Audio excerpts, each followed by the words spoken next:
Mo kí gbogbo àwa ọmọ Yorùbá ní tilé toko, mo kí wa wípé a kú dédé àsìkò yìí o, ẹ̀yin ọmọ aládé.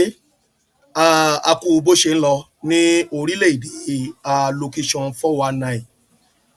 Mo kí wa wípé a kú ọdún, a kú ìyèdún, ẹ̀mí wa ṣe púpọ̀ ọdún láyé lágbára Elédùmarè. Ẹ̀yin olólùfẹ́ mi, ètò tí a fẹ́ ṣe lónìí, ètò tó máa lágbára díẹ̀ ni, tó ní ṣe pẹ̀lú ìjàǹgbara wa fún orílẹ̀-èdè Yorùbá tí gbogbo wa tí a jọ ń jà fún. Èmi nìkan kọ́ mo wá fẹ́ ṣe ètò yìí lónìí. Mo gbé bàbá wa kan tó jẹ́ pé ìgbà àkọ́kọ́ rèé tí a máa invite bàbá wa yìí sí orí péèjì wa. Olóye ẹ̀dá, ọlọ́pọlọ pípé, onímọ̀ nínú ọ̀rọ̀ Yorùbá àti ìṣe àti àṣà wa. Bàbá yìí wọ́n gba grade 1. A fún wọn ní excellent lórí pé ká sọ̀rọ̀ nípa ká fi Yorùbá ẹnu wa yìí ká fi sọ̀rọ̀. Bàbá yìí good. Bẹ́ẹ̀ náà ni wọ́n jẹ́ ìkan gbòógì fún àwa tí à ń pè fún orílẹ̀-èdè Yorùbá. Àwọn ni a máa gbà lálejò ní orí ìkànnì wa lónìí. Tí ẹ bá wo ohun tí a fi ṣe àkọlé sí ojú ìwòran yín yìí, ẹ rí wípé a gbé síbẹ̀ wípé Ọ̀jájá Ògúwùsì ọba Ilé-Ifẹ̀.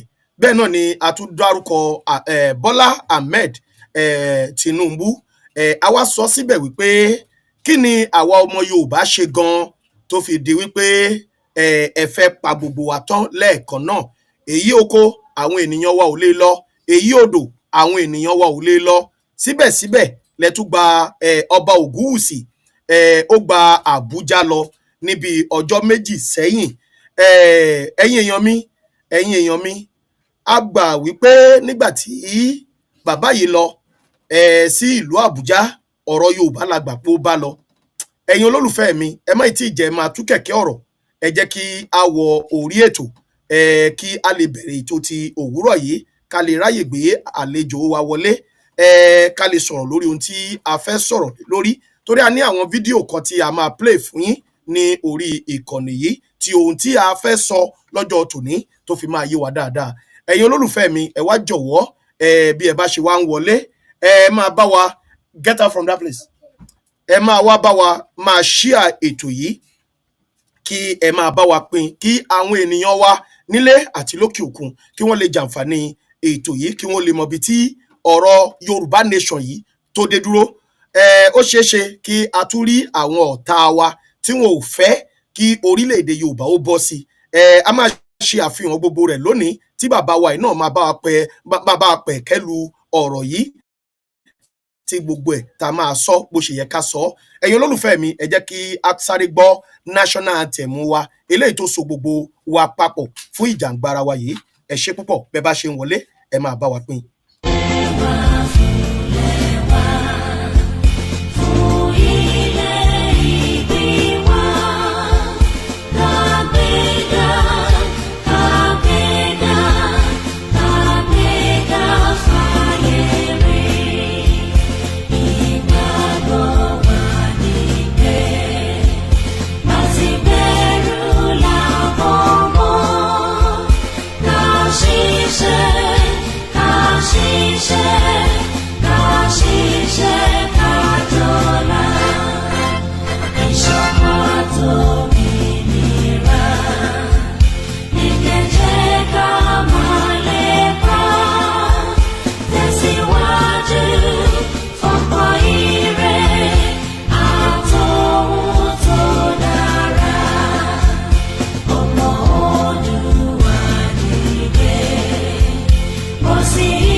Mo jẹ́ ẹ̀jẹ́ fún orílẹ̀-èdè mi ilẹ̀ Odùduwà tó ń ṣàn fún wàrà àti fún oyin, ilẹ̀ tó kún fún àwọn akọni ọgbọ́n, ètò àti òye.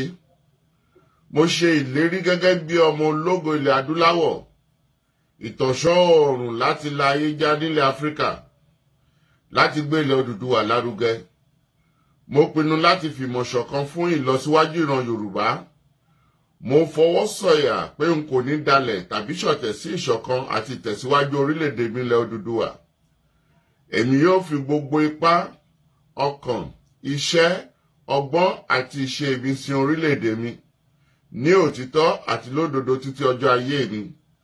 Gbogbo ìyànjú àwọn akọni tó ti lọ kò ní já sófo láti ọwọ́ mi títí dé ìrandíran tí ń bọ̀ lẹ́yìn. Mo ṣe ìlérí pé ẹ̀sìn tàbí ìṣèlú kò ní yà wá nílẹ̀ Odùduwà. Tó bá wáyé bẹ́ẹ̀, mo lè lo ọ̀kan ẹ̀jẹ̀ tó kù sára mi láti fi ṣègbè àti jàjàgbara fún orílẹ̀-èdè mi. Ilẹ̀ Odùduwà, ìran Yorùbá, èdè kan, àṣà kan àti ìṣe kan ló so wá pọ̀ láéláé lágbára Elédùwà.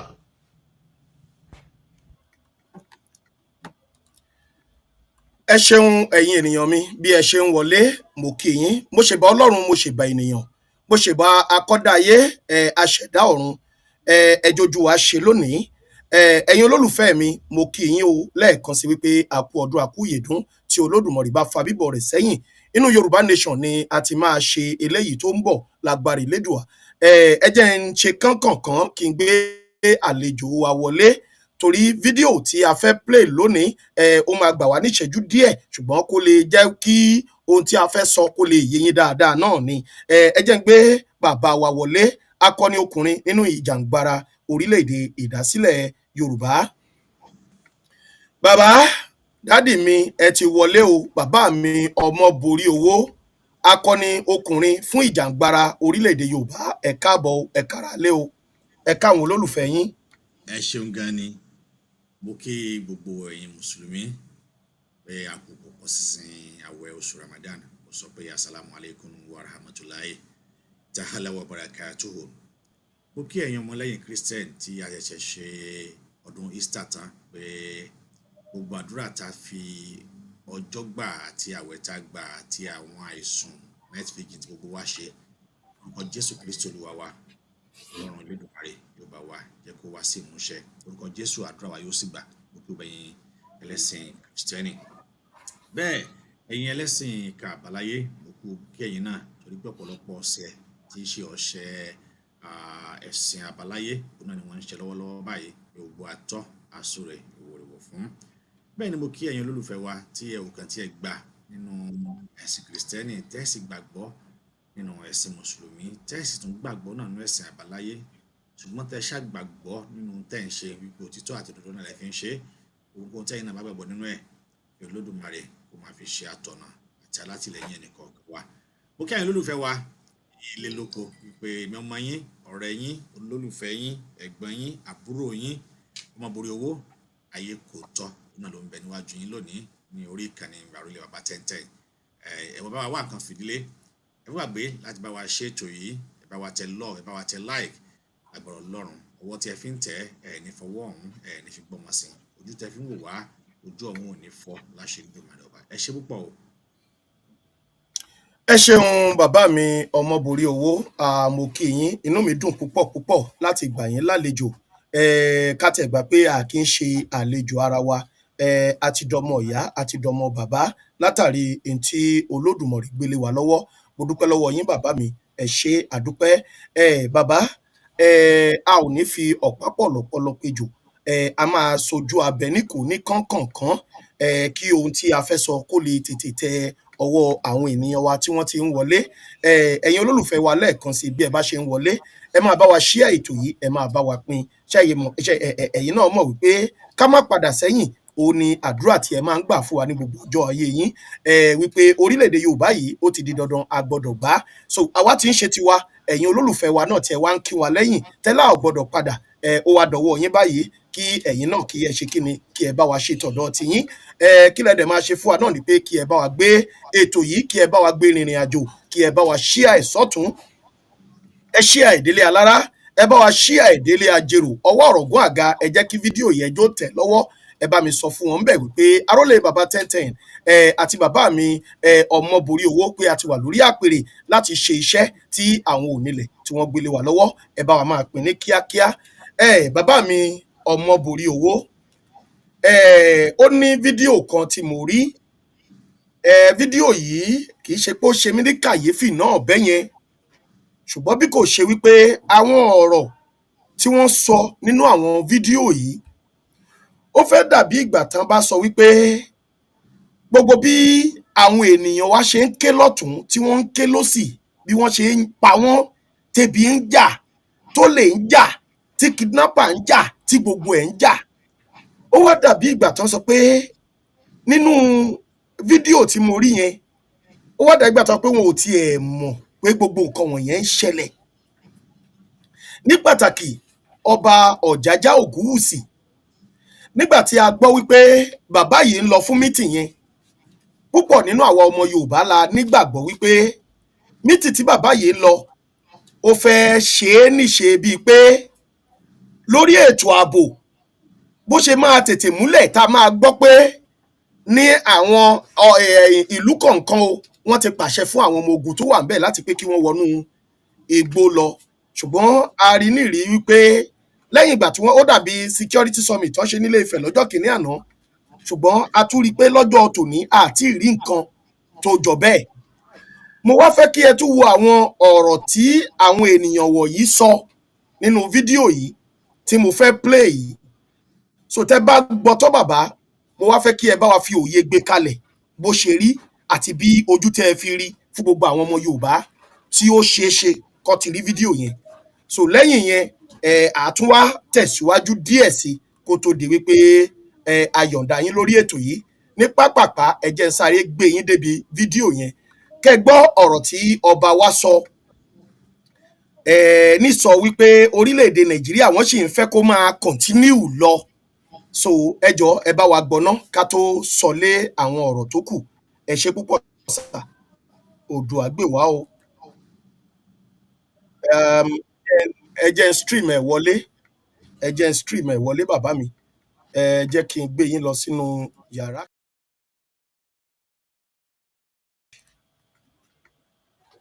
Tí ẹ ti máa bá mi rí fídíò yẹn, ó ṣeé ṣe ká fọ́wọ́dù lé ara fídíò yẹn náà. Bẹ̀tẹ̀ àwọn èèyàn tí wọ́n sọ̀rọ̀ nínú fídíò, àwọn mẹ́ta péré ni mo fẹ́ kí ẹ gbọ́ ohun kan tí wọ́n sọ lórí ọ̀rọ̀ Nàìjíríà yìí.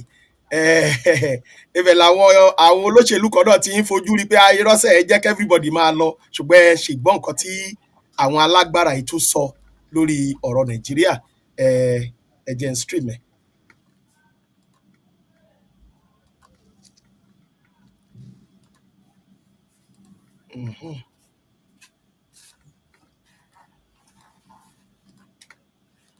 Jẹ́ mọ́ bá o.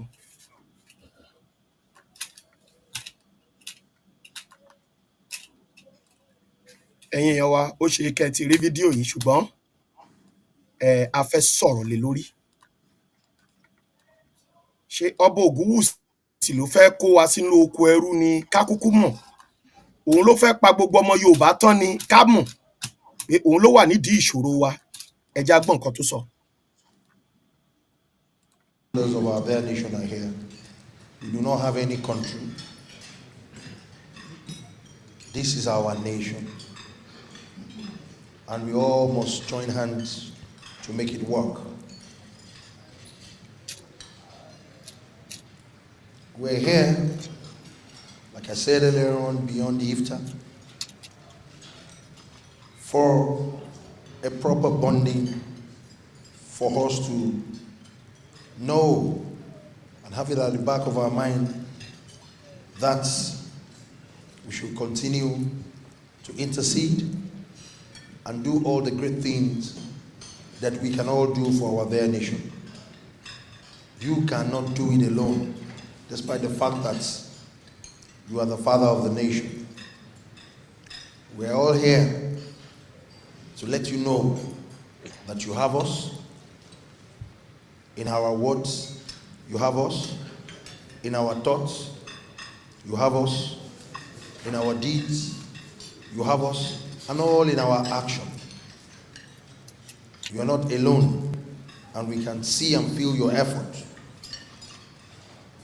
We see the things you're doing, and you have always been telling the nation that please exercise patience. Things will be better. And it is very obvious things are coming down gradually. Bàbá ṣe ń gbọ́. Everything that has been skyrocketing, which has caused a lot of fear, Mítì tán lọ a ṣe lot of l'Ábùjá ní anguish in ọjọ́ our bíi entire méjì country. lẹ́yìn lélẹ́yìí o pẹ̀lú Bọ́lá Ahmed Tinubu. Over the last couple Lẹ́yìn of tẹ́ bá wọlé. days, gradually, things are getting better. In the area of security, we know that you are trying your best. Yes, we are not there. We know, but we cannot leave you to do it alone. It's a joint and collective effort. You are the president for even and over the citizens that are for you and the citizens that are against you. You are the leader. We should all join hands to support your vision. We should all join hands to support the cause of the betterment of our dear nation. On this note, on behalf of all the traditional rulers from all the 6 geopolitical zones of our dear country, we want to let you know that we are there for you and we will always be there. Anytime, any day you call on us, we will be there. To us, we are underutilized. We will continue to say it. We have so many roles we can play because we are the closest to our people. Call on us any day, anytime. Anything you want us to do for you in terms of how to reach out to the populace, we are doing our best, but events like this happens once in a while. But this one that has happened today, it's a good opportunity to let you know that we are not going to leave you. We will be there for you on behalf of the entire National Council of Traditional Rulers of this country. Myself and His Eminence Sultan of Sokoto, we are the co-chair. We will continue to work with you and make sure that our country becomes a better country. Our country of your dream, of our dream, of the next generation to come will be a better country. Challenges are there, yes, we all know, and it's very obvious, we can see now that you are not actually resting on your oars. We can see the policies and we are getting it right on a gradual basis. The fear has been allayed, we can see, and Mr. President, I will continue to tell you, please continue to find time to rest. We still need you, we need your brain, Ẹ̀yin èèyàn we mi, need that your mítì capacity, tí ọba Ògúnwùsì because lọ we ṣe believe in pẹ̀lú you and we know that you Tinubu will take us nílùú there. Àbújá, On èsì this ẹ̀ note, lẹ́ ń on wò the yìí o. final note, Ẹ jọ̀ọ́ ẹ farabalẹ̀, I ẹ want bá mi each máa and every kí one of àìní us, bẹ́ bá ṣe ń wọlé. because you have told the nation that tomorrow will be very silent. We know tomorrow is Kẹ́ ẹ your farabalẹ̀ birthday, dáadáa, kẹ́ ẹ gbọ́ nǹkan tí wọ́n and sọ. we are here today. Tomorrow, this gathering obviously will not come on behalf of the religious leaders and traditional rulers. We want to all join hands to say happy birthday, Mr. President.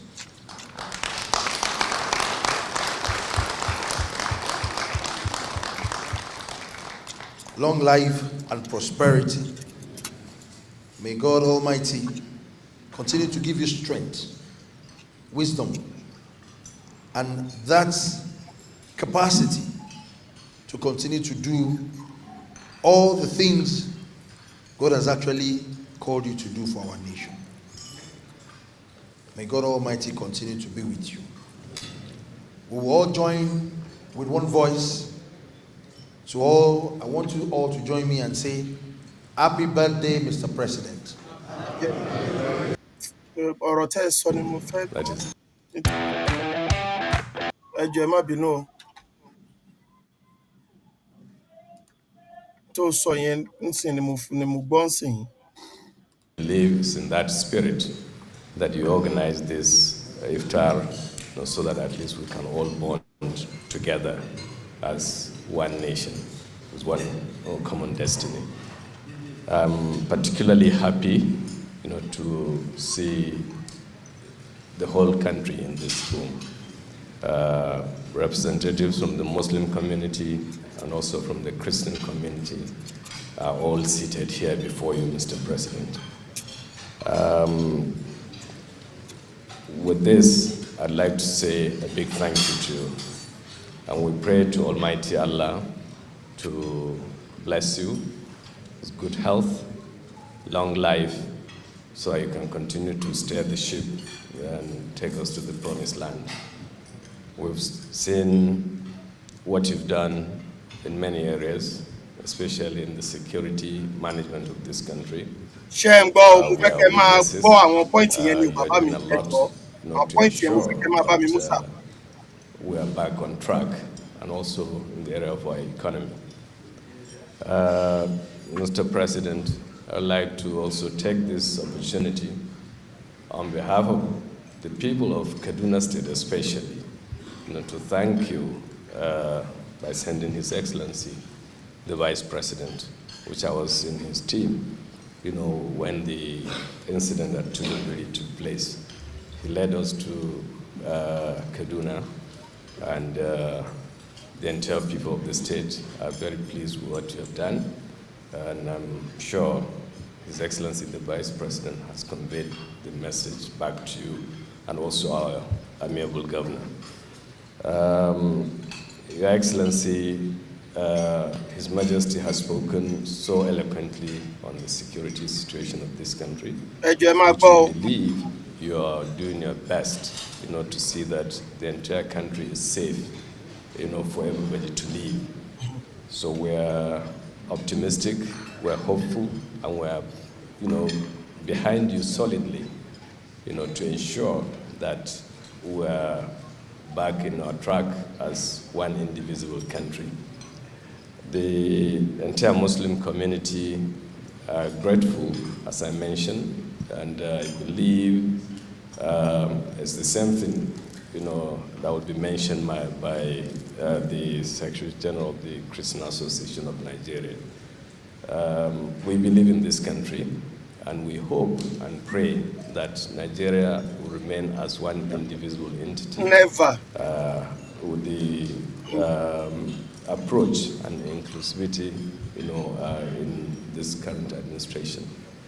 And finally, with your permission, Mr. President, I'll be pleased if we can invite the Chief Imam of the National Mosque here in Abuja to pray for you on your birthday, as the Oni of Ife has said. We might not be here tomorrow. We have to return to our base so that he can pray for you, pray for the nation before the end of this program. So with your permission, Mr. President, I would like to call on the chief. Who is the Ashiwaju of Lagos? Who is the Ozemeri Igbo one of Abia State? Who is the DK Ki Nwomara one of Ebonyi State? Who is also the Are of Ile Oluji and Are of He's coming from. So the last one lele tí mo fẹ́ play bàbá Ọmọborí Owó mo fast ẹ̀ nítorí mi fẹ́ kí ó pọ̀ ju àwọn kókó nǹkan tó ń sọ ńbẹ̀ lórí ètò ààbò pẹ̀lú bí wọ́n ṣe fẹ́ fi agbára so Nàìjíríà papọ̀. Yeah, members of Supreme Council of Islamic Affairs and the Secretary General of CAN and other clergies that are here, chairman and members of the traditional rulers, Kábíyèsí, Olúayé Ọọ̀ni of Ifẹ̀, mo ṣe bá o.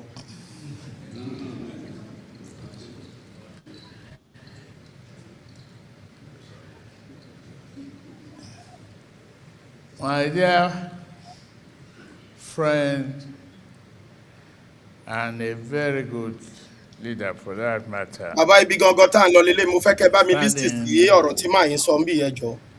All right, Sultan, the Emir of South. Thank you.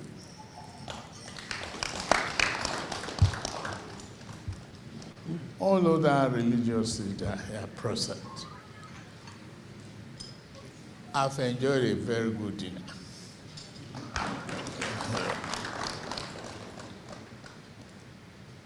To all the senior government officials, I extend my respect and regard, and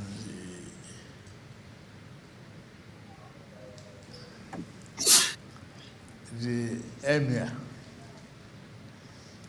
whose kingdom gave me Jagaban, right here.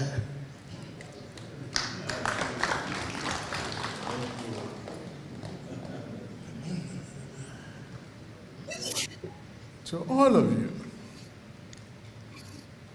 I say thank you very much. I didn't expect this great turnout. I'm grateful.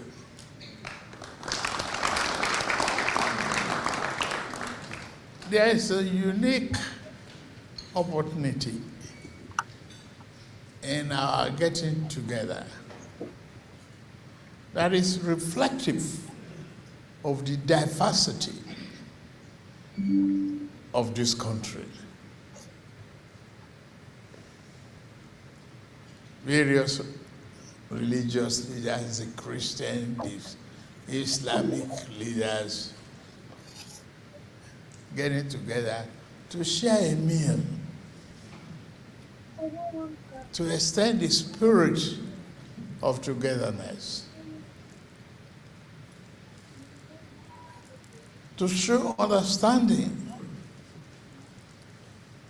of our nation, of our culture, the diversity, the richness, the courage of the nation. That's what you are. Our conscience, our common heritage. Then what is left? You give us courage as political leaders to move on, to think and perform, to really care and love this country. The way you get up to pray for Nigeria, the method you use is one nation. The change of mindset that is needed to build a country of love, perseverance, resiliency, and goodness. It is our country. I told a congressman from America yesterday that, oh, thank you for allowing me to study in your country, but I won't want to come back to live there, hibernate. This is a lovely country, Nigeria.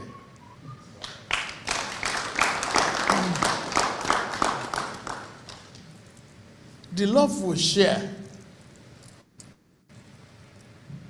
each other's neighborhood, extension of love. It's a community. Yes, we are challenged. That is true. No nation that is not currently challenged, one way or the other.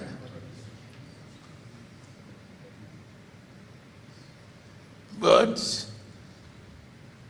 it is with God-given talent and resolve of all of us to say that we will overcome the challenges, and turn it to prosperity by the grace of God. We will. We will turn it around.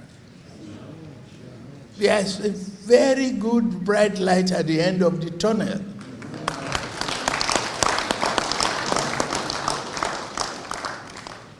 I believe it also that somewhere in the eyes of the storm is some corner of calmness and joy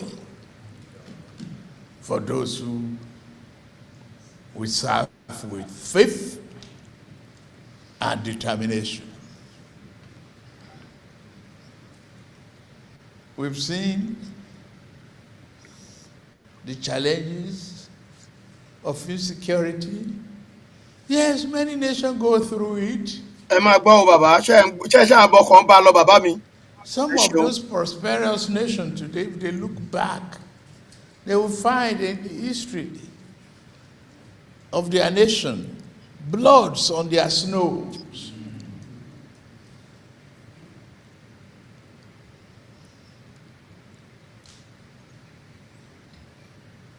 They fought battle to be what they are. Maybe our weather that is beautiful, our land that is rich, our parents that is loving, has spoiled us. They didn't win us early enough from breastfeeding. So every minute we have to spare, we cry of hunger. We didn't forget our childhood, but we will believe in the prosperity and the love and care of that woman, the mother, Nigeria.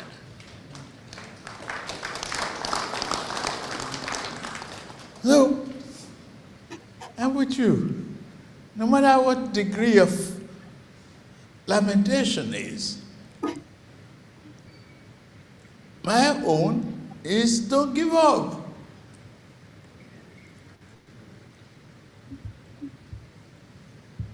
As long as we don't, as long as we are determined to change our country, it is our own to change. Nobody, all these things, America, Britain, France, and others, they can't love us better than ourselves.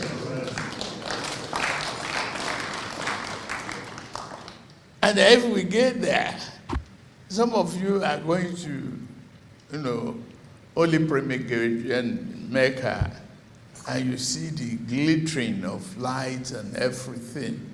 Yes, we have it, we can do it. You go to Dubai, you see the glittering and all of that. Yes, we can do it. We can drive on good roads like they have on their infrastructure. We can have education that is first class. Nigerians are respected. We give you the assurance as a government that you will be our priority, but not because of you, just because of your children. Who do we hand over to?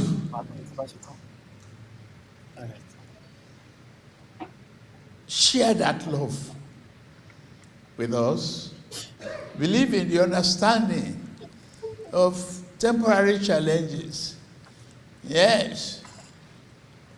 Nigeria is strong, has a good reputation across the world.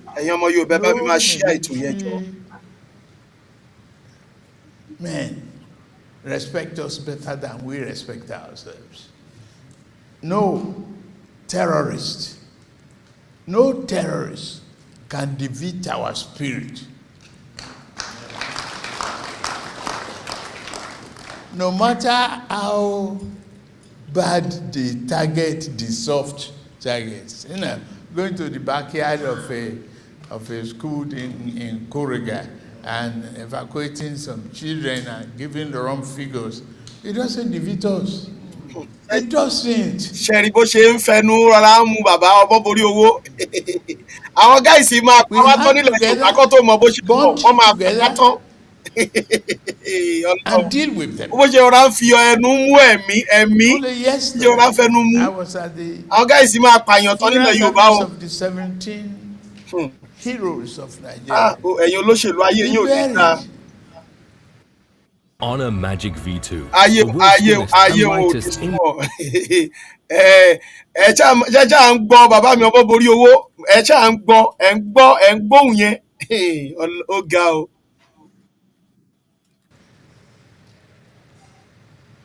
Well, some of their wives are pregnant and little kids in their lives. Wọ́n bá ti wá rí pé ilẹ̀ Nàìjíríà yẹn ó wá empty tí ò séèyàn bẹ́ẹ̀ mọ́.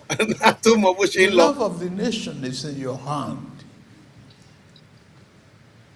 The prayer is in your mind. Pray for our country. Educate our children. All the members of our Salvation Mosque, the sermon we give to them is important. We don't condemn your own nation.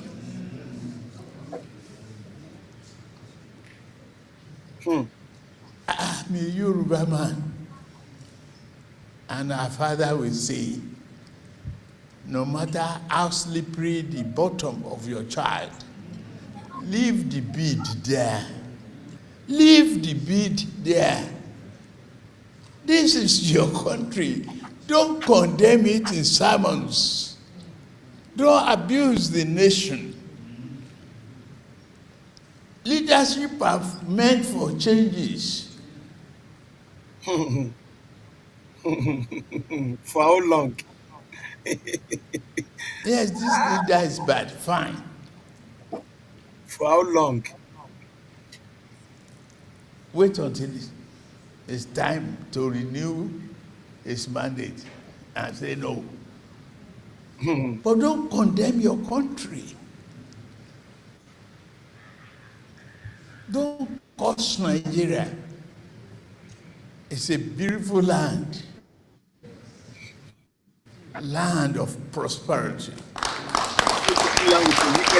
With the wicked politicians, with the killer politicians.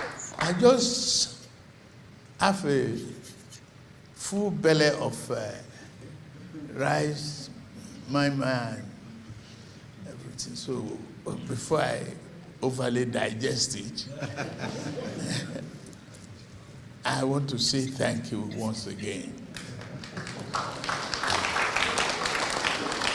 Baba, ọ̀rọ̀ náà ni ẹ ti gbọ́ ìsà o. Mo rí pé ẹ gbọ́ ti eléyìí tí ọba Ọ̀jájá Ògúwùsì tó sọ nípa bó ṣe sọ ní sọ pé kí àwa tí a jẹ́ ọmọ Yorùbá ká sì máa bá Nàìjíríà lọ pé kọ́ńtírì wa ni, ìyẹn ọba Ilé Ifẹ̀ ni o, àti eléyìí tí bàbá Bọ́lá Ahmed Tinubu sọ tó kọ̀ ọ̀rọ̀ afẹ́ káwọn school children wọ́n adopt wọn nǹkan kan. Bàbá kí lẹ rí sọ, ẹ bá gbogbo ọmọ Yorùbá sọ̀rọ̀ sá, ẹ gbóhùn sókè dádì mi. Ẹ ṣé gan ni, mo dúpẹ́ lọ́wọ́ gbogbo wa, mo dúpẹ́ a kú ètò, Olódùmarè yóò wà pẹ̀lú wa, a sì rí àánú Ọlọ́run gbà ní ẹyọ kọ̀ọ̀kan. Ṣẹ́rí ẹ̀yẹ kan kọ́ mu báyìí wípé Yorùbá ní tí èèyàn ò bá ní owó lọ́wọ́ ọ̀ tí èèyàn ò bá tí gba ipò, àwọn kan tí èèyàn máa ń sọ a máa sọ, àwa náà ń sọ tiwa náà ń sìn ni. Ó dìgbà tí èèyàn bá débẹ̀ kó tó mọ orí ìwà tí èèyàn lè wò. Tá bá rántí wípé Tinubu náà ló sọ wípé I don't believe in one Nigeria. That is 1993 issue of Abiola and others. Only I don't believe in one Nigeria. Sharing everybody won't gbà wípé the possibility tí Nigeria lè fi ṣiṣẹ́ ò sí. Nigeria cannot work. It does not mean maybe we are blaming our leaders or à ń bú àwọn leaders wa àkọ́kọ́ ń wò pé kí ni ibo nìkan ti wọ́ wá náà níbo nìkan ti wọ́ wá àkọ́kọ́ wò pé ṣé àjọra Nàìjíríà ò kì í ṣe orílẹ̀-èdè ẹyọ kan and then gbogbo tí Tinubu ń ṣe lónìí it is not permanent. That is what I want every one of us to understand pé kì í ṣe tó permanent rárá àtọ̀ temporary ni whatever the effort Tinubu lè put into order today temporary ni after 8 years another person come there and destroy everything we will still back to square one. It is because we are not united. Tinubu tó ní don't curse your country curse leaders. Who are there? Is he not a leaders? When he was there also he also cursed a leaders. So Nigeria tí a wà lónìí temporary ni kì í ṣe Nigeria tó lè fi for every one of us because ẹ jẹ́ ká ti ibìkan wò ó ṣé ohun tí Tinubu ń ṣe yìí ṣé gbogbo ọmọ Nàìjíríà ló dùn mọ́ nínú no iṣẹ́ gbogbo ọmọ Nàìjíríà ohun tó ṣe yìí àwọn Yorùbá tàbí Yíbò wọ́n lè lọ́wọ́ sí inú wọ́n lè dùn sí ṣùgbọ́n inú Haúsá Fúlàní ò ní never dùn sí tó ń ṣe yìí bí ẹni tó mọ̀ọ́mọ̀ ń gbàjẹ́ lẹ́nu wọn ni gbogbo àwọn kan tó ń dì nínú wọn ò lè dùn sí then ṣé àwa wà ní one Nigeria nìyẹn we are not in one Nigeria until táwọn èèyàn bá lè go deep to the grassroots ní tá à ń pè ní Nigeria gan fún ara wa gan ká sọ pé ṣé Nigeria wọ́ ti ń tẹ́yẹ kéèyàn gbàdúrà fún you are just wasting your prayer because wọ́n pẹ́ Nigeria bá wọ́ ti tẹ́yẹ gbàdúrà fún ni we have pastors tí wọ́n ń lo jet tí wọ́n ń lo everything tí wọ́n ń gbàdúrà Nigeria ni wọ́n ti gbàdúrà jù Nigeria ni church wájú Nigeria ni mosque wájú àwọn oníṣẹ̀ṣẹ̀ náà àwọn náà wà ń bẹ̀ Nigeria ni wáyé tí yóò ṣe dáa ebi Ọlọ́run ebi àwọn yẹn bọ́lọ̀ ń fi àmì òróró fi yàn wọ́n Ọlọ́run ló pè wọ́n dẹ̀ máa ń ríran pásítọ̀ kan sọ ní orí channel news níjẹ tàbí jẹrin Ọlọ́run sọ fún wípé Tinubu máa lọ́dún mẹ́jọ can you see the craziness Ọlọ́run sọ fún ẹ pé Tinubu máa lọ́dún mẹ́jọ so those are the things that pé Nigeria is based on a fraud people àwọn tó wà ń bẹ̀ gan fraudster ni wọ́n including those pastors they are fraudster níbo lọ́nà tí bẹ́ẹ̀ sọ̀rọ̀ wípé Tinubu máa lọ́dún mẹ́jọ tọ́lọ́wọ́ bá wá kádàrá pé Tinubu máa lọ́dún mẹ́jọ ẹ̀ mọ̀ bó ti foresee pé no bó ṣe ń lọ yóò Tinubu gbogbo apápátá là ń líǹkì prophecy wa mọ́ Ọlọ́run whereas Ọlọ́run ò dẹ̀ fi prophecy kan anybody Ọlọ́run ò fi prophecy kankan anybody tọ́lọ́ bá fi hàn wọ́n ni gbogbo prediction wọn wípé Tinubu ò ní débẹ̀ Tinubu bá débẹ̀ kìnnìkan ìkẹ́kọ̀ọ́ tí ẹ̀ sọ lórí programu bàbá àbàdàn yìí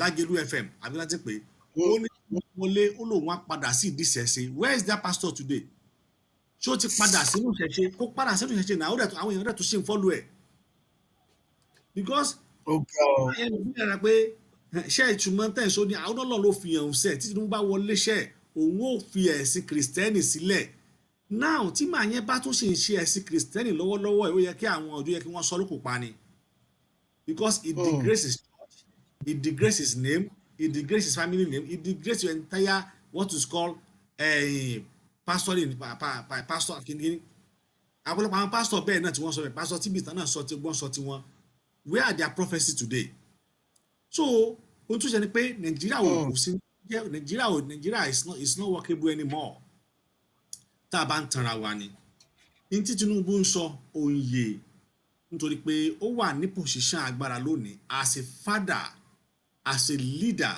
of the country and he is doing all his possible best láti protect the country yẹn ni kò sí nǹkan méjì ń bẹ torí tí ò bá protect ẹ tí ó bá máa dán láti wọ́n á vote out house máa impeach ẹ then the total number of senate tó wà ní house Hausa ló pọ̀ jù Fúlàní ló pọ̀ jù so tá bá dìfò dandan ni kí wọ́n vote ẹ̀ in kán vote ẹ̀ out sọ̀rọ̀ mi yẹn òun tí ẹni tó ń ṣe tí Tinubu ń ṣe ń sìn Tinubu is a market or a business strategist ni Nigeria has become a business entity everybody try to pay let me go and sell my market and let me make my profit so Tinubu sell the market ẹ̀ lọ́wọ́ sìn ó dẹ̀ make profit ẹ̀ ni because he once said I don't believe in Nigeria then why suddenly you believe in that Nigeria because you already have the power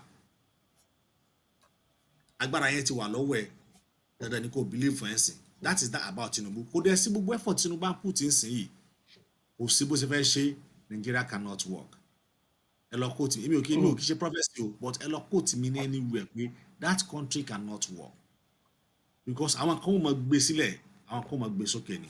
Just for instance, àwa la níná ẹ fún other neighboring country níná, then àwọn èèyàn lè enjoy 24 hours light in Nigeria. Kí ló cause ẹ̀? It is because àwọn tó ń supply ní generator Atiku Abubakar ló ní complain yẹn. Do you want that generator company to fall down? Until the government tó fẹ́ dé bẹ́ǹsì yìí tó fẹ́ step on the tone of those who are the leaders and put bí Sowore bí Obi and àwọn ni wọ́n bá dé bẹ́ǹsì á sọ pé they have no godfather, they can do and undo, they can do anything because they have no godfather, but not about the Tinubu, not about him. He cannot step on the tone of everybody. Okay, see, nígbà tí Gumi bá sọ wípé Gumi ní kí òun jẹ́ alárinà láàrin government àtàwọn bandit, and then you still allow them to play in Abuja. So what is happening? Gumi is not part of any government official. But what's that authentication power that Gumi has to say such a thing? Ó dẹ̀ tó ṣe ìrìn fàyà, ó dẹ̀ tó ṣe ìrìn fàtàfàtà. Because if you say Seriki, wọ́n mọ̀ pé tẹ́ ẹ bá mú Gumi o, á dá wa lásìlẹ̀. Okay, now, why tí Fúlàní máa sọ pé àwọn threatening Rẹ̀mí Tinubu àwọn fẹ́ pa? Yẹn ó ní I don't fear of death. How come someone that's already in power, the first lady of the nation, I'm not scared of death because they know what they are facing in that place. So that is Fulani agenda. That is why the country cannot work. Whether you like it, you believe it. Whether you don't like it, fine. We all believe it cannot work. I make analysis. Nígbà táwọn àwọn kékeré, àbá àwọn bàbá tó bí bàbá mi, àbá ìpele mẹ́ta. The same thing. Ìyá tó bí ìyá mi, àbá ìpele mẹ́ta. Ẹ wo years yẹn backward nígbà yẹn. And then I realized that whenever we sit with them, they always say, yóò da ẹsẹ àmọ́ forítì. And then nígbà yẹn dàdó dẹ̀ dá o. It is not worse. Ó dẹ̀ dá ńgbà yẹn o. Ara àwọn tó lo 100 nínú wọn, àwọn tó lo 80, tó lo 90, wọ́n dẹ̀ ti kú tán. Now, wá kó bàbá mi, ó náà ni yóò da. Now, ẹ wo ṣe ń bọ̀. Now, so wá nígbà yẹn dẹ̀rẹ̀, so better ju ti sin lọ ni. Ìgbà yẹn better. Now, ó worse ti sin ni now. Ìgbà yẹn wọ́n ní yóò da ni, pé kò tí ì da yóò da ni. But now sin, ó ti worse. Kò dẹ̀ sí tó ń da. If the constitution maintains by section 2 that Nigeria because the reason why tí ò ṣe la ni pé we are using a fraudulent constitution. Then ìjọba dẹ̀ sọ pé ọjà tá bá fi owó èrú rà àbí kí ọjà tá bá fi owó èrú rà kò kí ń mọ̀yàn lọ́wọ́. Gbogbo ohun tí wọ́n ń lò Nàìjíríà lónìí èrú ni. Constitution tá ń lò èrú ni. Then how do you want it to work? Because okay, nígbà tí a bá ní máa dá Yibo and Yoruba sọ pé this constitution is a fraudulent constitution. Let us amend it. Why are we mad at something that okay, ẹgbẹ́rọ́ kalẹ̀ tí wọ́n amend irọ́? There is something that we need to understand clearly. Pé irọ́ lẹ́gbẹ́ sílẹ̀ yìí, ẹ tún wọ́n amend irọ́. How come the constitution if I amend? Kí lẹ fẹ́ amend in the constitution? Because it is not every one of us seated together and said this is how we want to rule ourselves. That constitution, you will amend it, continue amending, but the part that is very important, that is attached to the legislative, they will not amend it. Kí wá ní tí nǹkan máa ṣẹlẹ̀ láàbù tí nǹkan ṣẹlẹ̀ ní Ìbàdàn, ẹnìkan máa gbé bọ̀ l'Àbújá, ẹni tó wà l'Àbújá tó jẹ́ IG, kò gbọ́ Yorùbá, kò mọ tó ń ṣẹlẹ̀ lẹ́ Yorùbá, kò mọ bí tí wàhálà ti ṣẹlẹ̀, kò mọ anything, á dẹ̀ wà l'Àbújá dájọ́. Ẹni tí ó mọ tó ń ṣẹlẹ̀, á dẹ̀ máa dájọ́ l'Àbújá tí ó mọ tó ń ṣẹlẹ̀, kò mọ culture yín, kò mọ tradition yín. But how are you it, and then he will come with own tradition, with his own way of tradition. He will come with it into your own part, into your own land, and then your own tradition is absolutely different from their own tradition. Àṣà tiyín ó yàtọ̀ sí àṣà tiwọn gédégbé, báwo la Hausa ṣe máa sọ pé òun bọ̀ ní Nàìjíríà òun fẹ́ wá báyìí òun fẹ́ wá ṣe nǹkan lẹ̀ Yorùbá ó wá jẹ́ mínísítà báwo ọ̀nà wo lẹ fẹ́ gbà tó fẹ́ fi communicate pẹ̀lú yín because your culture and totally different our gbé culture tiẹ̀ wá our gbé wá báyìí and the things will look like what is kí ló ń ṣẹlẹ̀ yìí because culture tiẹ̀ ló ń gbé bọ̀ wá báyìí kì í ṣe culture tiyín nǹkan á bẹ̀rẹ̀ sí ní dàrú ilẹ̀ Haúsá wọn àti lọ sí school alimanji ní gbogbo wọn olówó kan ó lè control 200 million boys wọ́n ilẹ̀ Yorùbá kò rí bẹ́ẹ̀ nílẹ̀ Yorùbá ọ̀dọ́ fẹ́ ṣiṣẹ́ ọ̀dọ́ náà fẹ́ jẹ́yàn Haúsá they don't care Haúsá wọn care but nílẹ̀ Yorùbá boys care ó fẹ́ wọṣọ tó dáa ó fẹ́ wà educated ó náà fẹ́ gbalé fún ara rẹ̀ ó fẹ́ ní boy ó fẹ́ ní girlfriend ó fẹ́ níyàwó ó fẹ́ marry Haúsá don't care about that. Care. I also care about that. Then how the culture is then whatever that Tinubu is doing today, he's just doing it for temporary, not permanent. We used to say it. It is just temporary. Just lasted for 8 years. Then after 8 years, what next? Okay, Tinubu be part of CBN. Ó dá padà seko. Nigerian Navy ó dá padà seko. That is his own he won't tell him. Buhari ló gbé padà wá sí Kaduna. How come wọ́n ní omi ní Kaduna ẹgbẹ́ Navy headquarter ẹgbẹ́ wá sí Kaduna? Is it not sentiment? That is sentiment. Ìjẹ́ ní jẹ́ pé àníṣe àwa gẹ́gẹ́gẹ́ we are born to rule. Sherry, we need to understand something. Pé Nigeria we have a problem. Problem ni pé àwa kan mọ òótọ́ but voice wa ò rìn. Àwọn kan gbé irọ́ lọ́wọ́ but voice wọn rìn.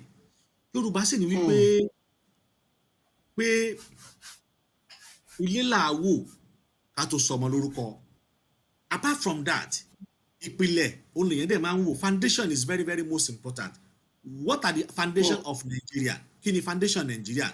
Ẹ jẹ́ ká mú wípé ká má sọ nípa the 1914 amalgamation gan it is very long story. Ẹ jẹ́ ká mú láti bí tá a ti gba independent 1960.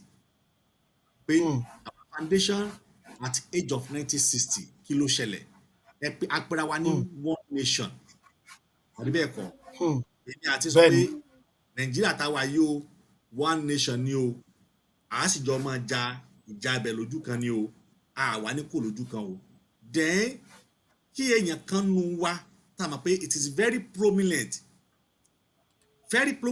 ni o kó wá jáde kó wá sọ wípé àníṣe ọ̀rọ̀ tẹ́ sọ yìí o kò rí bẹ́ẹ̀ o pé àníṣe ń tẹ́ sọ yìí ò rí bẹ́ẹ̀ Nàìjíríà tẹ́ ń wò yìí o kì í ṣe one nation o ìran bàbá mi lónìí o ẹ get kó ní ìran bàbá mi lónìí a gba independent ní 1960 October 1st gbogbo àwọn wọ̀nyí ni wọ́n sì mọ ìtumọ̀ kí ni pé independent a gbà ní October 1st ní 1960 then kí ló ṣẹlẹ̀ nígbà tí Ahmadu Bello tó máa wá sọ̀rọ̀ kí ló sọ ó sọ̀rọ̀ ní ọjọ́ 12 oṣù kínní ọdún 1960 a dẹ̀ gba independent ní ọjọ́ kínní oṣù kínní ọdún 1960 how many days síra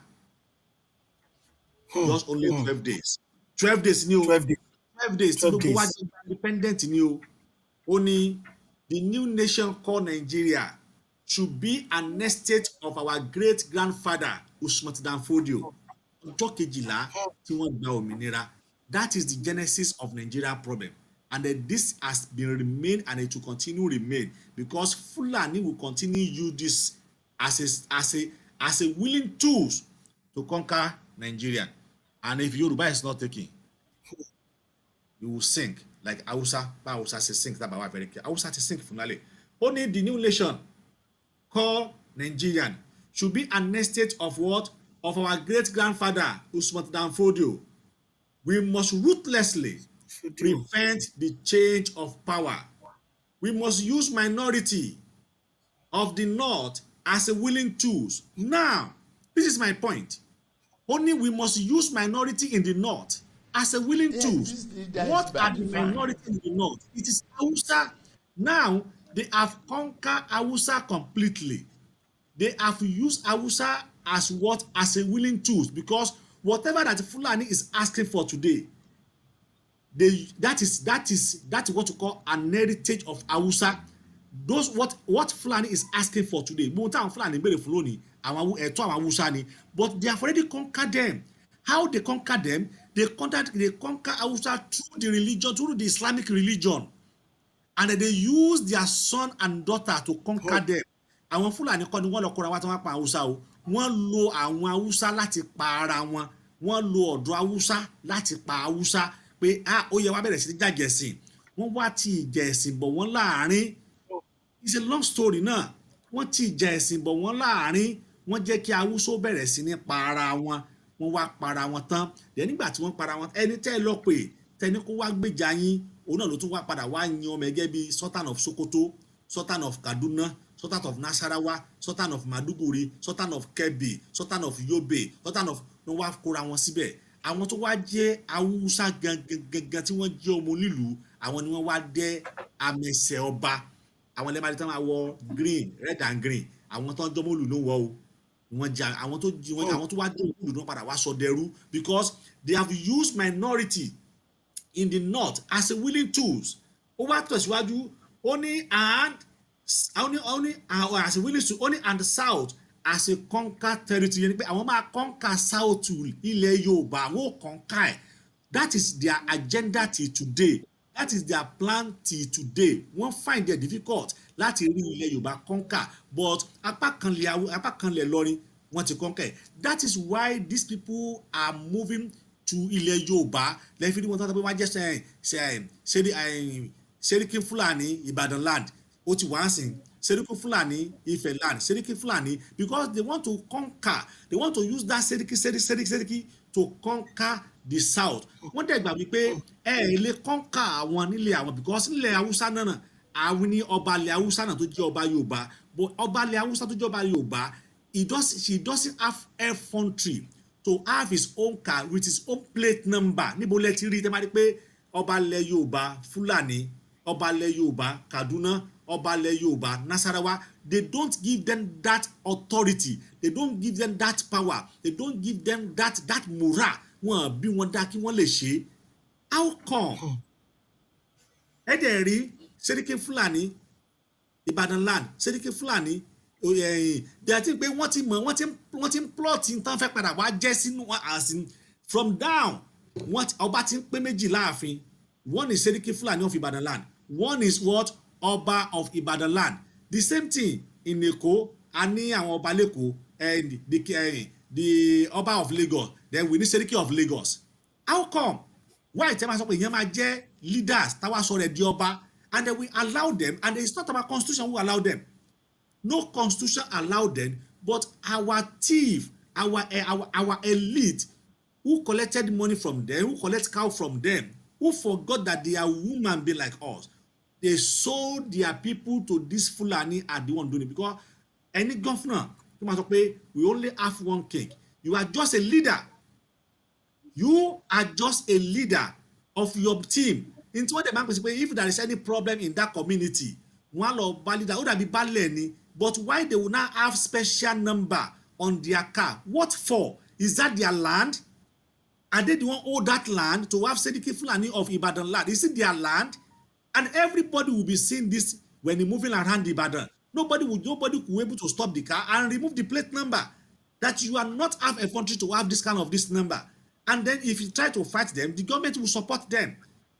Then what are we talking about? We are talking about that is me that we are if we don't tá bá ṣọ́ra that they will conquer us because that is strategy of conquer south. Ó tẹ̀síwájú ó ní we use the north as a willing tools and the south as a conquer territory. Ó wá tẹ̀síwájú ó ní and never allow them to rule over us. It is only when Yoruba nation agitation was moved seriously with every voice of every one of us who shouting on social media. That is why they think that, oh, if we don't give that position to Bola Ahmed Tinubu, Nigeria will break. Bola Ahmed Tinubu took the mandate of Yoruba nation as a president. Then after that, what happened? They said we should not allow them to rule over us. And they and never allow them to have the control over their future. How do you say I won't have my control over my future? That is why go and check it today. 99% of Nigerian citizens who is Japa, it is Yoruba and Igbo. 99% of Nigerian citizens don't Japa loni, it is Yoruba and Igbo. And those are the two ethnic groups that have the larger resources. Hausa doesn't have any resources because during the amalgamation, Loluga even said it at the end of his book that that is why when they are creating colonized South Protectorate and the North Protectorate, Awolowo was doing well. Awolowo was doing a great. Cocoa House was built in 1964 and it was commissioned in 1966. Pẹ̀lú Cocoa at that time, and it was the largest skyscraper in West Africa, in all African, part of the Europe and Asia at that time. Ebi ngba tí wọ́n ní kí gbogbo wọn lọ ṣèjọba ara wọn ni. Awolowo, the NTA television today, it is not belong to Nigeria, it is belong to Yoruba. Awolowo ló ṣe now, that is Southwest Television nígbà yẹn, they commission it. And what ló wá commission it? The first university, the University of Ibadan, and so many universities. The first road in Nigeria, that is Lagos Ibadan Express Road. The Nigerian Stock Exchange, it is not belong to Nigeria. It is West Stock Exchange. It is belong to Yoruba. That is why, if they allow Yoruba to go, that is the reason why tí àwọn British tí wọn ò ṣe gbéjọba kalẹ̀ fún Awólọ́wọ̀ tó mọ̀ pé Nigeria will be one of the best, even though talon kilo nje France. Nigeria will be the first powerful world kilo nje France. What will France will?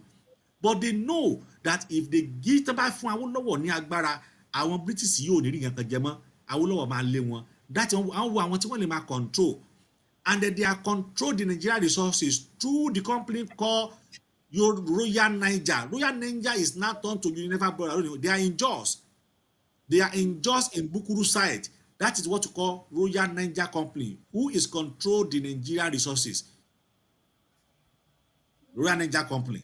So, it not depend on how you place your senses, how you place your inability to digest whatever that you are saying now into reality. It is not mean that you could be a lawyer, you may not even know anything. You could be a professor, you might not even know anything about what is happening in Nigeria. It doesn't mean that you have degree, you have masters, you have PhD. No, it is about the understanding what Nigeria is all about. Is it Nigeria a country or not? And I used to say, we are all bastard. Gbogbo wa pátápátá ọmọ àlè ni wá. Even though including both Tinubu ọmọ àlè ni, ẹgbẹ́ mi lọ court, I will prove it. And this is my proof. We all bearing Nigeria. Who named us Nigerian? What is the meaning of that Nigerian? Nigeria was named in 1975 by a woman called Laura Shaw, a journalist woman, British journalist woman. Arábìnrin alẹ́ ìbò ló wá sọ èmi àti ẹlórúkọ Nigeria. Wọ́n wá yọ Nigeria látara River Niger, látara olú fi jẹ́ pé lónìí ọpọlọ wa òdìlódì ló ń ṣiṣẹ́ sí òdìlódì torí pé ara omi ni wọ́n ti yọ ọpọlọ Nigeria, ara River Niger ni wọ́n ti yọ ọpọlọ òdìlódì. So now when Yorùbá dẹ̀ sọ pé wọ́n ní orúkọ ọmọ òun ní ìjánu ọmọ. Yorùbá ní kíni o orúkọ ọmọ òun ní kíni o òun ní ìjánu ọmọ. Ọmọ àlè ní gbogbo wa pátápátá. Ìwọ tó ń jẹ́ Nigeria, I'm proud of Nigeria. You are proud of being a bastard. I'm Nigerian. You are proud of being a bastard because you don't even know your mother. You don't even know your mother at all. And then you'll be saying someone is a bastard. That is why today, go also on the internet, you will see DNA this, DNA that. How come? Because we are all bastards. That is why people. I want to check anybody to match a DNA for months. You are not disturbing yourself. Why are you doing a DNA? You are a bastard. For calling yourself a Nigerian. Why are you doing DNA? What is DNA you are doing about it? What are you doing DNA again for your children? You are just deceiving yourself. So that is why today, only individual person will work and succeeded for his family and support his family, not a collective effort. To be a collective effort, then Yoruba have to exit from that nation. We have to go. Because it is no bushing. Our can enjoy. I will share that down. At least things dollar is coming down. Dollar is coming down. Then don't forget that this is not permanent. This is just temporary. This is temporary. It is not permanent. So just think about that temporary.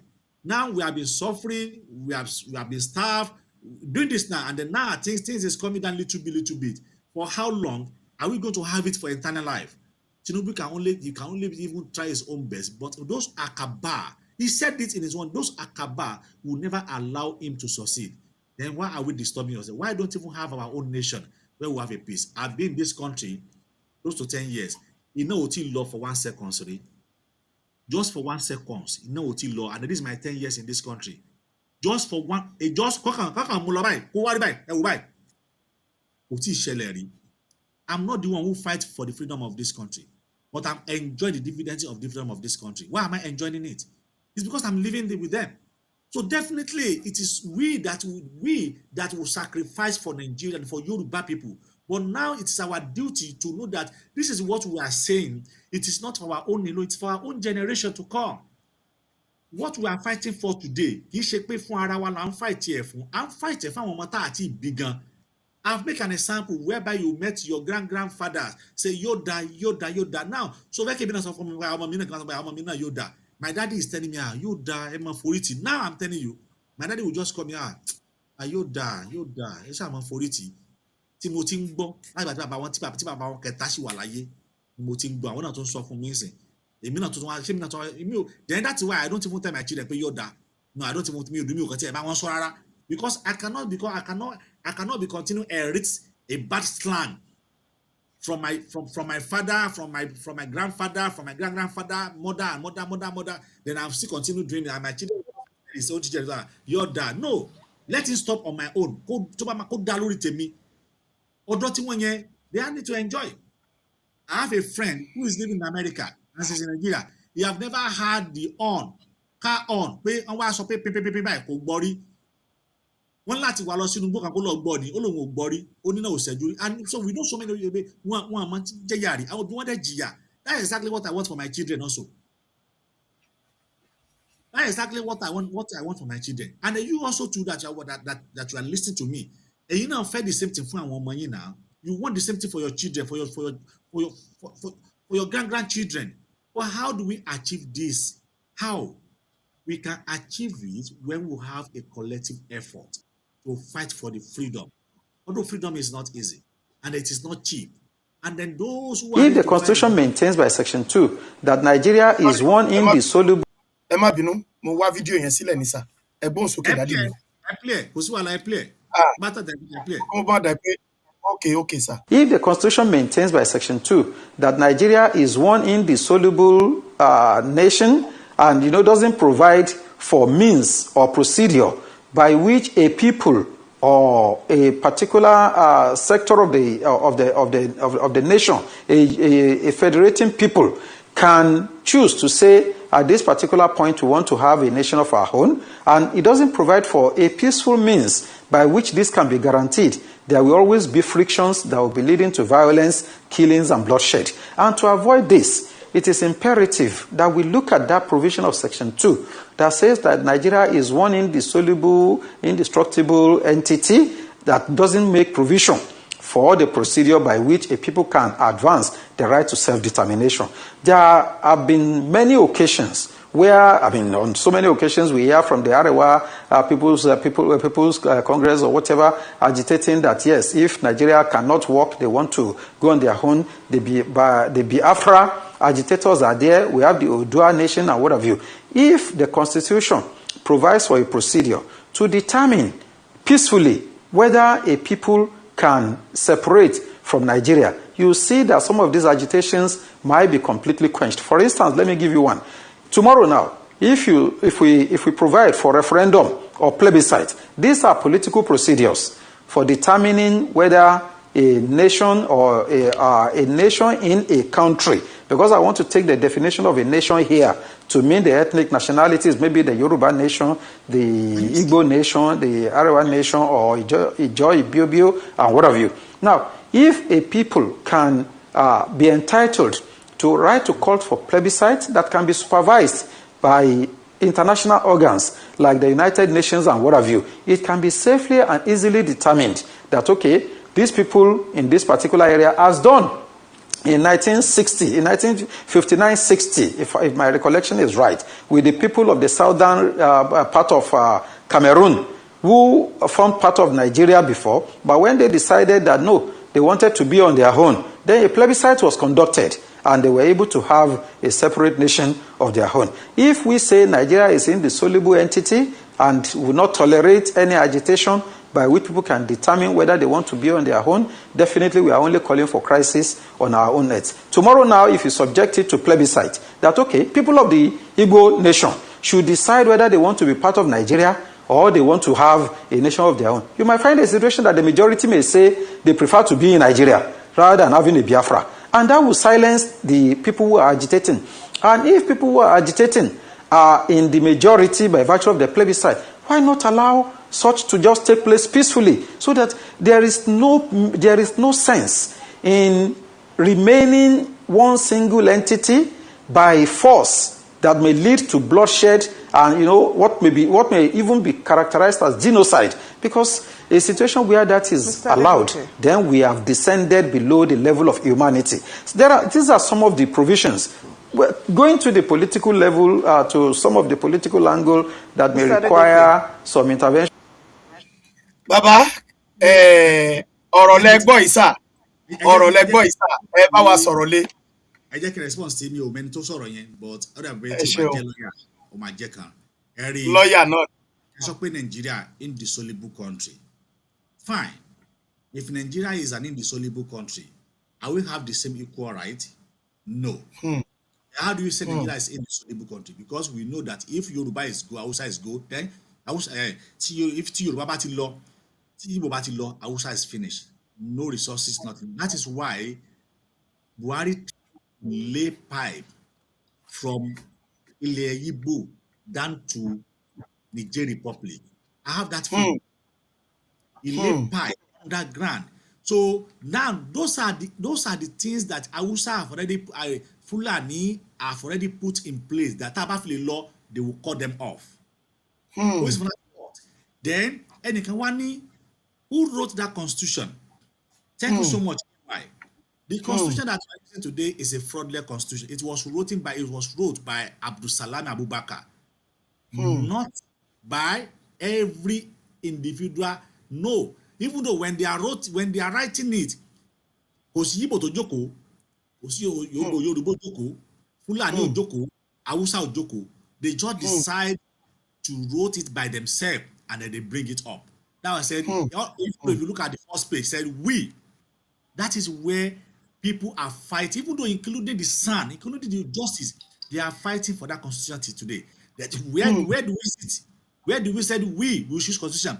And then we have constitution because Awolowo was the one who received that constitution that was given to law in 1963 by British. Let them go back to that constitution. We have original constitution and they know. They know what that constitution say. They know. We have constitution of 1959 and 1960. They have that constitution with 1963. They have that constitution with them. Why are they using 1999 constitution? We get an independence in 1960. Then why are they using, and before we get our independence, there is a constitution for us to use. This was 1959 constitution. So we have constitution. Okay, by independence in 1960, and one law constitution in 1999. So which is we have been in that country without constitution, without guide for how many years? 1960 till 1999. 1999. Which is a ti wà pọ̀ láì ní principle, láì ní law, láì ní nǹkan tó ń guide wa, láì ní tó ń guide wa for how many years? Maybe for 10 years. 39 years. 39. For 39 years. Is it possible? It's not. We have constitution.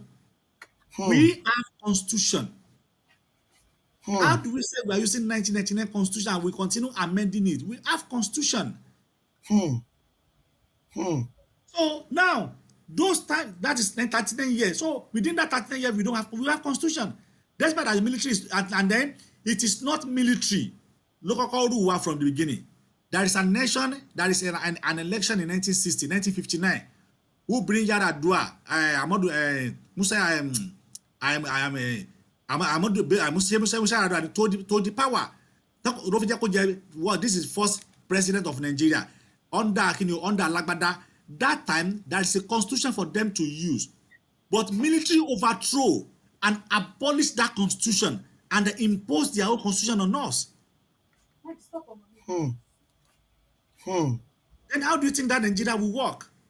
Let them come with original. That's why we said today everybody is using fake document. That is why sometimes Nigeria and all fake document. I don't even cry if Nigeria use fake document. It's your habit. They want people money. It's our habit. It is what we inherit from our grandfather. Everybody will use it. Nigeria is using fake. Okay, Abiola, Tinubu, fake document. Don't know number of year. Don't know. That is Nigerian. We are using fake constitution. We are using fake name. So everything have to be fake. So don't boo anybody way on fake. We are all fake. Nigeria is, that is why today when you go to airport, the way they treated Nigeria, you'll be crying because they know that Nigeria is completely fake. So why are you afraid? If they not treat your fellow woman as you don't need to be afraid because the omita amu Nigeria as what time war faking book way. Unless let us tell ourselves the truth. Faking. And then that is why today Tinubu is celebrating 72. His first daughter is celebrating 75 or 76. How come? Yeah, still fake. Still fake. Still fake. Oh my lagbara. Then why are we deceiving ourselves? We don't say now. Just think into your mind. Oh God. That's why Ewadi, Bíbélì kan sọ pé ó ní Ewadi ògbó dájúdájú. It is because these people are just trying to, they want to fool us. They cannot fool us. We're already wise than them. We are not a coward anymore. We are not a coward. That is why the youth have to wake up. This struggle, this call, it is clear call for the youth. And the youth have to stand up. Now, look at what is happening now. Youth are crying. Youth are suffering. Nobody see them. Nobody know where they are. Nobody even talk to them. Just let election remain 1 year now. You will be seeing those politicians who neglect those youth. We starting calling them into their house. Then they are preparing them against next election. Use and dump. Use and dump. Use and dump. Then ewa will be use ewa will be use ewa will be authority ori won wa buru si. Iwo ato le tejo nje alaye mi fún mi nígbò kan na alaye mi ma ni lọ́wọ́ ba 20 naira be yen now. To dem a fún ẹ on the day of election because ọ̀rẹ́ yẹn ó tẹ̀lé Tinubu ìwọ tẹ̀lé Obi má dẹ̀ ní kó lọ pa má dẹ̀ ní kó lọ padà nù má dẹ̀ lọ pa 50,000 má dẹ̀ lọ padà nù. Má dẹ̀ lọ pa ọ̀rẹ́ yẹn dànù. Olúwakẹ́misọ́lá ẹ káàbọ̀. Má dẹ̀ lọ pa ọ̀rẹ́ yẹn dànù. Ọ̀rẹ́ tẹ́ jẹ́ pé ti jọ ń jẹ for the past 3 years tí gọ́ọ̀mẹ̀ntì ò ti rí yín mọ́. Tẹ́bí ń jọ́ tó lówó lọ́wọ́ ló máa fún ẹ lówó. And then when the issue of government come out, how they started. So that is the reason why we have a lot of problem in that nation. And that problem can never be solved unless we go back to the grassroots. And then more thing, being an educated person, you know that the only thing that you can solve a problem is to go deep to the grassroots of that problem. When you neglect the grassroots of that problem, there will be a recurrence of accident. Whenever you neglect the root cause of that problem and then you neglect in order to face the root cause, there will be a consequence of problem. There will be an occurrence problem. There will be an occurrent incident because you didn't tackle the problem in appropriate channel to the grassroots. That is what happened in Nigeria today. Nobody wanted to go deep to the grassroots and solve the problem. No, nobody. It's not possible because I let it back. So, Ọlọ́run Elédùmarè ó dákun kó dábọ̀ ó ṣàánú fún wa ó ràn wá lọ́wọ́ ó tún ti wá ṣe yẹ ká wá kádé ti wá ṣe ni. I cannot pray for Nigeria, I don't know. I cannot pray for Nigeria. To me, because when you are praying for Nigeria, when you are praying for Nigeria, you are wasting your time. Just pray for your family alone. Pray for yourself alone. Those who are praying, God bless America, because they know what America is providing for them. They know what America is providing for them. You want to God bless America. Hello, mo wà lórí ètò ṣe fẹ́ dá ṣètò ni àbí ẹ fẹ́ béèrè.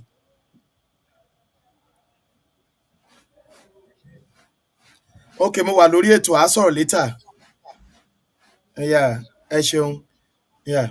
Bàbá, kí wá ní ọ̀nà àbáyọ sí gbogbo ìṣòro wa? Kí lọ̀nà àbáyọ sà? Kí lẹ gbà pa lè ṣe? Torí a ti rí pé àwọn olórí tá a ní báyìí wọ́n ọ̀dájú ni wọ́n. Ibi tá a dé báyìí ó ní ọba Ọọ̀ni of Ifẹ̀ tó ṣe ń sọ fún Tinubu pé this is our country, pé Nàìjíríà yìí pé country wa ni. Ṣẹ́rí àwọn ọba yẹn má bù wọn. Ṣẹ́rí àwọn ọba yẹn, they are playing their game to be on a safe side. Ṣẹ́rí àwọn ọba yẹn, they are doing their own possible best. Ìbọn ni ló pe Yorùbá Elder Summit. But when it comes to a national level, they have to go along. I will not deceive you. I will not deceive everybody. No, I'm not going to deceive. When it comes to a national level, they will go along in public. They might not go along in the private, but when it comes to a public affair, they will go along in public because salary one. Salary now. And they have to Bàbá, ṣé ìyẹn wá mí pé bí àwọn ọba ilẹ̀ Yorùbá ṣe wá rí gbogbo ìṣòro tí àwọn ọmọ Yorùbá ń kojú, ṣé wá mí pé wọn ò lè sọ̀rọ̀ jáde ni àbí ṣé torí pé wọ́n sọ sálárì wọn yẹn gangan náà ṣe dákẹ́ sọ̀rọ̀ tiwa ni àbí kí lẹ gbà pé ó fà á? Because wọ́n pa ọba, a rí pé láti ìgbà tó ti jí wa gbé ọba ò pè ìpàdé rí, ṣùgbọ́n wọ́n bẹ̀rẹ̀ sí ń pọ̀ ọba, wọ́n pe ìpàdé ní kíákíá, wọ́n pe olóyè Ìgbòho pé kó máa bọ̀ kó wá ràn wọ́n lọ́wọ́. Kí ló ń ṣẹlẹ̀ bàbá? Ṣẹ́rí tàwọn ọba yẹn, wọn à kí pa ọba o. Igbákejì òòṣà òun lọba o. Ẹkùn ọkọ ìlú lọba o. Ọba tí wọ́n bá pa, ẹ lọ béèrè irú ọba bẹ́ẹ̀ ò wọ ìpẹ̀bí ni o. Kò wọ ìpẹ̀bí. Ó ṣe ìdí ẹ̀ ṣe ọba tó tán láti jẹ ọba. Ṣé ẹ fẹ́ dá sétò ni? Ó yá ẹ gbóhùn sókè, bàbá wa ṣì wà ń bí o kó tó di pé wọ́n lọ ṣínu o. Ó yá ẹ gbóhùn sókè. Hello. Ẹ gbóhùn sókè, ẹ gbéra ńlẹ̀ bàbá, ẹ gbéra ńlẹ̀. Okay. Ẹ kú ètò, ẹ kú atótónu. Ẹ ṣeun. Ẹ kú àtàárọ̀. Ẹ ṣeun bàbá. Yorùbá nation. Ẹ̀mí wa tó bẹ̀rẹ̀ náà ló máa rópin. Àṣẹ o. Lágbàpá lọ́wọ́ Ọlọ́run wàhálà wa kò ní jájá sí. Àṣẹ o. Lójú ẹ̀mí wa la ṣe máa gba Yorùbá nation, kò ní sẹ́yìn wa. Àṣẹ o. Ṣùgbọ́n àlejò wa yìí, mo rí i pé wọ́n ti sọ̀rọ̀ púpọ̀. Bẹ́ẹ̀ tí mo fẹ́ bí wọ́n ni pé kí ló dé tó jẹ́ pé kí ni Tinubu gan ń ṣe báyìí?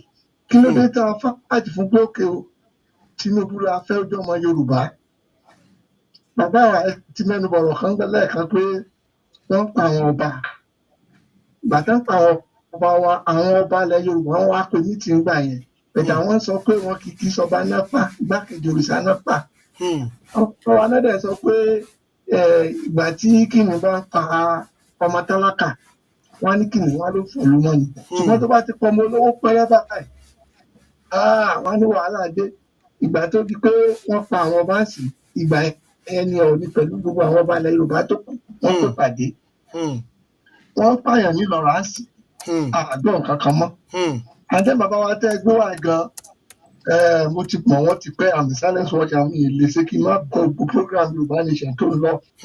Tẹ́bá wo kí ní mẹ́rin pé I'm one of the active members. But they were in support of Tinubu before he became the president of Nigeria. Why can't they talk to him now? Ẹ challenge wọn nìyẹn o. Tẹ́bá lọ gbọ́ àwọn kan tí Kánú sọ nínú àwọn speech ẹ̀ tí mo wò láàárọ̀ yìí. Ẹ rí i pé ó sọ̀rọ̀ gidi. Ó dẹ̀ sọ pé we Yorùbá we are cowards. Are we not cowards? Ẹ jẹ́ káwa náà ẹ dá àbẹ̀rẹ̀ yẹn.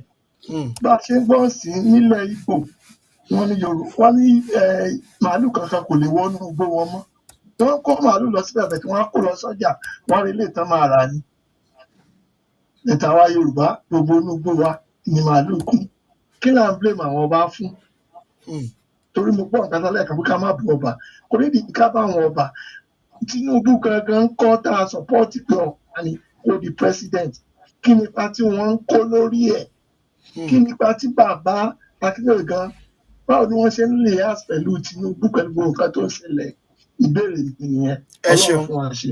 ẹ ṣeun. ẹ jẹ́ kí n dá àlejò wa lóhùn tí wọ́n kò wọlé sọ́rí màá mú níbi wọ́n sọ pé àwọn máa ń wù mí dáadáa tó dàbẹ̀ ni pé mo support Tinubu nígbà tí ó fẹ́ wọlé ẹ ṣe púpọ̀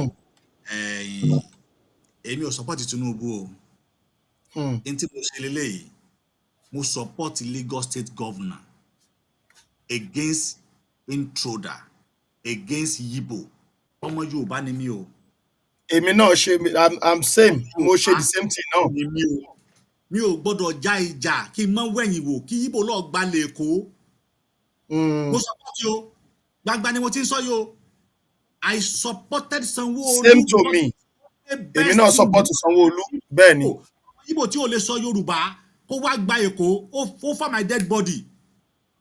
mo sọ pé tó bá jẹ́ wípé Fúnkẹ́ Akíndélé ó bá ní moral láti win ni I will support Fúnkẹ́ but mo rí pé kò sí bó ṣe fẹ́ ṣe the only person tó ṣe lè bá wa handle Èkó tó lè bá wa mú dání sí tó á fi gba Yorùbá nation òun náà ni Sanwó-Olú ní tí mo sì máa ń sọ nígbà ìlélẹ̀ mo ní ìjà ìwẹ̀yìnwò ló pa Yorùbá dábàá máa ń gbọ́ mi àwa dáhùn pàtó lèmi máa ń padà sórí history tí máa fẹ́ ṣe nǹkan ni ẹ wo ìgbà tí Àfọ̀njá Ààrẹ Ọ̀nà Kakanfò tó gbógun ti ìlú Ọ̀yọ́ àkọ́kọ́ ó lọ pe àwọn Fúlàní ó ní kán wá ràn án lọ́wọ́ ní pé Ọ̀yọ́ ń bá òun jà wọ́n kógun jà lú Ọ̀yọ́ tí Ọ̀yọ́ àkọ́kọ́ ló wà ní láftà lọrin ní Jẹ́bà ló wà ẹni tó bá ti débẹ̀ rí àwọn léṣì wà ń bẹ̀ tí wọ́n ti àwọn ẹranko ńlá ló ń bẹ̀ ń bẹ̀ tó bá ti débẹ̀ rí dáadáa Àfọ̀njá láti kógun Ààrẹ Ọ̀nà Kakanfò ó kógun jà ìlú Ọ̀yọ́ àwọn Fúlàní dẹ̀ ṣẹ́gun Ọ̀yọ́ níbi pé wọ́n ti wọ Òṣogbo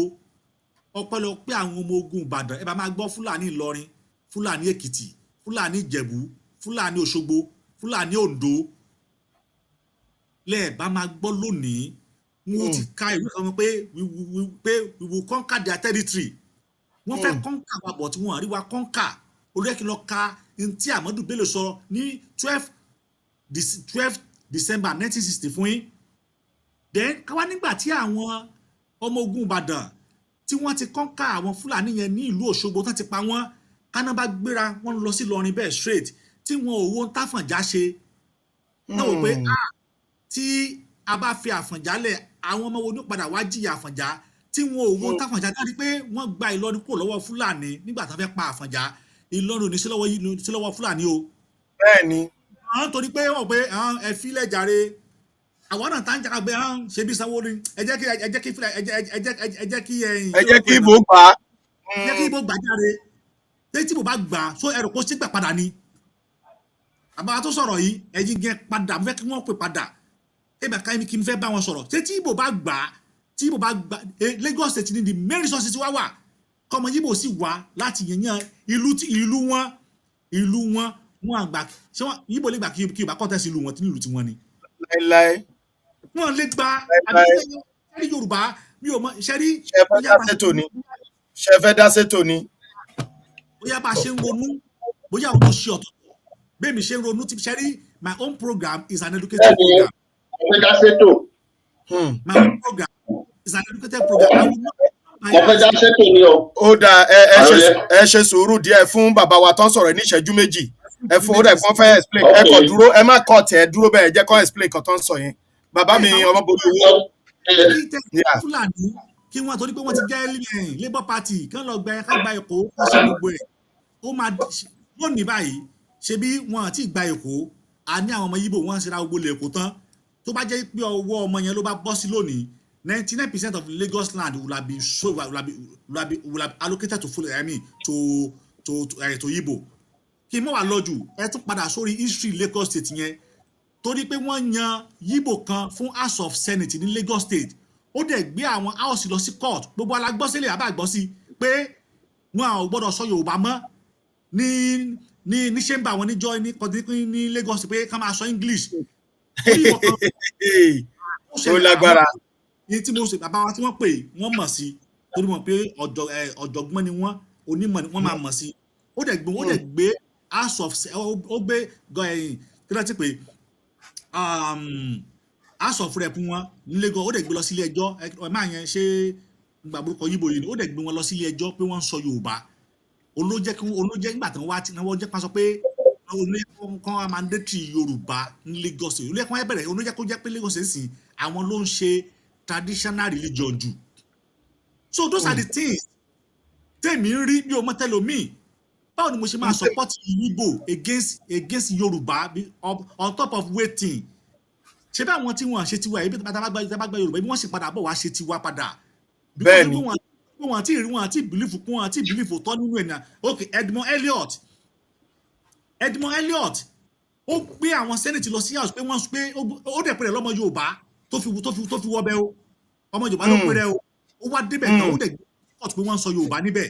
Can you imagine? ẹ wá ni mo sọ. Bàbá mi honorable ẹ káàbọ̀ o. Ó yẹ gbọ́n sókè bàbá ẹ béèrè béèrè yín.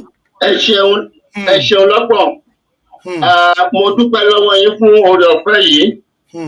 Ohun tí mo fẹ́ bẹ̀ lọ́wọ́ alàgbà tó ń sọ̀rọ̀ ni pé èmi rò pé bí wọ́n ṣe tókòó pẹ̀lú ọjọ́ orí wọn má bínú o. Mo mọ̀ pé bàbá ni wọ́n jẹ́ ní àyè ara wọn. Bẹ́ẹ̀ni. Ọkọ obìnrin ni wọ́n sì jẹ́ ní àyè ara wọn. Èmi sì wò pé tí ẹnìkan bá tọ́ṣì ọmọ wọn pé ó fẹ́ fìyà jẹ lásán èmi mọ̀ pé kò lè gbà lásán àbí kẹ́nìkan try láti insult ìyàwó wọn àwọn ò ní gbà nítorí pé wọ́n jẹ́ olórí ilé. Kí ni àǹfààní pé a ní ọmọ Yorùbá gẹ́gẹ́ bí president a ní Ọọ̀ni of Ifẹ̀ gẹ́gẹ́ bí olórí ọba ilẹ̀ Yorùbá àwọn ọba yòókù kí ìyà máa jẹ Yorùbá nígbà tí wọ́n jẹ́ bàbá ẹ̀gbọ́n èèyàn àwọn wọ̀nyí wọn ò yẹ fún olórí wa ẹnikẹ́ni tó bá support wọn ọba kan náà ni wọ́n jẹ́ as long as you the speaker now cannot allow anybody to molest your child or your wife in your presence unjustly. These leaders, they are devils. They are devils. We need to remove them totally. They are not representing us. Ìyà jẹ ọmọ Yorùbá, a ní láti gba ara wa. Èmi wá fẹ́ sọ fún yín pé ó lè criticize mi o. Obìnrin onítìrí ló dìde tó ń ṣe bokini ẹ̀yin tí ẹ jẹ́ asọ̀rọ̀sọ̀rọ̀ yìí àsìkò ní ẹ̀yin tẹ́ ń gbójú síta àsìkò ní láti dìde láti ní orúkọ tó ju ti Bọ́lá Tinubu lọ tó ju ti Ọọ̀ni Ọ̀jájá lọ tó ju ti àwọn olórí burúkú yẹn tó jù lọ àsìkò ní láti support obìnrin kan ṣoṣo yìí láti gba agbára wa ìgbà lórúkọ yẹn tó máa yọ lọ́jọ́ ọ̀la. Ẹ ṣeun bàbá wa obìnrin tí ẹ ń dárúkọ ọ̀nà bòmíì ló ń gbà fún tó agitate fún ilẹ̀ Yorùbá kò sí ní ojú ọ̀nà tí a jọ wà bẹ́ẹ̀ tí ẹ bá ṣe tó ẹ pè mí màá ṣàlàyé fún yín obìnrin yẹn kọ́ ló ń lead bàbá wa olóyè ọmọ Adéyẹmọ ló gbòòtọ́ lọ́wọ́ tí a dẹ̀ ń tẹ̀lé so ọ̀tọ̀ lélẹ̀ tí ìyá yẹn ń ṣe ń tiẹ̀ ẹ ṣe púpọ̀ bàbá wa ẹ ṣeun. Ẹ gbóhùn sókè o bàbá wa ń gbọ́ yín wọ́n ń gbọ́ yín ó yẹ ẹ gbóhùn sókè ẹ fẹ́ dá sétò ni ó yẹ ẹ gbóhùn sókè o ẹ gbéra ńlẹ̀ ní kíákíá o. Mo kí bàbá wa mo kí gbogbo àwa tá a wà ní orí ètò pátápátá. Ẹ ṣeun. Ọlọ́run á fún wa ṣe. Àṣẹ o. Ohun tó rọ̀ mọ́ ọ̀rọ̀ ilẹ̀ Yorùbá ó pọ̀ gan gidi ni. Ẹ ṣeun. Eléyìí tí ó wá jẹ́ gbàgbọ́ bí ẹ̀ ó ní ọ̀rọ̀ àwọn ọba àti ọ̀rọ̀ pírẹ́sìdẹ̀ntì wa. Lóòótọ́ bí bàbá ṣe sọ lẹ́ẹ̀kan gbogbo question tán dàbò bàbá wa tán jẹ́ àlejò wa. ọ̀ráìtì lóòótọ́ bẹ́ẹ̀ tí nǹkan tí bàbá wa náà sọ ọ̀ráìtì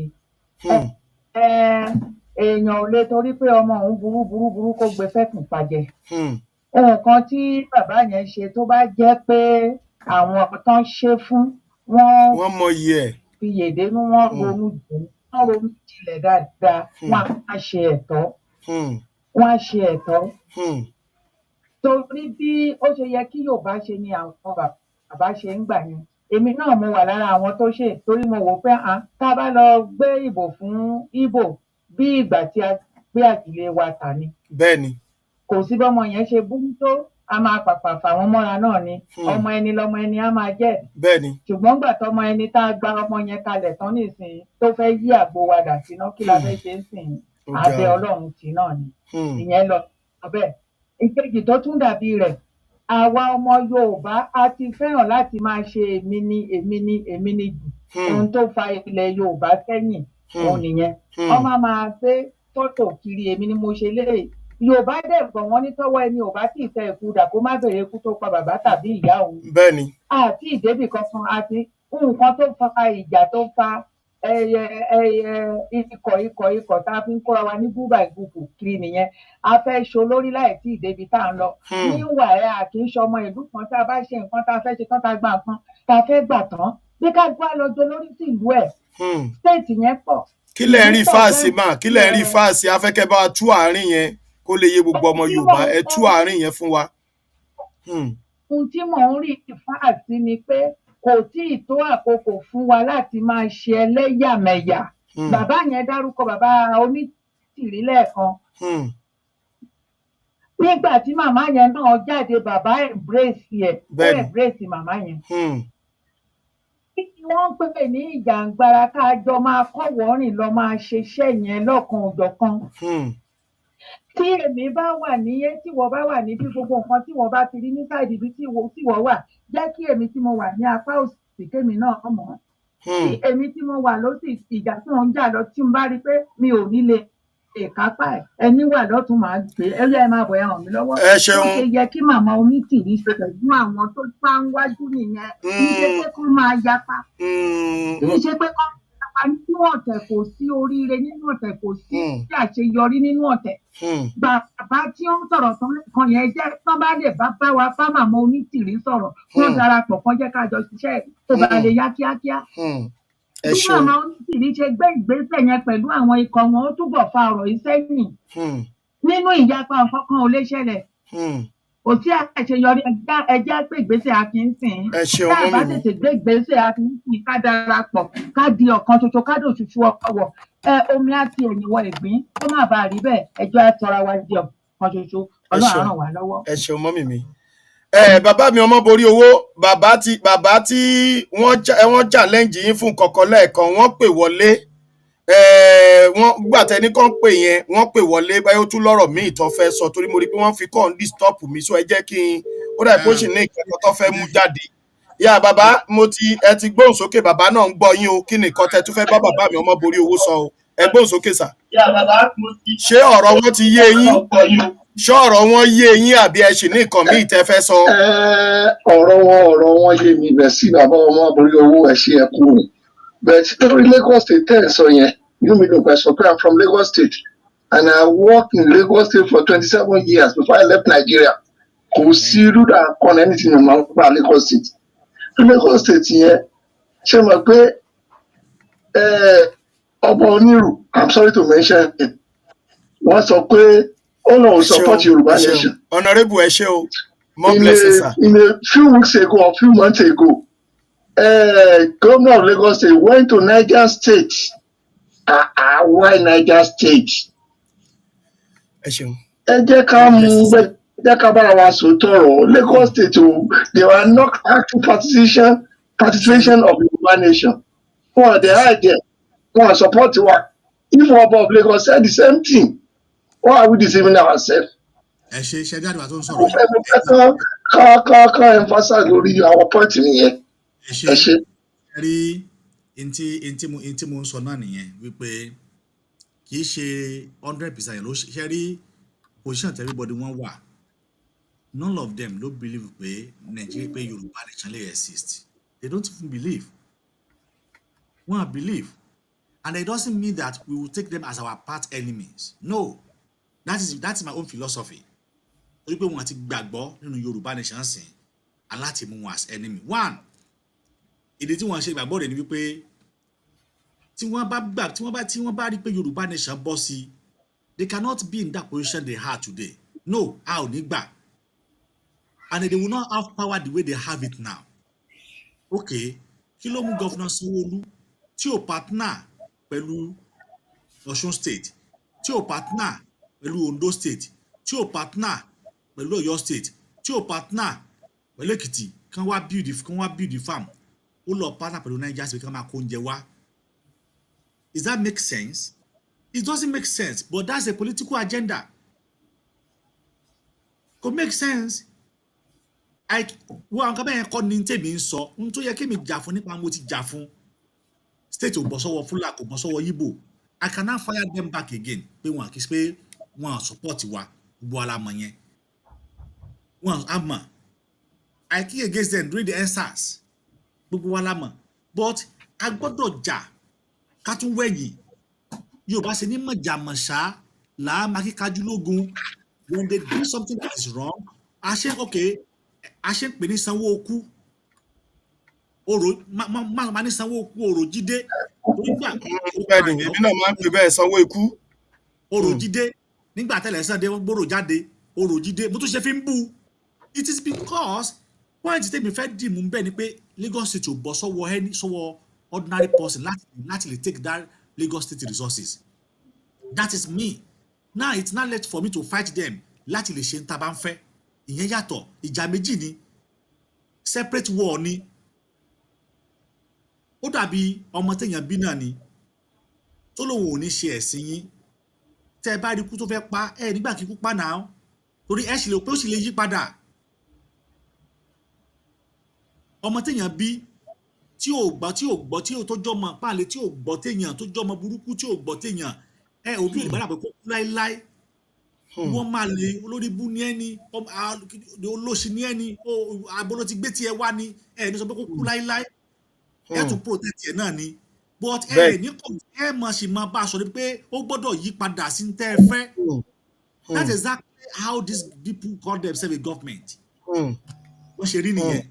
Ó ká lè dájú wọ́n ṣe rí nìyẹn ni. Ẹ ṣeun o, ẹ káàbọ̀, ẹ ti wà lórí agbágbé o. Ṣé ẹ fẹ́ béèrè ìbéèrè lọ́wọ́ bàbá wa Ọmọborí Owó ni?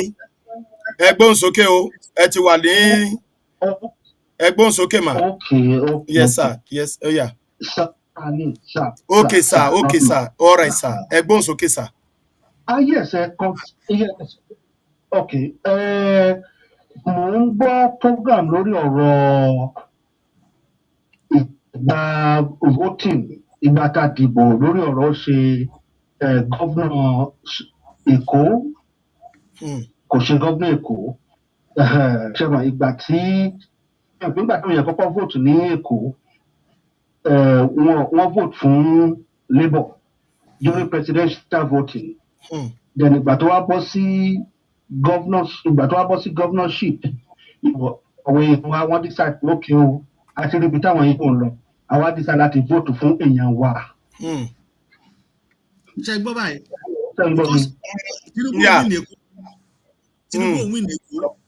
But government á gbọ́dọ̀ jẹ́ kó gbọ́. Ẹ gbóhùn sókè bàbá, ẹ gbóhùn sókè. Bàbá mi Ọmọborí Owó ń gbọ́ yín. Wọ́n ń gbọ́ yín. Okay, yes. So, okay, ẹni tó sọ̀rọ̀ Ọmọborí Owó ni orúkọ wọn. Ọmọborí Owó ni wọ́n. Akọni ọkùnrin. Okay. Ṣé rí àwọn èèyàn wa, I don't know, ṣé rí level of understanding wọn, at times, a mọ̀ pé àwọn politicians wọ́n ti ṣẹ̀ wá. Wọ́n ti ṣẹ̀ wá. Ṣé Sanwó-Olú ni o, ṣé bàbá Tinubu ni, wọ́n ti ṣẹ̀ wá. But Yorùbá kan náà ni wá. Ṣó ti yẹn?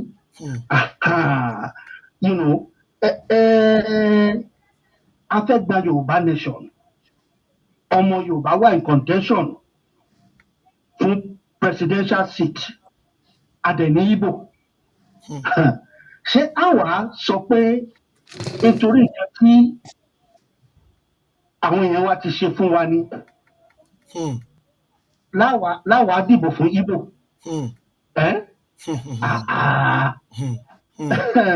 You see, àwọn èèyàn wa àwa Yorùbá, I don't know, you know, no matter what, no matter what, tó bá jẹ́ pé Hausa Fúlàní ni, no matter what tí any of the leader bá ṣe fún wọn, tó bá ti kàn án pé ó di presidential vote, wọ́n á vote fún èèyàn wọn. Bẹ́ẹ̀ dẹ̀ ni Igbo náà. Tó ti yẹn, ṣé a wàá gbé power, a wàá gbé agbára Èkó, a gbé fún Igbo ni? Okay, wọ́n sọ pé some of us, you know, jẹ́ pé à agitate fún Yorùbá nation.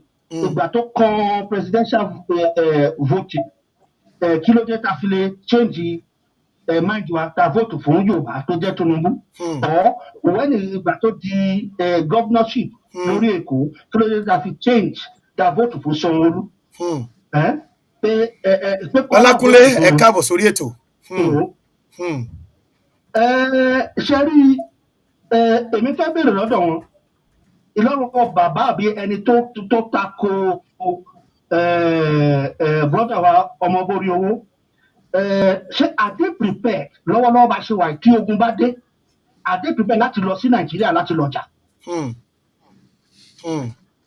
Are they prepared pé okay ní ìsìn once assign ara wọn, let them come out, wọ́n ready pé ogun dé o, ẹ jẹ́ ká lọ sí Nàìjíríà ká lọ jà, wọ́n gbébọn fún wọn. Are they prepared?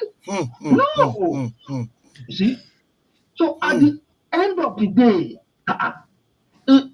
èmi ò rò pé Tinubu, no matter what the case might be, àwọn náà rí gbogbo nǹkan tó ń ṣẹlẹ̀, àwọn náà rí gbogbo nǹkan tó ń ṣẹlẹ̀. Ẹ jẹ́ ká approach kìíní pẹ̀lú ọgbọ́n, yes, pẹ̀lú ọgbọ́n. So ẹ jẹ́ ká approach kìíní pẹ̀lú ọgbọ́n. It was the right thing, àwa tá à ń jíjà agbára fún Yorùbá nation. Ìgbà tó di presidential vote, that decide láti vote fún ọmọ wa. Ṣòtìyẹn, there was nothing bad in that. Ṣòtìyẹn, ìgbà tó dẹ̀ di governorship election, tàbí pé Igbo fẹ́ gba Èkó mọ́ wa lọ́wọ́, that vote fún ọmọ wa, there's nothing bad in that. Because agbára ò sí lọ́dọ̀ wa ń gbà yẹn. Ṣé ìgbà tá à ń kígbe Yorùbá nation Yorùbá, it's a good thing, mo like spirit wọn, but ṣé agbára wà lọ́dọ̀ wa ń gbà yẹn? Agbára wà lọ́dọ̀ ìgbà yẹn ibi tágbára wà ọ̀dọ̀ Fúlàní ni, ọ̀dọ̀ Fúlàní Haúsá ni. Ṣó ti yẹn ọmọ wa ló bọ́ síbẹ̀. We will keep fighting. Okay, ma. We will keep agitating for. We will keep agitating for Yoruba nation. You see, we will keep agitating for it. But it's the best way. It's the best way because I want to sọ pé kí ló dé ta fi change, ta fi vote fún èèyàn wa as of that time. Okay, táwọn bá láyé. Ẹ ṣeun, Ọlákúnlé, ẹ káàbọ̀ sórí ètò. Ẹ gbóhùn sókè dádì mi, ẹ má bínú, ẹ gbóhùn sókè dádì mi, à ń gbádùn yín. Okay, táwọn bá ní àyà, tell them ẹ jẹ́ kí wọ́n lọ sí Nàìjíríà, kí wọ́n lọ gbébọn,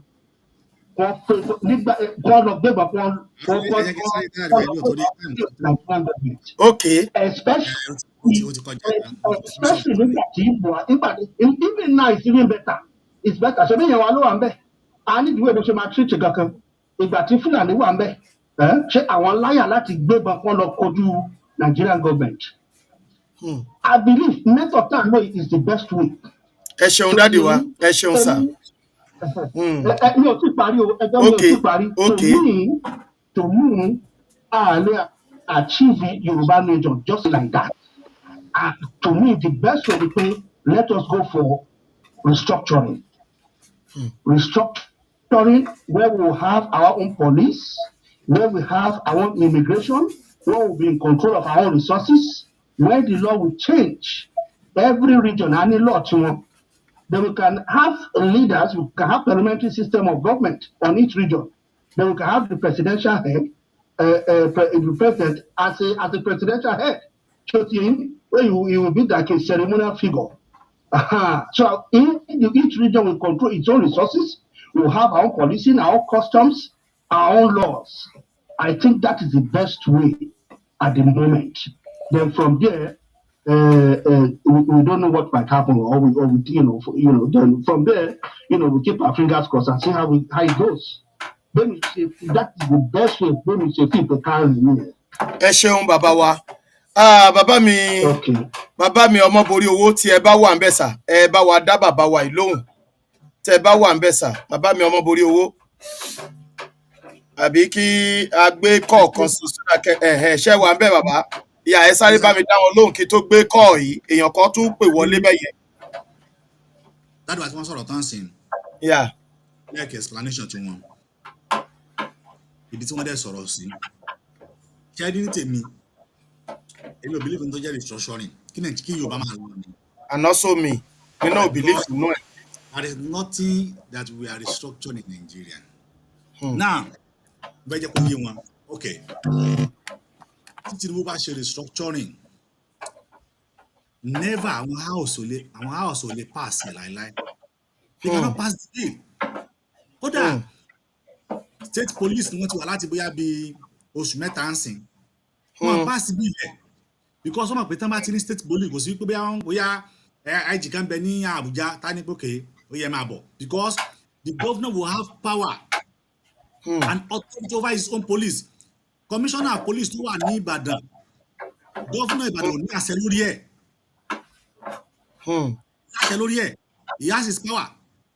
So state police lásán wọn àti allow ẹ̀ kó dúró. I want some restructuring. It can work. Arabic can máa lọ. Ṣé ẹ wá rí in tó wà ń bẹ̀ ni pé ojú ló ń kán àwọn èèyàn. Yorùbá wọn ní ojú ló ń kán ibòjì. Olùsí ń bọ̀ wà ń bẹ̀. A lè gba ìyá ṣe rí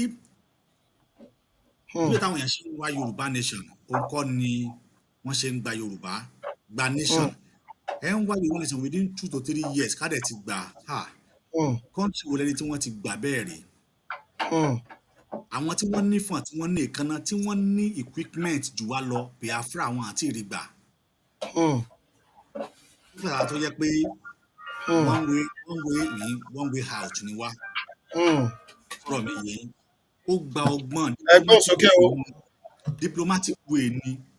Ẹ ṣeun ẹ̀mí náà mo tó ìṣòro ohun tí mo fẹ́ bèèrè ni pé kí ni ọ̀nà àbáyọ tí Mr. Omobori Owo fẹ́ là kalẹ̀ criticizing theory tá ń sọ is no more working. A ti ní enough theories. A nídìí ọ̀nà àbáyọ. Ẹni ẹ̀fẹ́ gbọ́ tí onítìrí fine. If you don't want to hear onítìrí, kí ni ọ̀nà àbáyọ? Ó ń sọ báyìí pé a ò lè gba Yorùbá nation within 2-3 years. Pé àwọn tó ní fún Igbo wọ́n ti bẹ̀rẹ̀ donkey years. Igbo are the Igbos Yorùbás. Ohun tí mo mọ̀ ìjẹ́ mọ̀, ohun tí ẹ mọ̀ ìjẹ́ ìlú mọ̀. Why do we criticize one another? Ẹni ìkan sọ pé nǹkan tó ní nì. Ẹ jọ̀ọ́ bàbá ṣe rí bàbá lóòóná bàbá mi Omobori Owo máa dá yín lóhùn o lórí ọ̀rọ̀ onítìrí ẹ̀ ń dárúkọ yẹn wọ́n máa dá yín lóhùn torí dà pé ẹ mọ food okay sir yes sir okay ó yá ẹ gbóhùn sókè dádì ẹ gbóhùn sókè àwọn ọ̀gá mi náà ló wà níbí àwọn ọ̀gá mi náà ló jókòó yìí àwọn ọ̀gá tèmi náà rí ó yẹ bá wọn sọ̀rọ̀. Okay. Torí pé nǹkan tí èmi ń sọ ni pé nígbà tẹ́ ẹ sọ pé nǹkan báyìí ni tó wà consistent. Àwa ń sọ pé nǹkan tó ń sọ irọ́ ni.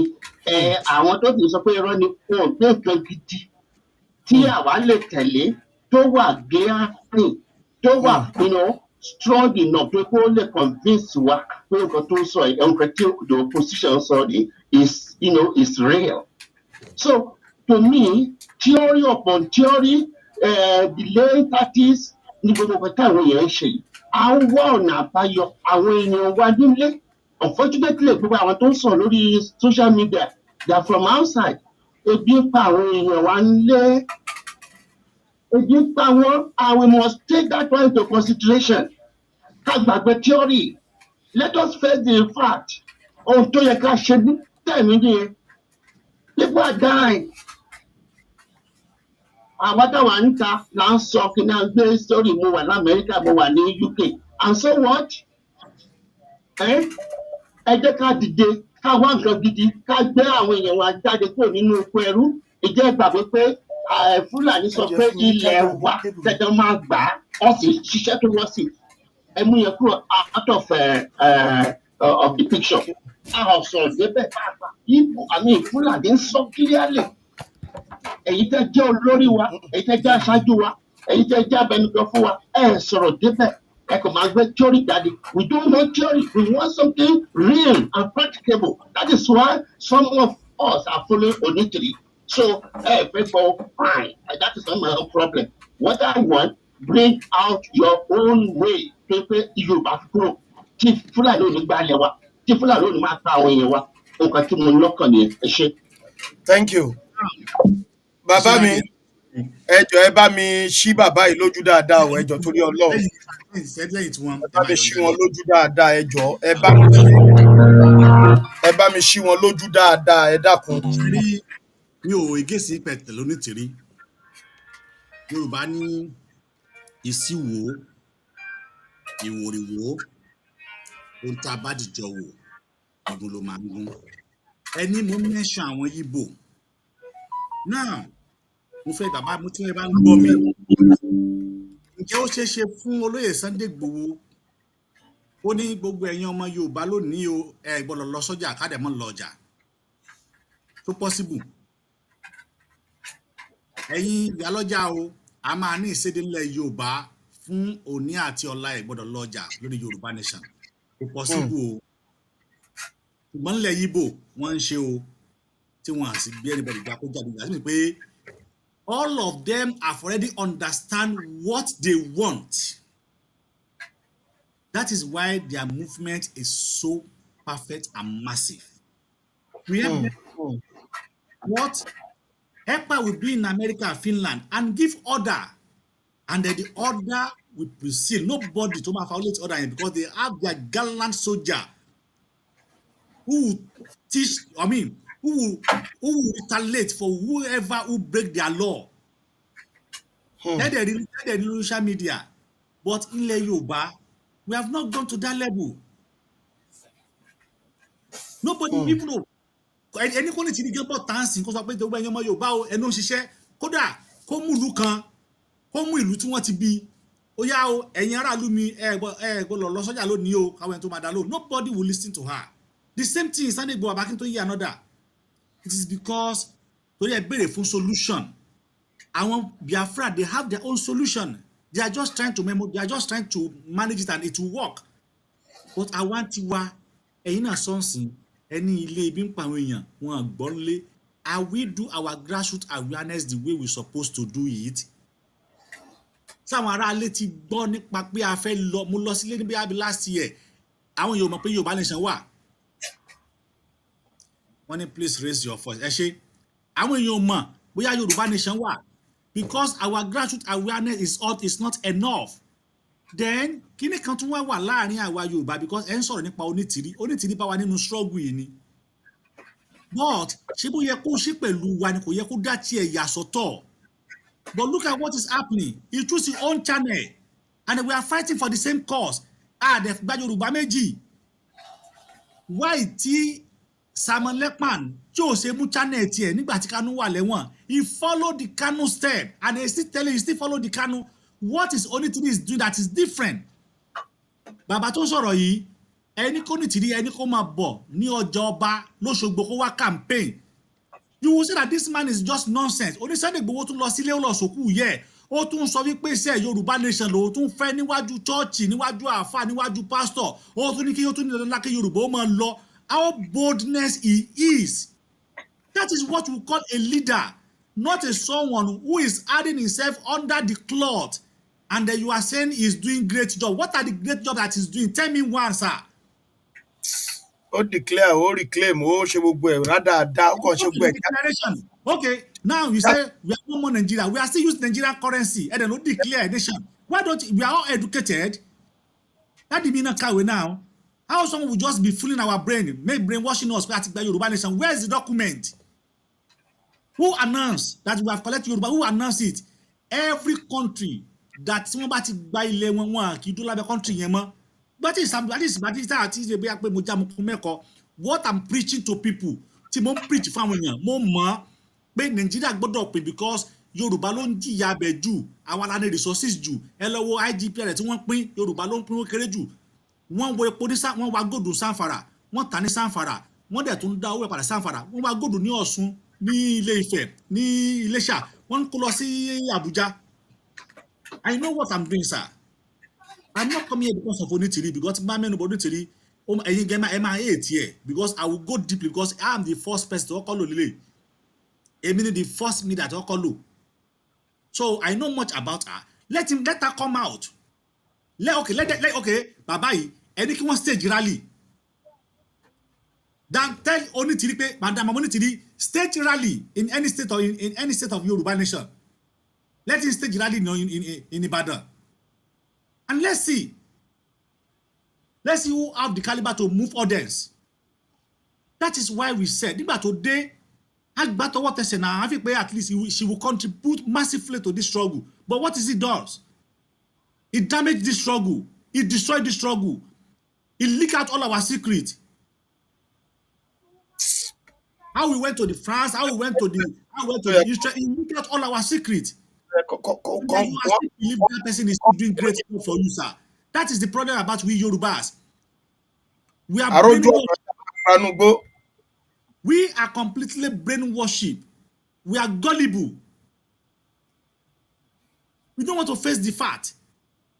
Okay, anything about what they say, I'm a country, I'm a diplomatic it means. Which I can tell you categorically, I know. Kí ni Sunday Igboho ti ṣe, wọ́n ba lé ẹ̀jẹ̀, ó stage rally, ẹ wo rally tó ṣe, ó tún wá sílé nígbà tí wọ́n tún ba lé ẹ̀jẹ̀ tán tó tún fún ó tún wá sílé, ó tún wá sọ pé Yorùbá nation ló tún fẹ́, ìyẹn gan tó fún lọ́tọ̀ láti bí pé this man know what he's doing.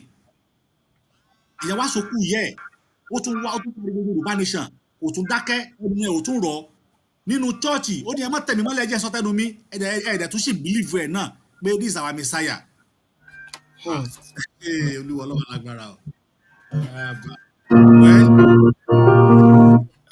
Ẹgbọ́n sókè o, kí lẹ fẹ́ sọ o? Ìjọ bí ẹ pè mí, ẹ yọ̀ǹda mi, ẹ jọ.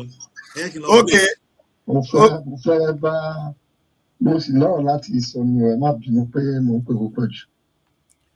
Okay, ìṣẹ́jú méjì péré bàbá, torí bàbá fẹ́ jáde. Ẹ má jẹ́ ká la kú jìnnà lórí onídìrí, kì í ṣèyàn, ìṣe destroyer. Ẹ gbà ẹ tiẹ̀ máa explain fún mi lórí nípa ọ̀rọ̀ onítìrí rárá, ẹ má jẹ́ ká sọ̀rọ̀ lórí ẹ̀. Let us go back to the grassroots. Irrelevancy, ẹ jẹ́ ká gbàgbé ẹ̀ pátápátá. Inú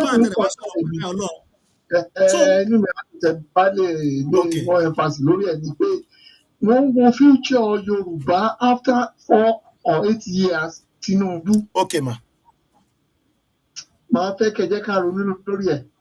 If there is no meaningful impact on Yoruba now, what will be our future? Exactly. Sherry, you have asked a great question. If we don't have Yoruba nation, what will be our future? Sir, ma, I'm telling you categorically, our future will be worse than Hausa if we don't have Yoruba nation. Reason this, Fulani is coming there again for 8 years or 16 years. Whatever that Tinubu does today, they will scatter everything and destroy it. They will still now. Àwọn ọmọ wọn ni wọ́n ń dà wá láàmú. Ta nípa iye Buhari ló wà ń bẹ̀ o. Tinubu wà ń bẹ̀ sí wọ́n tún ti dà wá láàmú o. Ibi tí ṣé Tinubu ni president ń sìn o. Fulani tún ṣe ń pa àwọn èèyàn wa o. How come it happen? Mo sọ wípé wọ́n mú Fulani kan bóyá last week àbí ìjẹta wọ́n sọ wípé aṣẹ̀mọ́lù ni wọ́n gbàtà dé police station. Bẹ́ẹ̀ni. Gọ́ọ̀mẹ̀ntì sọ ìtọ́pọ̀ àwọn kan wọ́n yọ àwọn kan pè wọ́n ní agro farm.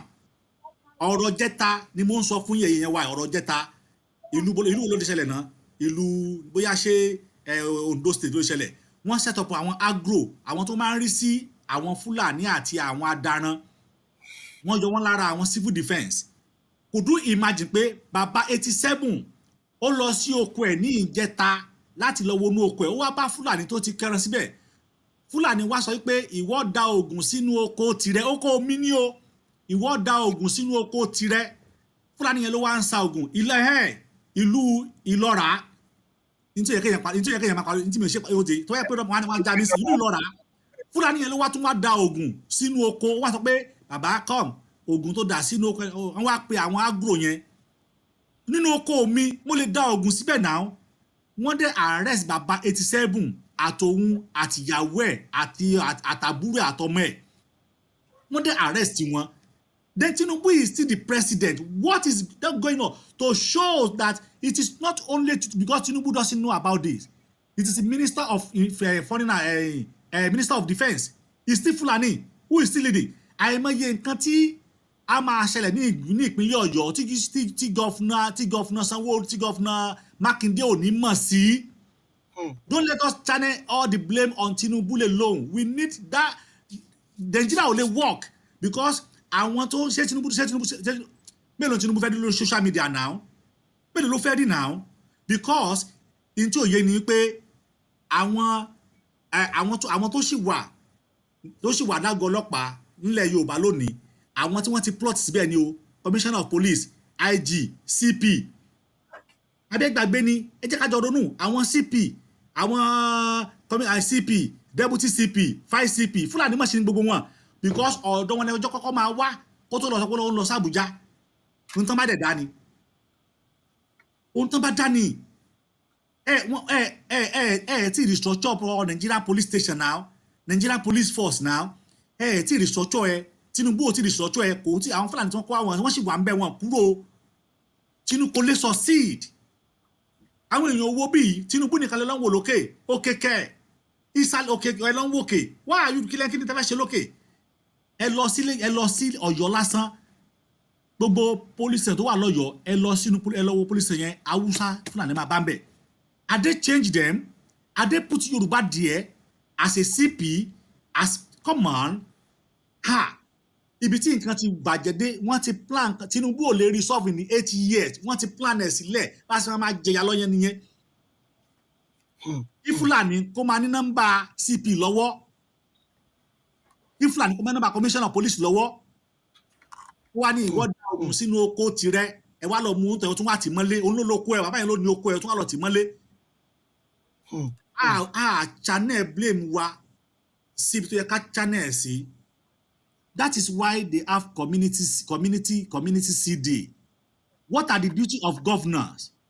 This is only the governor can table this thing to the president.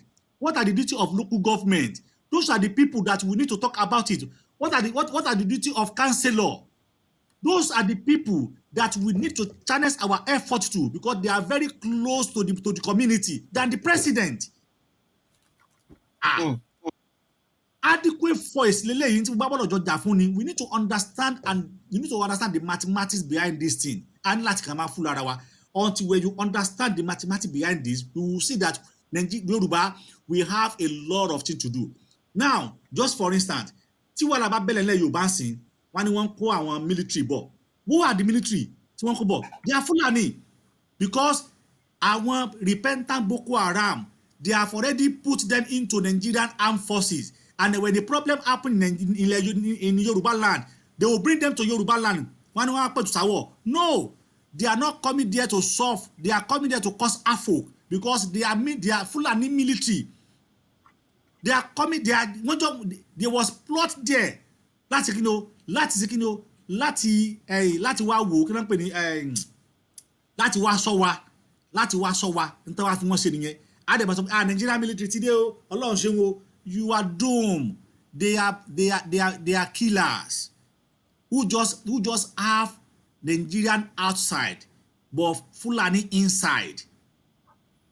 They are killer that have Nigerian outside, but Fulani inside. Okay, since Tinubu Debensi, how many Boko Haram tí wọ́n ti arrest? In Tinubu, there is a power who are bigger than Tinubu. Don't need to deceive ourselves. That is why I said Nigeria will not work. It cannot help us. It's there for nothing, for camouflage. It's there for ceremony. It's there for money making. It's there for recognition in the world. Nothing more. Not for to help Yoruba. We are the one that will help ourselves. We don't need to just continue deceiving ourselves. Tinubu ni o, Tinubu ni. Let's forget. But Cherry, now, that was not so nípa àwọn Yíbò. Ẹ lọ wo lẹ Yíbò ń sìn. Ẹ lọ bó ṣe flush and Fulani yẹn out. Wọ́n ti ń dáko, wọ́n ti ń dá oko, iṣu wọn báyìí bẹ́ẹ̀ báyìí ni. Okay, báwo ni wọ́n ṣe rí ṣe? Because there is a unity in that land. Àwọn ọ̀dọ́ wọn ti gbà pé lóòótọ́ làwọn fẹ́ lọ. Àwọn ìyálọ́jà ọba wọn tó bá ṣe mọ̀nàmọ́ná wọ́n wọlé lọ tí wọ́n lọ nà mọ́lé ni o. Ọba wọn tó bá ṣe mọ̀nàmọ́ná wọ́n wọlé lọ bá wọn. Ebi House of Rep ni wọ́n pa House of Rep wọn kan tó gbàbọ̀dé fún wọn. Jọ́sọ̀ ni wọ́n House of Rep wọ́n lọ pa mọ́lé ó gbàbọ̀dé fún Biafra. Are we bold enough as a Yoruba son and daughter?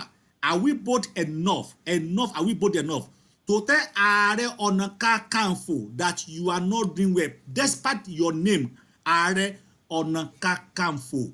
How do you wait for government to give you order before we fight for your own land that you are Ààrẹ Ọ̀nà Kakanfò for? How many of us can face Ààrẹ Ọ̀nà? How many of us? How many of us? How many of us can face Gbajabiamila when he was destroying Lagos State? Baba, how many of us? Our morale as a youth have never reached to that certain level. Go to Dilia, go to Elosile Yibo. They have all the instruments. They have everything that is safe, and their children and their son, they are ready. Their youth, they are ready to fight for the freedom. They don't give them money. They don't give them money, but they are stand up to that clarion call, that this is a clarion call, and they are stand up to it because they understand that they need to go.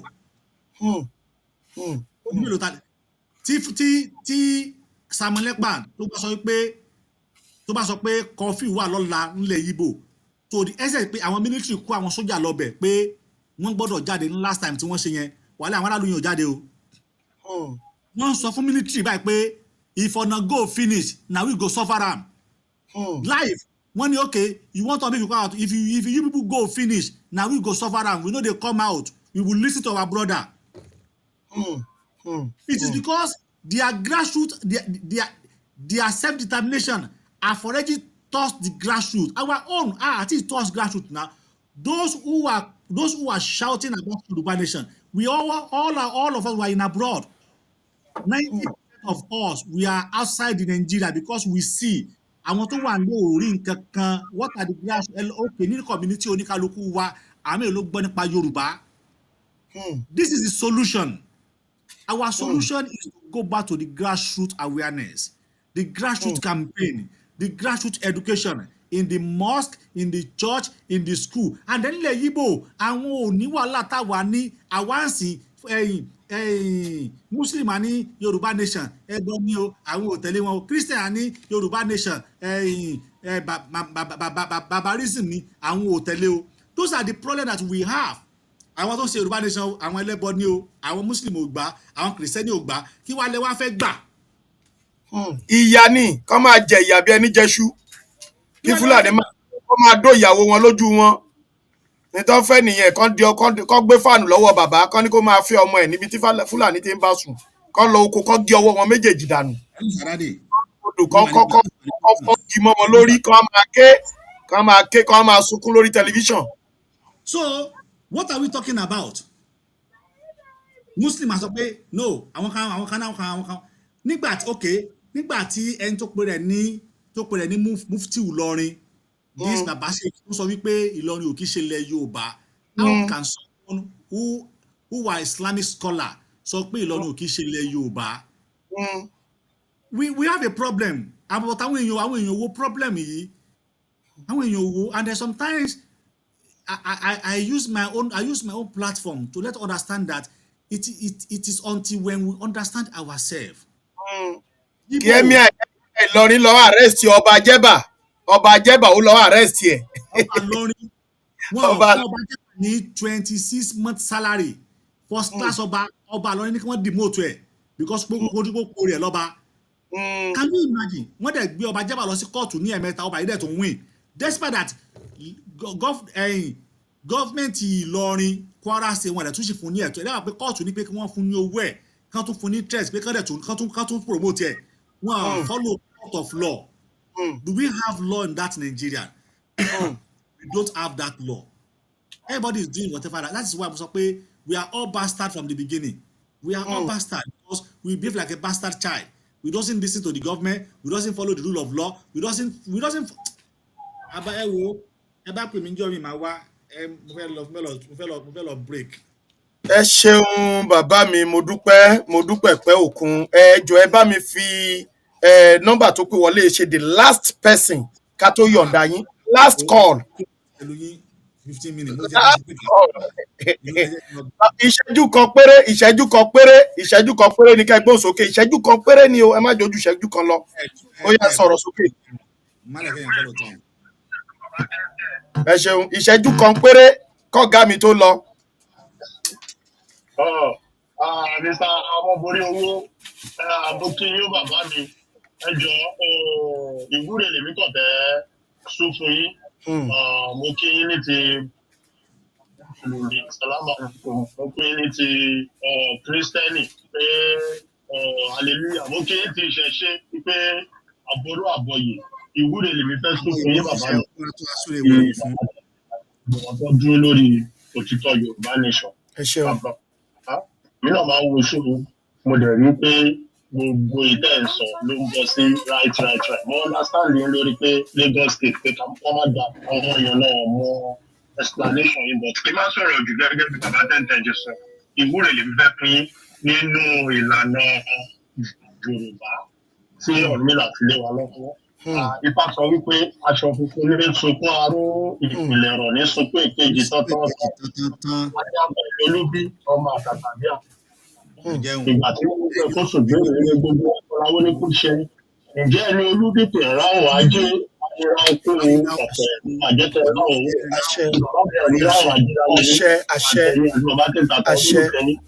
ẹni olúbí wọn kí ráhùn aya ọkọ bàbá mi obìnrin ẹni ráhùn aya àṣẹ ẹni olúbí kì í ráhùn ilé gbogbo láyé ayéráńkú ọ̀pẹ̀ àjẹtẹ̀ ráhùn báyìí ire àánú ire gbogbo yóò máa wá sọ́dọ̀ yín. Àṣẹ. ẹni sọmọ nù. Àṣẹ. ọmọ yìí kó wọn yín lójú. Àṣẹ. àti ẹ̀wọ̀n àti bàbá tẹ́ntẹ́n àti àwọn tó gbé Yorùbá nation dúró pẹ̀lú àṣẹ Elédùmarè pẹ̀lú àṣẹ ti Ọ̀rúnmìlà gbogbo ìwúrí yín ló máa bọ́ sí re. Àṣẹ. ẹni sọmọ nù ọmọ yìí kó wọn yín lójú. Àṣẹ. Ifá ní òkúta aláwàrà àmásẹ̀gbẹ̀ adéáfọ́ ọwọ́ ọmọ abímàrún jèrè àràrún òkúta alàwàrà másẹ̀jẹ̀ adéáfọ́ ẹsẹ̀ ọmọ abímàrún jèrè àràrún ìgbà tẹ́rọ ayé ẹ̀ láì ní kó ẹbọ náà ní kó ṣe ọmọ ọwọ́ kì í tójú ọwọ́ kú ọmọ ẹsẹ̀ kì í tójú ẹsẹ̀ rọrùn èrì gbàwọ̀ ipá má jà kú lójú wọn ọmọ ẹ̀ kú lójú àṣẹ àṣẹ oore àṣẹ ìdùnnú ló máa wá ló gbé ẹgbàá tẹ́lẹ̀ sílẹ̀ Yorùbá àṣẹ àtẹ̀yà gbàgbà akíntẹ́yà àti bàbá olóòdòdò àti gbogbo Yorùbá dictator ẹni mọ sáré ọmọ àṣẹ ìrìn àjọba yín torí ìrora rẹ̀ ń jà fún Amẹ́ríkà làwọn wà gbogbo wa ló mú nǹkan padà sílẹ̀ ká máa ṣe ọ̀tọ̀ nù gbogbo ìjàgbá tẹ̀ ń jà lórí Yorùbá nation yìí mo mọ̀ pé lọ́jọ́ kan á wá sí mo ṣe pẹ̀lú àṣẹ náà má dé kúrò àbá mi. ẹ ṣeun God bless you dádì mi God bless you God bless you. ṣe ti wá rí báyìí pé ire ni mo pè yín sí báyìí ṣe ti rí pé ẹ jòkó ẹ gbàre ẹ jòkó ẹ gbàre báyìí bàbá mi ẹ ṣeun dádì mi Ọmọborí owó akọni ọkùnrin inú mi dùn sí yín bàbá mo yọ̀ǹda yín dádì mo yọ̀ǹda yín sà ẹ ṣe gan mo dúpẹ́ ẹ kí gbogbo àwọn olólùfẹ́ yín kẹ́ tó máa lọ o ẹ kí gbogbo àwọn olólùfẹ́ yín kẹ́ tó máa lọ o. Ẹ ṣé mo dúpẹ́ lọ́wọ́ yín o ẹ ṣé gan ni ẹ ṣé mo dúpẹ́ o. Táwọn olólùfẹ́ yín bá fẹ́ wá wò yín bàbá ẹ sọ péèjì yín ẹ sọ YouTube channel tẹ́tí ọ̀pẹ́rẹ́tì káwọn olólùfẹ́ wa lọ́kọ̀ wá máa wò yín gbogbo àwọn tí ò bá tí ìmọ̀ tó jẹ́ ìgbà àkọ́kọ́ káwọn náà lè wá sọ́dọ̀ yín wá tí wọ́n máa gbọ́ gbogbo ọ̀rọ̀ làákàyè ọ̀rọ̀ ọlọ́gbọ́n yìí ẹjọ́ ẹ sọ YouTube channel tẹ́tí ọ̀pẹ́rẹ́tì àti péèjì yín bàbá. Orowo Media ni mo ti ń operate tó jẹ́ YouTube channel péèjì wa tó jẹ́ péèjì wa tá ń lò tá fi wọ́n ti gbà lọ́wọ́ wa àwọn India ti gbà látàrí pé à ń jà fún Yorùbá yìí mẹ́ta ẹ̀ṣẹ̀ kírètì ọmọborowo media náà ni but ìyẹn ò tí rìn bóyá bí 10 ló sì wà lórí ìyẹn but ilé tí wọ́n fi wá yẹn. Ẹ sọ fún àwọn èèyàn wa kán máa lọ bẹ̀ àwọn olólùfẹ́ yín máa pọ̀ ń bí kẹ́ wọ́n pọ̀ gan-an over 300 èèyàn ló wò wá sẹ́yìn. ọmọborowo media náà ni ẹ ṣe púpọ̀ lórí YouTube ọmọborowo media òun náà ni ẹ ti lè rí wa tàbí orí Ayékòótọ́ tẹlifíṣàn méjì tí à ń jẹ́ sí nìyẹn ẹ ṣe púpọ̀ o àdúrà gbogbo wa gbà lágbára Ọlọ́run àní ṣe lásán o ọ̀rẹ́ ó dáa bàbá.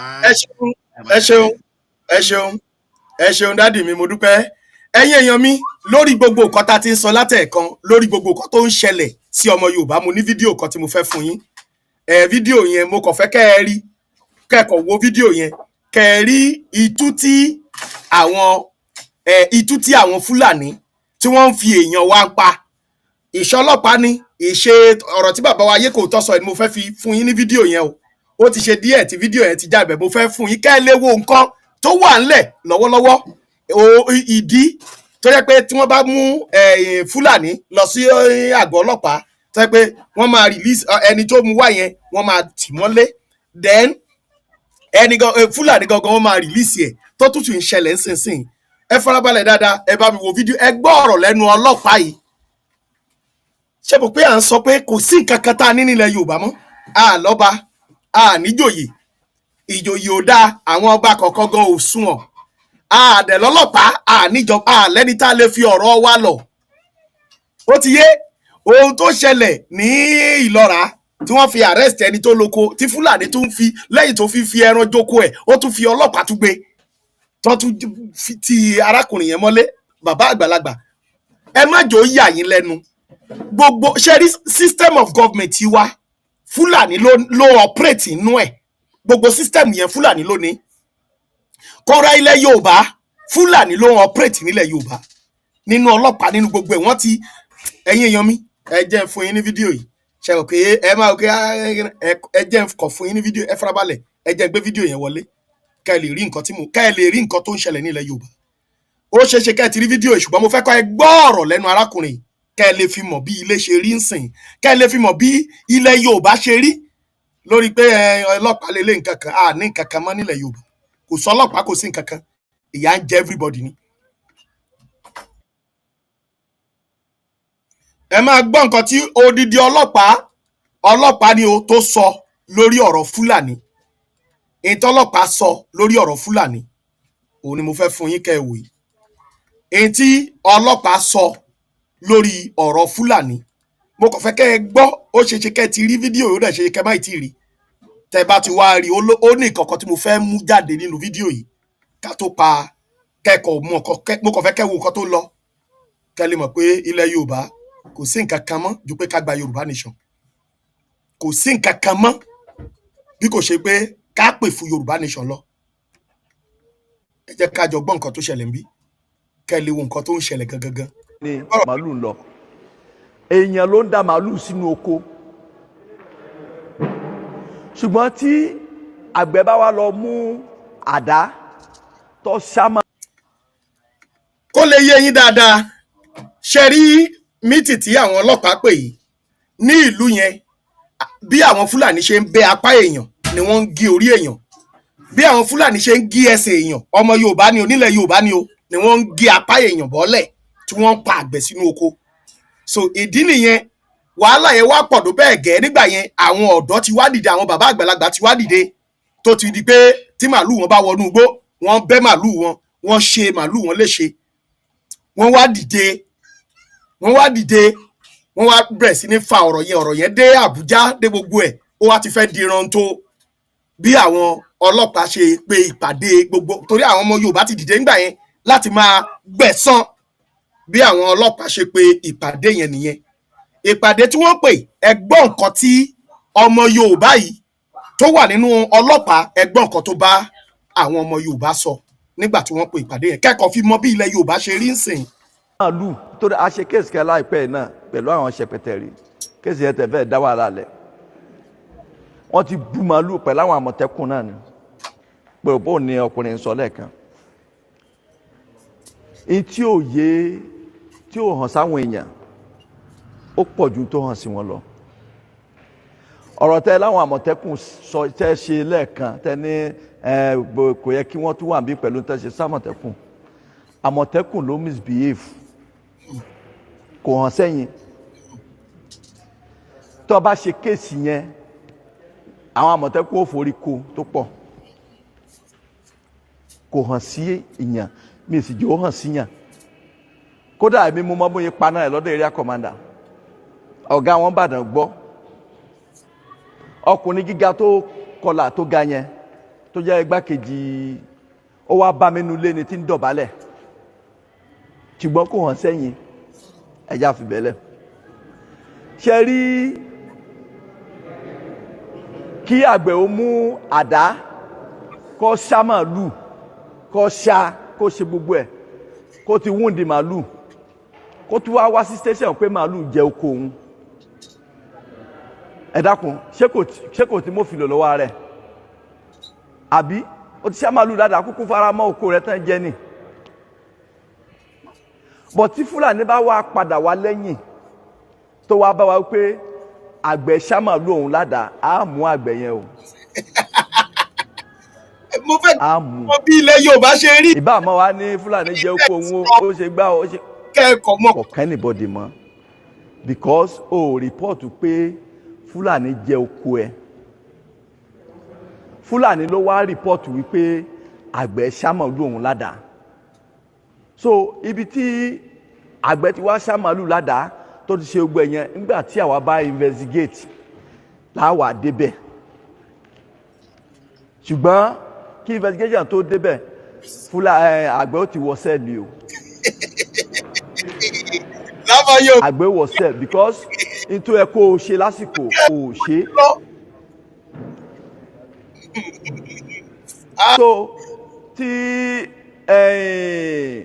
ìwọ tó yẹ kó jẹ́ complainant ó wà padà di accused ṣùgbọ́n ó wà lọ gbòòrò ó wà lọ́mọ sọ fáwọn èèyàn pé Fúlàní jẹ́ oko mi ṣe làwọn ọlọ́pàá tì mí mọ́lé àwọn ọlọ́pàá tì mí mọ́lé fúngbà Fúlàní jẹ́ oko mi àwọn aráàlú tí wọ́n ní sympathy fún ẹ náà àwọn náà wà máa ní àwọn ọlọ́pàá yóò da Fúlàní lọ gbó fún wọn wọ́n ti jẹ̀jẹ̀ kújẹ wọ́n ṣe kínní ṣùgbọ́n ẹni tó bá wà farabalẹ̀ gbọ́ ọ̀rọ̀ ẹni lóye bí ẹ ṣe ń wo tó farabalẹ̀ gbọ́rọ̀ yóò mọ̀ wípé àgbẹ̀ gan ti ṣàṣejù ẹlòmíì Fúlàní kàn lè da màálù kọjá lásán yóò àtàkì wọn ni Fúlàní ò jẹ oko rẹ̀ kò sí kẹ́kẹ́ o a mọ̀ pé lóòótọ́ tó bá da màálù kọjá ó lè ti ẹsẹ̀ àwọn màálù ó lè ba ebè jẹ́ ó lè tẹ kíní kan pa àmọ́ ṣùgbọ́n wàá rìpọ́tù ìmí àwa lóko àṣekéèsì kan oko tiẹ̀ ká sọ pé bí ìlóko tiẹ̀ àwọn Fúlàní kọjá lọ ní ojú títì ó sì fi oko ẹ̀ lẹ̀ ó fi obi tó ti ń dá oko rẹ̀ lẹ̀ ó sì lọ bá wọn lójú títì ìjà dé wọ́n kura wọn wá ẹnì ṣó lóko adébí oko kò sí nǹkan kan Fúlàní ní ojú títì ló ti wá bá wọn ṣé mọ̀ gbogbo orúkọ bá yẹn ṣe rí téèyàn ò bá farabalẹ̀ because iṣẹ́ tá à ń ṣe gẹ́gẹ́ bí nǹkan tí àbá yẹn sọ lẹ́ẹ̀kan bí ẹ̀ ṣe iṣẹ́ tí ò dá láyé tó bá mú jẹ ṣé ó lè mú tọ̀run jẹ ni kò possible ṣé ó yẹ yín mo wà pé mo ti rí àwọn ojú bíi mélòó kan tí mo ti bá treat kéèsì màálù jẹko ṣe màálù jẹko mi ṣé ó yẹ yín ṣe rí iṣẹ́ tá à ń ṣe téèyàn bá fara balẹ̀ tá bá ní àwọn púpù Fúlàní ni wọ́n Yorùbá ti gbé kéèsì wá mo gbọ́dọ̀ support Yorùbá against Fúlàní ó right o kò right o kéèsì ṣàgbọ́dọ̀ favour Yorùbá ni kò possible gbogbo èèyàn la wà fún tá bá ní Fúlàní ni wọ́n àyàn wọn jẹ́ aṣojú ẹ̀ Ọlọ́run bẹ̀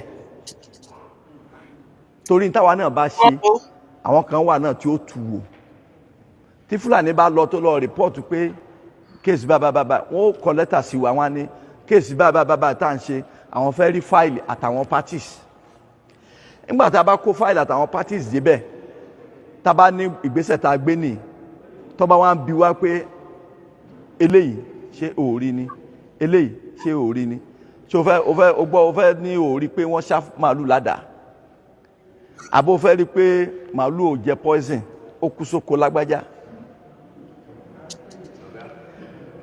So ẹni tó bá rújọ́ lẹ́ka ẹ̀mí ìdílé òjò ẹ̀rọ tẹ̀ sọ yìí ẹni bàtà àwọn yàrá tó gbé ẹ̀kú rìkìtì ẹ̀.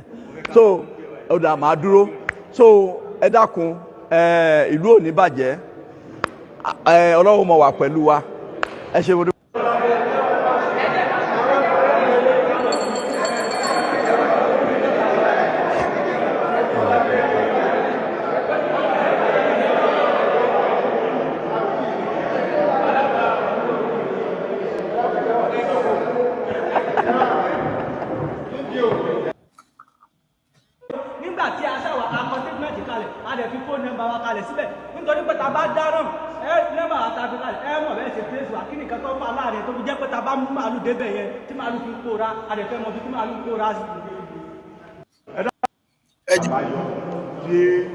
Epo lè ké bí eku, ẹyẹ ó lè fi èpo ẹyẹ.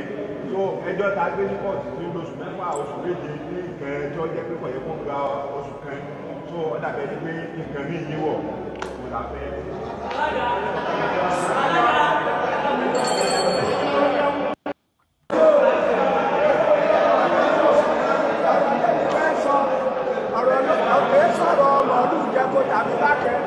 Ọ̀rọ̀ àwọn community police òun lè ní kẹ́kẹ́ gbọ́ kẹ́ fún wa nímọ̀ rẹ̀ kẹ́ sì gbọ́mọ̀ rẹ̀ tí wa lórí wọn àwọn community police ọ̀rọ̀ àwọn community police àwọn ọmọ wa fẹ́ gbà síṣẹ́ tó jẹ́ pé àwọn ọmọ yìí ọjọ́ bíi báárà ni wọ́n wà fún àfẹ́kọ́jọ́ pé ọjọ́ lọ lórí àwọn ọmọ yìí ká tó mọ kókó wọn ọkọ tí bàbá gbọ́ tí bàbá kọ̀wé táwọn wà ń tọ́ wọn. Agbára wà láti pé dídùn ó pé ẹyẹ tẹ̀lé wọn ló jẹ́ pé lóòótọ́ ìwọ ọjọ́ jẹ́ olórí àwọn òróró Fúlàní ẹnà gbogbo yìí tí mo lù jẹ ọjẹ ọyẹ mi tó bá mú òun yóò mọ àwọn tí ó wọ́n ọjọ́ tó ti kọ́ láwọn dàgé ara wọn kájọ mọ́ lára ara ká lè jọ wọn mú un pé kíní yóò ìwọ lọ jẹ́ olórí àwọn Fúlàní ọyá gbogbo fẹsẹ̀ yìí wọ́n lù jẹ́ àbẹ́ ọjẹ ọyẹ mú un rẹ̀ àléwúrẹ́ àní àgùntàn láti ewúrẹ́ ọ̀nà náà fẹ́rẹ̀ ọ̀jẹ̀mọ́ oko solúṣẹ́ ìgbésẹ̀ kájọ ṣe sí o. ẹ̀tí pípàdé àgbẹ̀sí ẹ̀yìn láyé àtijọ́ táwa wá Fúlàní ọ̀sánú ẹ̀kọ́ kẹ́yìn ó fi ń plé fídíò ẹ̀ mọ nǹkan tí ìyẹn nìkan oṣù náà ní ìdààmú òun náà wà lẹ́yìn wọ́n máa rí pé wọ́n dé lóko tó lóko ọ̀bá ilé wọn wọ́n mọ̀ ìgbà owó jẹ́ lọ ni àwọn tó bá tó wá káì ẹ lè fojú kẹ Fúlàní nù ẹ lè fojú kẹ wọn tó ẹ bá wa ṣiṣẹ́ ń bẹ pè pàdé àti àgbẹ̀ ẹ fi yé wọn wípé ẹni tí ọ̀bẹ tí ọ̀bẹ pé méjì lẹ́yìn ìmọ̀lú rẹ̀ tí oko yòówù tó lè bàjẹ́ àwọn ní ọ̀sẹ̀ gbogbo owó ní ọba àwọn ọlọ́ọ̀bá oko bí ogójì jẹ́ tí wọ́n bá ti gbà mú láti bí ó ti bẹ̀rẹ̀ sí oko bàjẹ́ ní láti bẹ̀rẹ̀ ó ti mọ̀ sanwó lọ tá a bá ṣe é bẹ́ẹ̀ kò lè lọ kò lè gún o pé ẹ̀rẹ̀mọ́ ilé mọ̀lú kan bá ti jẹ́ ẹyọ̀kẹ́ báwo la ṣe nílé nínú oko mọ́ tó jẹ́ fínísì ni pákítà ń yẹ lórí òní jẹmọ́ pákí èèyàn lásẹ̀ òní jẹmọ́ ágbà tó wọ̀ òní.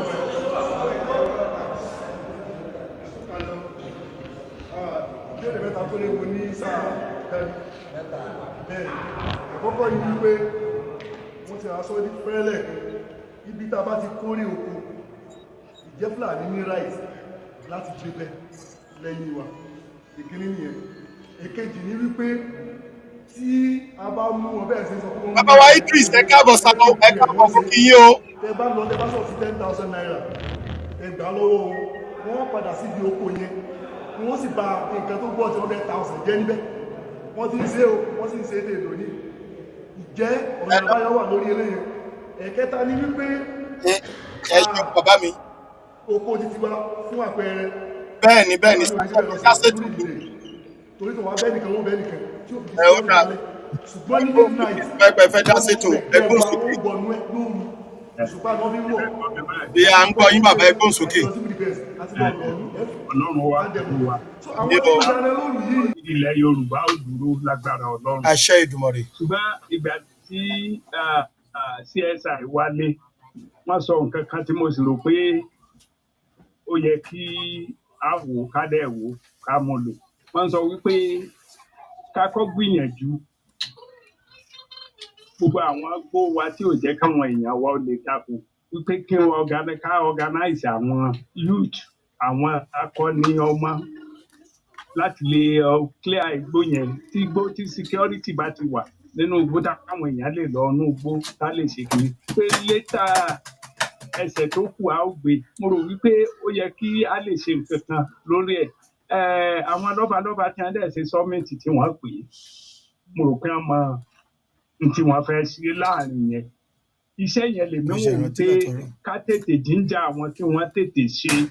Sẹ́rí tí wọ́n bá ti organize ìdíní tí inú gbogbo wa bá mọ́, ẹ jẹ́ àwọ̀ ẹsẹ̀ tí ìjọba wà gbé. Àwọn yúùtù táwọn wí, àwọn ilẹ̀ Ìgbò táwọn wí, wọ́n gba permission lọ́wọ́ ìjọba kí wọ́n tó clear àánú gbogbo wọn. Bẹ́ẹ̀ni. Abẹ́gẹ́tì. Bẹ́ẹ̀ni, wọ́n gba permission. Kò sí gọ́ọ̀mẹ̀ntì ẹni Tinubu táwọn pé sọ̀rọ̀ pé Nàìjíríà kíní kan wọ́n ṣe kan yìí. Olórí Nàìjíríà ní sẹ́ǹsì kò lè kọ̀ndẹ́mù ibi tó wà àbí ó bá pẹ́ kú ọ̀bẹ. Abẹ́gẹ́tì tí mo sọ. Bẹ́ẹ̀ni. Tẹ́ Ọ̀jájá ti gbìyànjú láti kó sọ́mìtì yẹn jọ. Mo dẹ̀ believe pé wọ́n ń ṣiṣẹ́ underneath lórí ẹ̀ bí wọ́n á ṣe clear àwọn gbó bí wọ́n á ṣe ṣe kan yẹn. Ìníkẹ́jọ́ ká bẹ̀ wọ́n kí wọ́n tètè ṣiṣẹ́ lórí ẹ̀ láti organize àwọn youth tí wọ́n lè ṣiṣẹ́ yẹn. Sẹ́rí tí wọ́n bá clear àgbo wa tán Yorùbá wọ́n ní fúnra oníkinní kan ní ó pè báyìí ṣe wù. So ìgbà tí wọ́n bá clear àgbo táwọn ará bí òrìgbò wa wọ̀ mọ́ màálù tí wọ́n fi ń jẹ́ kó tún wọn rí lò mọ́. Ìgbà yẹn láti ṣe kínní nídà àti dúró de gọ́ọ̀mẹ̀ntì láti ṣe kínní láàrin yẹn. Ọ̀tá bá dúró wípé àwọn èdè gọ́ọ̀mẹ̀ntì agent wọn ò gbé bọ̀ wá wọn ó ṣe kankan bẹ́ẹ̀ yẹn ó ṣeé ṣe kó má tètè possible. Àwọn ará bẹ́ẹ̀ ti gbẹra wọn ti rí kọjá level tí Tinubu lè tètè ṣe. Ẹgbẹ́ tẹ̀sà. Mo gẹ́tì yín sà. So èmi ń wò wípé ta gbọ́dọ̀ kọ́ fèsì náà ni pé bó láti secure àwọn ilẹ̀ wa. Tá a bá secure ilẹ̀ wa then the next thing ó ṣe kẹlẹ̀ àti tètè pé ibi tá à ń lọ ni yóò rọrùn. Ibi nǹkan tiẹ̀ pé the worst wá ṣẹlẹ̀ kí mo yè rẹ̀ kéré rẹ̀ ni pé ok àti clear gbogbo wa àwọn ará bí ò rí bí penetrate mọ́ wọn ò rí bí wọlé mọ́ títí gbogbo wa ló fẹ́ àsìkò ń fẹ́ tẹnu bọ́dọ̀ ó fẹ́ ṣe kínní kan tá a bá ti gbà káwọn ará bí ó ti gẹ́rẹ́ ṣe kínní wa á rọrùn fún wa láti tètè ọ pé tó dáa náà we are no more interested in one Nigeria. Bẹ́ẹ̀ni. Abẹ́gẹ́ bẹ́ẹ̀ni. ń sin gbogbo wa wà papọ̀ igbó wa àlè débẹ̀ àlè ṣe kan tá a bá ní ó dáa náà a fẹ́ dádúró a fẹ́ ṣe kan sí bó la ti fẹ́ kún ọjà àwọn èèyàn ó ṣe àti àlè ṣe ń jẹ lónìí gbogbo ìdí ó jáde lónìí. Abẹ́gẹ́ ti fi mú un. Bẹ́ẹ̀ni. We need to secure our land first. So ìyẹn dẹ̀ ní kò ní the permission from any government. Kò sí gọ́ọ̀mẹ̀ntì tí ó wà ń pò ní ìsìn tó ṣe pé gọ́ọ̀mẹ̀ntì Nàìjíríà ló swear lórí tí ó wàá sọ wípé ó dáa náà ẹ lọ lé ẹnìkan kú ẹ ṣe kéré kan. But we need to do it gẹ́gẹ́ bí májàsọ́lá ṣe sọ pé need àti dúró de gọ́ọ̀mẹ̀ntì tàbí approval gọ́ọ̀mẹ̀ntì. Èmi wò wípé àárín yẹn bí wọ́n ṣe sọ yẹn ló yẹ ká gbé ẹsẹ̀ lé lórí ká dẹ̀ organize bá a ṣe ṣe kìíní yẹn underneath tí ò sì ṣe pé wọ́n wá gbé kámẹ́rà bíi tá a ṣe ní o à ń ṣe fídíò rẹ̀ we don't need it when we don't see these people a mọ̀ wípé ṣe ń lọ ẹgẹ́ tẹ̀sà. Bẹ́ẹ̀ni ọ̀rọ̀ lẹ́sọ̀ dádì mi ẹ ṣeun dádì mi àwọn iṣẹ́ ń lọ náà ṣùgbọ́n kì í ṣe gbogbo nǹkan la lè máa sọ ní orí afẹ́fẹ́ bàbá àwọn kọ̀ọ̀kan ń ṣẹlẹ̀ tá a lè máa sọ lórí afẹ́fẹ́ a mọ̀ pé lágbára Elédùmarè ọmọ aládé a ní kú sí oko ẹrú lágbára Elédùmarè Ọlọ́run á dúró tì wá ẹ ṣé gan dádì mi àṣẹ o ẹ ṣeun dádì mi mo dúpẹ́ o dádì mi ẹ ṣé gan dádì o àmì o ẹ ṣé o àṣẹ o ẹ ṣeun o dádì mi àṣẹ o dádì mi ẹ ṣé o mo dúpẹ́ o ẹ ṣeun o dádì o ẹ ṣé gan o thank you. Ìjẹ́ ọ̀nà àbáyọ kan wà lórí wọn torí wọ́n ń dá lóru wọ́n dẹ̀ ń ba owó wa jẹ́ mẹ́tẹ̀ẹ̀ta ni ẹ sà.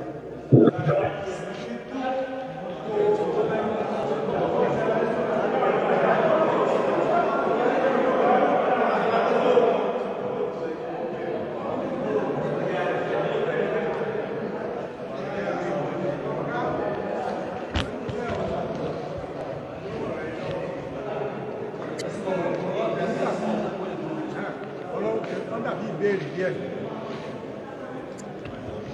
àmọ́ gàánì àmọ́ tígà wà a sì mọ bí tí wọ́n kó ẹrẹ wọn sí jẹ́ tí mo bá bí làwọn àbí náà sẹ́lẹ̀ tí wọ́n bá màgá lọ́wọ́ tí wọ́n bá ń lọ gàánì tí wọ́n bá débẹ̀ tí wọ́n bá tẹ́wọ̀n ní òkè ní ìlú ìṣẹ̀ kí lẹ́yìn ìjọba òfin fún mi tí wọ́n bá ń lo ọ̀gá wọn nínú ìgbà wọn kò sí màgá lọ́wọ́ kò sí tẹ́wọ̀n ní òkè ní òkè kí ni ìjọba òfin fún mi.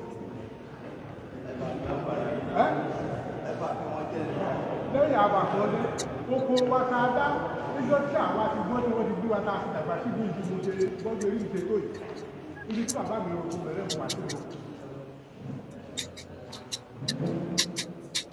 Wọ̀ọ́lù sì wá bẹ̀ wá orí ibi tí ìlú oko wọ̀ọ́lù wọ́n da mọ̀ọ́lù síbẹ̀ wọ̀ọ́lù bá àkànní jẹ́ kí ló yẹ kí ìjọba ó ṣe fún wọn.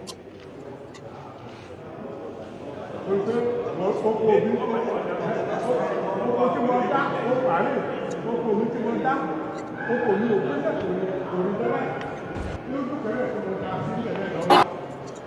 Mọ̀ọ́lù ni wọ́n da mọ̀ọ́lù wá láti ilé wọn wọ́n wá dà bá wọ́n ti bà kẹ́kẹ́. Ẹni gẹ́gẹ́ bí agbófinró bẹ́ẹ̀ bá rẹ̀ bá lọ́wọ́ ẹjọ́ tó yẹ ẹjọ́ tó ọ̀tọ̀ ní sílẹ̀ àbí olóògùn wa. Nígbà àwọn àbátọ̀ ṣe wọ́n rí pé àwa ibi lọ́lẹ̀ mọ̀lú dáadáa kò ní ọ̀nà ó lọ lé mọ̀lú kí mọ̀lú dá.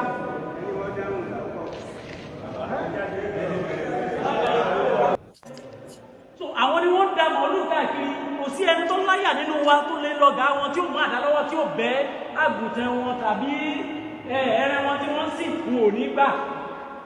Now ẹlẹ́ẹ̀kejì tá a wá fẹ́ kẹ́ bá wa ṣe ni pé lórí ọ̀rọ̀ àwọn pé èmi mo mú bòròró àwọn chájà mi nìkan bẹ́ẹ̀ ta fẹ́kẹ́ bá mú jáde àfẹ́ yẹn èmi fẹ́ gba 200,000 yóò bá kí wá wá pé owó tó fẹ́ gbà yẹn ti pọ̀ jù ṣé yóò ṣe oko mi fún mi ní àbí báwo ni bọ́sẹ̀ ẹ bá wá ẹrú ẹni bẹ́ẹ̀ tó bá wá ẹ jẹ́ ká wà á mọ̀ àwa ó gbé sí àgbáyé gbogbo àgbáyé ọ̀dà ọyẹ ẹjọ́ rẹ̀ so irú jẹ́bí àtọ́ bá tọ́ sí irú ẹni bẹ́ẹ̀ tí irú ẹni bẹ́ẹ̀ bá jẹ́ ọmọ nínú ìlú àgọ́ àmọ́dún afọlọ́run bẹ̀yìn gẹ́gẹ́ bí agbófinró ẹ jẹ́ ká wà á mọ̀ so nẹ́bà wà lọ́dọ̀ yìí ìwé wà lọ́dọ̀ ẹ jẹ́ káwọn ọmọ ènìyàn iye tí àgbẹ̀ fẹ́ gbà kí wọ́n jọ sílà láàrin ara wọn pẹ̀lú ẹnìyẹn tó bá ti wọ́n bá ti jọ àgbì tí ò kò ní sí problem ṣùgbọ́n pẹ̀lú kí ó wà ní kọ̀rọ̀ yóò sọ pé ohun tí àgbẹ̀ fẹ́ gbà yẹn ó ti pọ̀ jù so abẹ́kẹ̀yìn agbófinró bá wa mú ẹni bẹ́ẹ̀ jáde káwọn ẹnìyẹn yóò dára fún wa.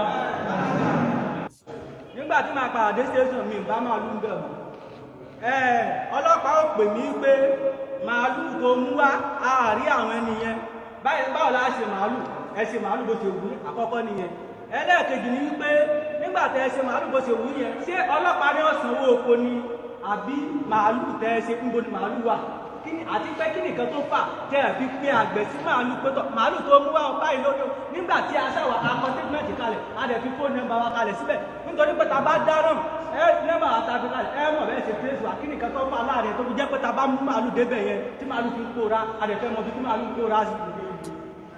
ẹ dákun mọ̀ràn kan lèmi fẹ́ bẹ̀ wá a rí pé tí nǹkan bá ṣẹlẹ̀ níbì kan àwa ọlọ́pàá sọ pé a rí suspect bóyá ó rìn kiri ládùúgbò òbí tí nǹkan yẹn ti ṣẹlẹ̀ ṣùgbọ́n bí nǹkan bá ṣẹlẹ̀ sóko wa ta bá ní ẹni yìí ní lọ ní àlòkò mi mo mú òun lọ boko mi jẹ́ torí ẹ̀tọ́ boko jẹ́ lónìí oníwọ̀bẹ̀ lọ́la àmọ̀ àwọn kìíní oníwọ̀bẹ̀ lọ́túnla ẹ dákun èmi fẹ́ rọ̀ ẹ̀yin ọ̀gá wa ìyá agbófinró wa ẹ dákun ẹ tún bá wa pa fún ìlàkàkà bẹ̀rù Ọlọ́run láti fi dájọ́ lórí àwọn àgbẹ̀mẹni tí ń ṣe sùtá fún wa tábà parọ́ fúnra wa lókù tábà níyẹn ní ẹgbẹ́ oko wa tábà mú wa ẹ dákun ẹ bá wa ṣe ibi iṣẹ́ ẹ bá wa fi ìbẹ̀rù Ọlọ́run kó má jẹ́ pé ẹni tí bá ń jàre òun ni ó padà ru ẹ̀bi lọlé ẹni tó lẹ̀bi òun ni àgbá yóò gbé ọ̀rọ̀ yẹn ẹ dákun mo sọ níwọ̀n bá mọ́.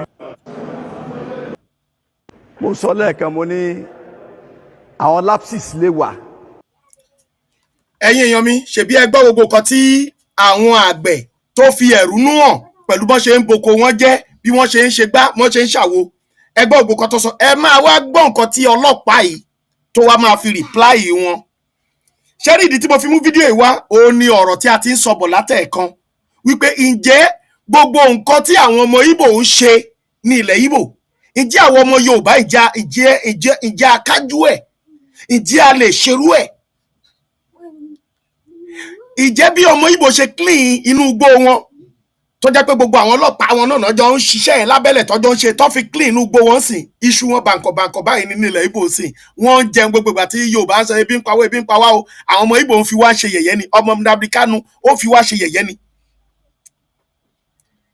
ó ti yé lára àwọn ọ̀rọ̀ tá à ń sọ bọ̀ látẹ̀ẹ̀kan lórí ọ̀rọ̀ Fúlàní àti oúnjẹ wa àti àwọn èèyàn wa nílẹ̀ Yorùbá àti gbogbo bí gbogbo kan ṣe ń lọ ṣebí ẹ gbọ́ ẹ̀sùn tí àwọn gáìsì fi ń sun ìjọba ń sìn ìjọba ló dúró níwájú wọn ń sìn ọlọ́pàá rèé tó jẹ́ olórí ọlọ́pàá ní ìlú yẹn ẹ gbọ́ gbogbo àwọn ẹ̀sùn bí Fúlàní ṣe ń da ìlú yẹn rú ẹ wá gbọ́ nǹkan tí ọlọ́pàá yìí máa fi rìpláì wọn báyìí torí ńgbà tí àwọn ọmọ onílùú ń rìpláì àwọn Fúlàní padà pẹ̀lú bó ṣe ń ṣe wọ́n ni ọlọ́pàá yìí ló pe ìpàdé yìí láti make sure pé wọ́n gbé Fúlàní padà sí ọmọ Yorùbá lórí kí àwọn ọmọ Yorùbá má lè lágbára lórí wọn ẹ wá gbọ́ nǹkan tí ọmọ Yorùbá yìí ẹ gbọ́ lẹ́ẹ̀kan tó ní ẹnìkan gbàbọ̀dé fún wọn nílẹ̀ Ìgbò bóyá chief of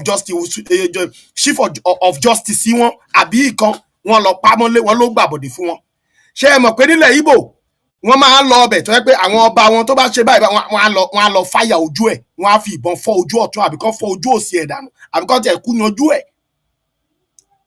ẹ wá gbọ́ nǹkan tí ọlọ́pàá yìí sọ nínú bíi kẹ wá wo lọ́dọ̀ tiyín ní èrò tiyín ẹ wá wo kí irú ìdájọ́ tó bá yẹ pé ilẹ̀ Ìgbò ni irú ọlọ́pàá yìí ti sọ gbogbo kan tí mo fẹ́ play yìí kí lẹ gbà pé ó máa ṣẹlẹ̀ sí ọlọ́pàá yìí ṣì wà láyé o ẹ máa gbọ́ nǹkan tó sọ pẹ̀lú bí àwọn àgbẹ̀ yẹn ṣe sọ̀rọ̀ lẹ́ẹ̀kan ẹ gbọ́ nǹkan tó máa fi reply. pé bóyá ó kù díẹ̀ káàtó èèyàn ò lè rìn kó rí ó mọ́ mi wọ́n sì ní 2 good heads are better than 1 orí méjì tó sún wọn ó sàn ju ẹyọ kan lọ tí abájọ wà tabájọ ń fi ikùn lukùn àjọ ń forí korí ibi tí ìkan bá ti wrong á ṣe tí ó right gbogbo wa ìkan náà ni wa uniform ló yàtọ̀ tá a bá rí táyà ní táwa náà mọ̀ wọ́ káàkiri nìyẹn ṣé o ti yé yín so mo fi sọ lẹ́ẹ̀kan gbà mo bẹ̀rẹ̀ rí pé mo sọ mo ní in tó bá wu oníkálukú tó bá ń dùn lọ́kàn kó sọ jáde so I think I have mo ní 20 questions n bí bàbá yẹn ló kọ́ bẹ̀rẹ̀ ó lóun ti mú ọlọ́pàá kan lọ rí táwọn bá màálù ẹyọ kan àmì Fúlàní ẹyọ kan lẹ́yìn màálù tọ́lọ́pàá yẹn ní káwọn mú òun tó sọ tó ṣerú ẹ̀ ó ṣe on his own ni torí gbogbo wa oṣooṣù la meet commissioner tá à ń ṣe meeting every month. ẹ máa gbọ́ o. nígbà tí wọ́n gbé ọ̀rọ̀ Fúlàní àtàwọn àgbẹ̀ yẹ̀wò wọ́n ní Fúlàní ẹyọ kan tó wà lẹ́yìn màálù about 20 tó bà nǹkan jẹ́ tá a mú tó mú wá station ṣe àwọn kò sẹ́yìn ẹ̀kan tó ń darí màálù yẹn mọ́ àbí màálù ó máa yà lọ́bi tó wù ni yóò jẹ oko lágbájá yóò jẹ oko tàmọ́dò dáméjì sọ wà pọ̀ rẹ́rẹ́rẹ́ eventually tó máa wá rí Fúlàní yẹn pé màálù rẹ oko tó bàjẹ́ ni eléyìí náà ó dé oboko òun jẹ́ tọ̀hún náà ó dé oboko òun jẹ́ kí ló fà á torí pé kò sí èèyàn lẹ́yìn rẹ̀ mọ́ then in the process màálù lè sọnù tí wọ́n bẹ̀rẹ̀ sí ní wá màálù káàkiri lóòótọ́ àmọ́ kó ti commit damage ṣùgbọ́n ẹ má jà tún compound ẹ̀ tí damage sọ wà pọ̀ rẹ́rẹ́rẹ́rẹ́ ẹ jẹ́ ká fi mọ ní ẹyọ kan tí a bá bá màálù tó bá bá èèyàn ẹnìkan lẹ́yìn màálù ẹ jẹ́ ká try ẹ jẹ́ ká take patient láti mọ ta ló ní màálù yẹn níbo ló ti wá ìwọ tó ń tẹ̀lé màálù ta ló ní màálù níbo ló ti wá tí o bá lè give satisfactory explanation ẹ try ẹ mú màálù ẹyọ kan definitely ẹni tó ní màálù yẹn ó wà ìyẹn ni then ẹlẹ́ẹ̀kejì bàbá yìí ní òun lòun ló kóhun anything ló lè fi dá sóko good ìwọ ló lóko tó tán ó lè dá nǹkan sí but ntí à ń sọ ni wípé ó dá ogun sí oko àwọn màálù kú sóko tí màálù ò bá kú sóko tó jẹ poison good luck a ṣe kéèsì kan láìpẹ́ tí mo transfer sí ọ́fíìsì area commander màálù jẹ poison ní oko ẹni ṣùgbọ́n kò kú sóko yẹn ó lọ kú sí ga wọn ṣó ti yé ẹni tó ní màálù àwọn tó ní màálù wa wá wọn ní màálù jẹ poison ní oko lágbájá mo níbo ló kú sí wọn ní ga àwọn mo ní kò ṣe establish ẹ bá mọ̀ pé màálù ẹ jẹ poison ní oko rẹ̀ ẹ lọ sí inú oko yẹn lọ mú substance poisonous substance tó jẹ kù ẹ lọ mú wá because o lè sọ pé inú oko lágbájá ni màálù rẹ̀ ti jẹ poison náà ó mọye oko tí màálù ti lọ ni so àjọ fàáfàá kò tẹ́ lọ́rùn ó lọ sí ọ̀dọ̀ area commander mo dẹ̀ transfer case yẹn lọ at the end of the day in tí ó gbọ́ lẹ́nu mi náà ló gbọ́ lẹ́nu area commander because it could not be established.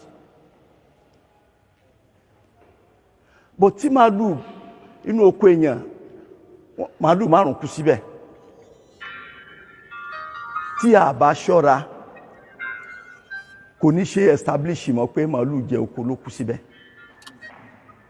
tí a bá ṣọ́ra because if the matter is charged to court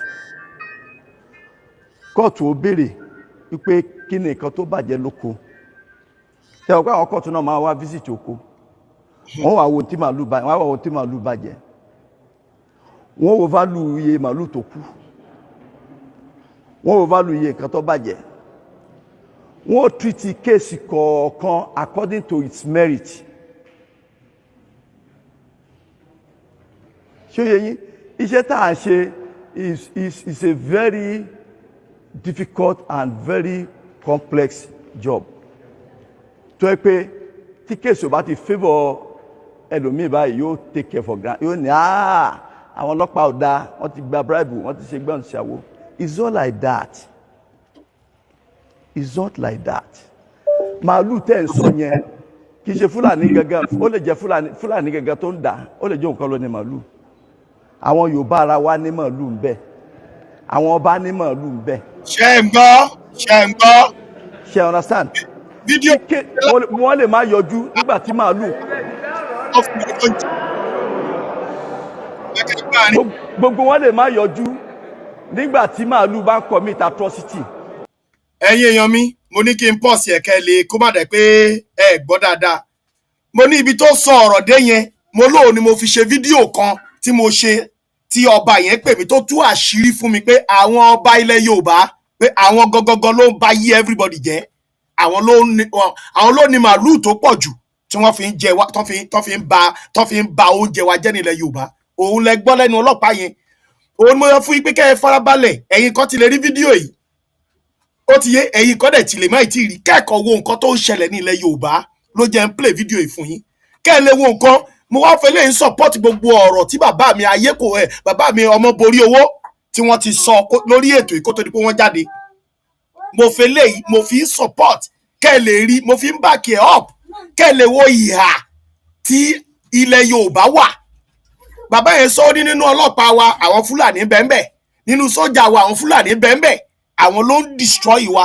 ó ní nígbà Buhari ó ní ṣé wọ́n ti change gbogbo wọn ò tí ì change wọn the same bí nǹkan ṣe wà nígbà Buhari same náà ló wà ń sìn ó ní mo ṣe fún yín ní fídíò ìkẹ́ ẹ lè wo bí ilẹ̀ Yorùbá ṣe rí lọ́wọ́lọ́wọ́ so ẹ̀yin tẹ́ jí àgbààgbà ọ̀mọ̀wé tẹ́ jí ọ̀jọ̀gbọ́n à lè mọ bá a ṣe jọ máa fọwọ́sowọ́pọ̀ bá a ṣe lè ṣe nǹkan tó yẹ ká ṣe ń bẹ̀ ẹ máa gbọ́rọ̀ ẹ̀yin tẹ́ ń pè mí mi tí ì lè gba aago yín báyìí ẹ jẹ́ kí àwọn èèyàn wa ẹ jẹ́ kó gbádùn fídíò yìí dáadáa ẹ jẹ́ kó gbádùn ẹ̀ dáadáa kí wọ́n mọ point tí mo fẹ́ mú jáde ń bẹ̀ kí wọ́n lè rí point àkọ́kọ́ lẹ ti ń gbọ́ díẹ̀díẹ̀ yẹn ẹ ti ń rí point ń bẹ̀ ẹ bá mi máa kọ́lẹ̀ ẹ já tẹ̀síwájú. ṣùgbọ́n tá a bá padà charge ẹ̀ sí court ìgbà àwọn tí ẹ expect lẹ́wàá máa rí tí ó mọ̀ yọjú àwọn èèyàn ni ó gba lọ́ọ̀yà fún wọn. ṣé ẹ ti gbọ́. ẹ̀yin èèyàn mi ṣóyé yín bẹ́yẹn ó ní àwọn ọba ní màlúù ń bẹ̀ ó ní tó bá wá kó àwọn gáìsì yẹn àwọn fúlàní yẹn tó ṣáàjì wọn sí court ó ní ìgbà yẹn lẹ máa rí àwọn tó jẹ́ pé ẹ máa la ẹnu sílẹ̀ tó máa ṣọ́ọ̀kì pé so ẹ̀yin gáìsì ilẹ̀ ní màlúù wọ̀nyí tí wọ́n fi ń jẹ oko wa yìí òun ni ọlọ́pàá yẹn try láti sọ o pé ìgbà yẹn lẹ máa rí àwọn tó jẹ́ pé ẹ̀ tí ẹ̀ lè expect pé ẹ máa rí pé àwọn yẹn náà ló tún máa gba lọ́ọ̀yà fún fúlàní tẹ́ bá sọ pé orí yín yí ẹ fẹ́ àbò orí yín pé jù ẹ wá fẹ́ gbé wọn ẹ fẹ́ gbé fúlàní wọ court pé àwọn gáìsì yẹn láwọn tún máa gba lọ́ọ̀yà àwọn ọba ẹni pé ó dárúkọ ó tú àṣírí yẹn bẹ̀ yẹn ó lè jẹ́ pé ó kàn wò pé kò sọmọ́rọ̀ o ṣùgbọ́n ó tú àṣírí yẹn bẹ̀ yẹn pé àwọn ọba yẹn náà tún máa pò bìrìkò tó tún máa gba lọ́ọ̀yà fún ẹ̀yin tẹ́ ẹ pariwo pé wọ́n fi kíní jẹ oko yín ẹ̀yin tẹ́ ẹ bá wo fídíò tí mo ṣe lọ́jọ́ ṣe pé ẹ ti rí bẹ́yẹn pé èmi Àrólé òun dédé ń sọ̀rọ̀ tẹ́ bá wo ètò mi ẹ lè bá bálabàla nínú ètò mi tí mi bá rí mi ò ń sọ ẹ lọ wo ètò yẹn tí mo ní àṣírí àwọn bàbá àsàlẹ̀ àwọn fúlàní ti tú ó dàbí bó ṣe lo táìtù yẹn nìyẹn ẹ lọ wo fídíò yẹn kẹ wá wò ó sẹ́lẹ̀ tí mò ń play ó ní tẹ́ bá sọ pé ẹ gbójú tẹ́ mú àwọn fúlàní tẹ́ bá mú wọn tó ní àwọn tẹ́ expect lẹ́ máa bẹ̀rẹ̀ sí ní máa rí tọ́ máa yọjú àwọn náà ló dẹ̀ tún máa gba lọ́ọ̀yà fún àwọn gáìsì yẹn ẹ jẹ́ á gbọ́ ẹ jẹ́ á gbọ́ ẹ jẹ́ á gbọ́ bẹ̀ yẹn ẹ jẹ́ á gbọ́ bẹ̀ yẹn ẹ jẹ́ á gbọ́ bẹ̀ yẹn. wọ́n wá wo tí màálù bàjẹ́ wọ́n wá wo tí màálù bàjẹ́ wọ́n wo válù iye màálù tó kú wọ́n wo válù iye nǹkan tó bàjẹ́ wọ́n tìrìtì kéèsì kọ̀ọ̀kan according to its merit.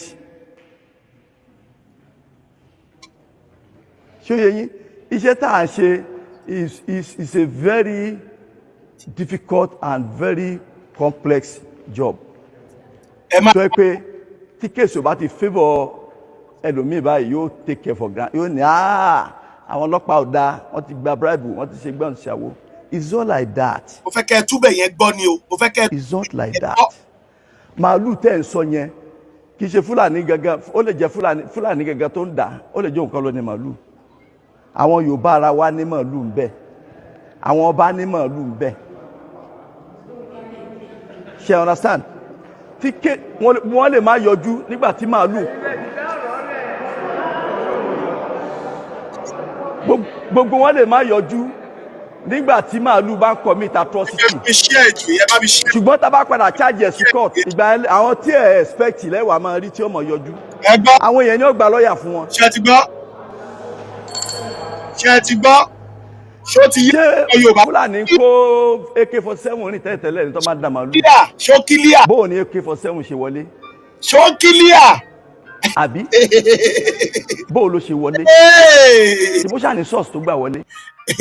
ẹ̀yin olólùfẹ́ mi ṣé ẹ rí fídíò tí mo ṣe yẹn níbi ọjọ́ bíi mẹ́ta sẹ́yìn tí mo sọ fún yín pé àṣírí ọba yìí tú àṣírí àwọn bàbá àsàlẹ̀ àwọn Fúlàní ṣé ẹ ti rí ẹ̀yin tẹ́ bá wo ètò yẹn ẹ lọ wò tẹ́ ẹ bá tí ì rétò yẹn lọ wò lórí YouTube mi ẹ máa rí ń bẹ̀ mo gbé profile tí mo lò síbẹ̀ tí mo gbé sójú ẹ̀ ní màálù méjì báyìí ẹnìkan wá dúró Fúlàní kan wá dúró sáàrin òun wá gbé bọ̀ dání òun lẹ máa fi dá ètò yẹn mọ̀ lórí YouTube mi ẹ lọ bẹ̀ kẹ́ ẹ lọ wò ó sí nǹkan tí arákùnrin yìí sọ ẹ lọ bẹ̀ kẹ́ ẹ lọ wò ó sí nǹkan tí arákùnrin yìí sọ ẹ̀yin tẹ́ ń pè mí mo máa pè yín padà ẹ má tí ì pè mí ẹ já gbádùn ètò díẹ̀ síwájú ẹ já gbádùn ẹ má tí ì pè mí báyìí ẹ já gbádùn ẹ̀ síwájú sí ẹ má tí ì pè mí báyìí ẹ já gbádùn ẹ̀. ṣùgbọ́n tá a bá padà charge ẹ̀ sí court ìgbà àwọn tí ẹ̀ expect lẹ́wà máa rí tí ó mọ̀ yọjú àwọn èèyàn ni ó gba lọ́ọ̀yà fún wọn.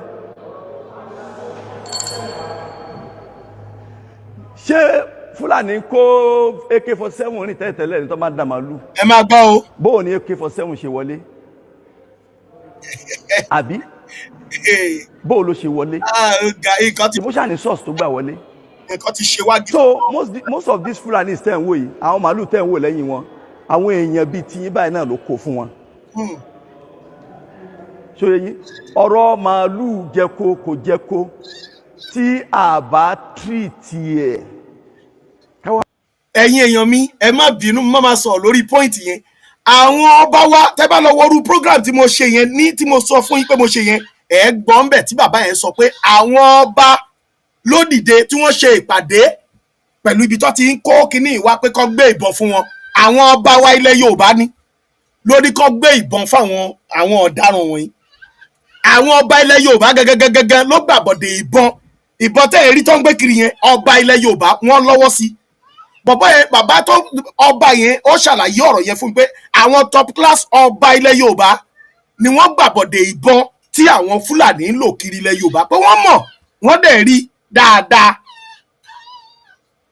ọba yẹn ní wò ó má jẹ àgbàdo ọmọ àgbàdo gangan má jẹ ọmọ àgbàdo ṣùgbọ́n ó lè jẹ gbogbo ewé àgbàdo so that káwọn èèyàn mi lè rá àgbàdo yẹn jẹ gbogbo ewé ẹ̀ ìwọ tó bá dẹ̀ máa jẹ̀gẹ́ jẹ gbogbo ẹ̀gẹ́ yẹn ṣùgbọ́n má wú ẹ̀gẹ́ má wú fáwọn màálùú mọ́ káwọn èèyàn mi lè jẹ kínní ó yẹ yín bẹ́ẹ̀ yẹn ni tó bá fẹ́ jẹ̀fọ́ jọra já orí ẹ̀fọ́ yẹn ó tún máa yọ padà báwọn ọba ilẹ̀ Yorùbá ṣe nìyẹn ẹ gbọ́ lẹ́nu ọlọ́pàá yìí ẹ̀yin èèyàn mi a máa tú àṣírí fún yín lórí ìkànnì yìí gbogbo àṣírí a máa tú fún yín lórí ìkànnì tẹwà yìí mo ṣe máa ń sọ fún yín ẹ subscribe sórí YouTube channel yìí kẹ́ lè máa rí bó ṣe lọ ní ilẹ̀ Yorùbá àwọn ò ní fi dúdú pe funfun fún yín a dẹ̀ ní fi funfun pe dúdú lórí ìkànnì mi àròlé yìí o lórí ìkànnì wa yìí o bó bá ṣe ń lọ lẹ ṣe máa rí ẹ máa mú point yẹn díẹ̀díẹ̀ ẹ sì máa gbọ́ kàn sí tẹ máa lanu sílẹ̀.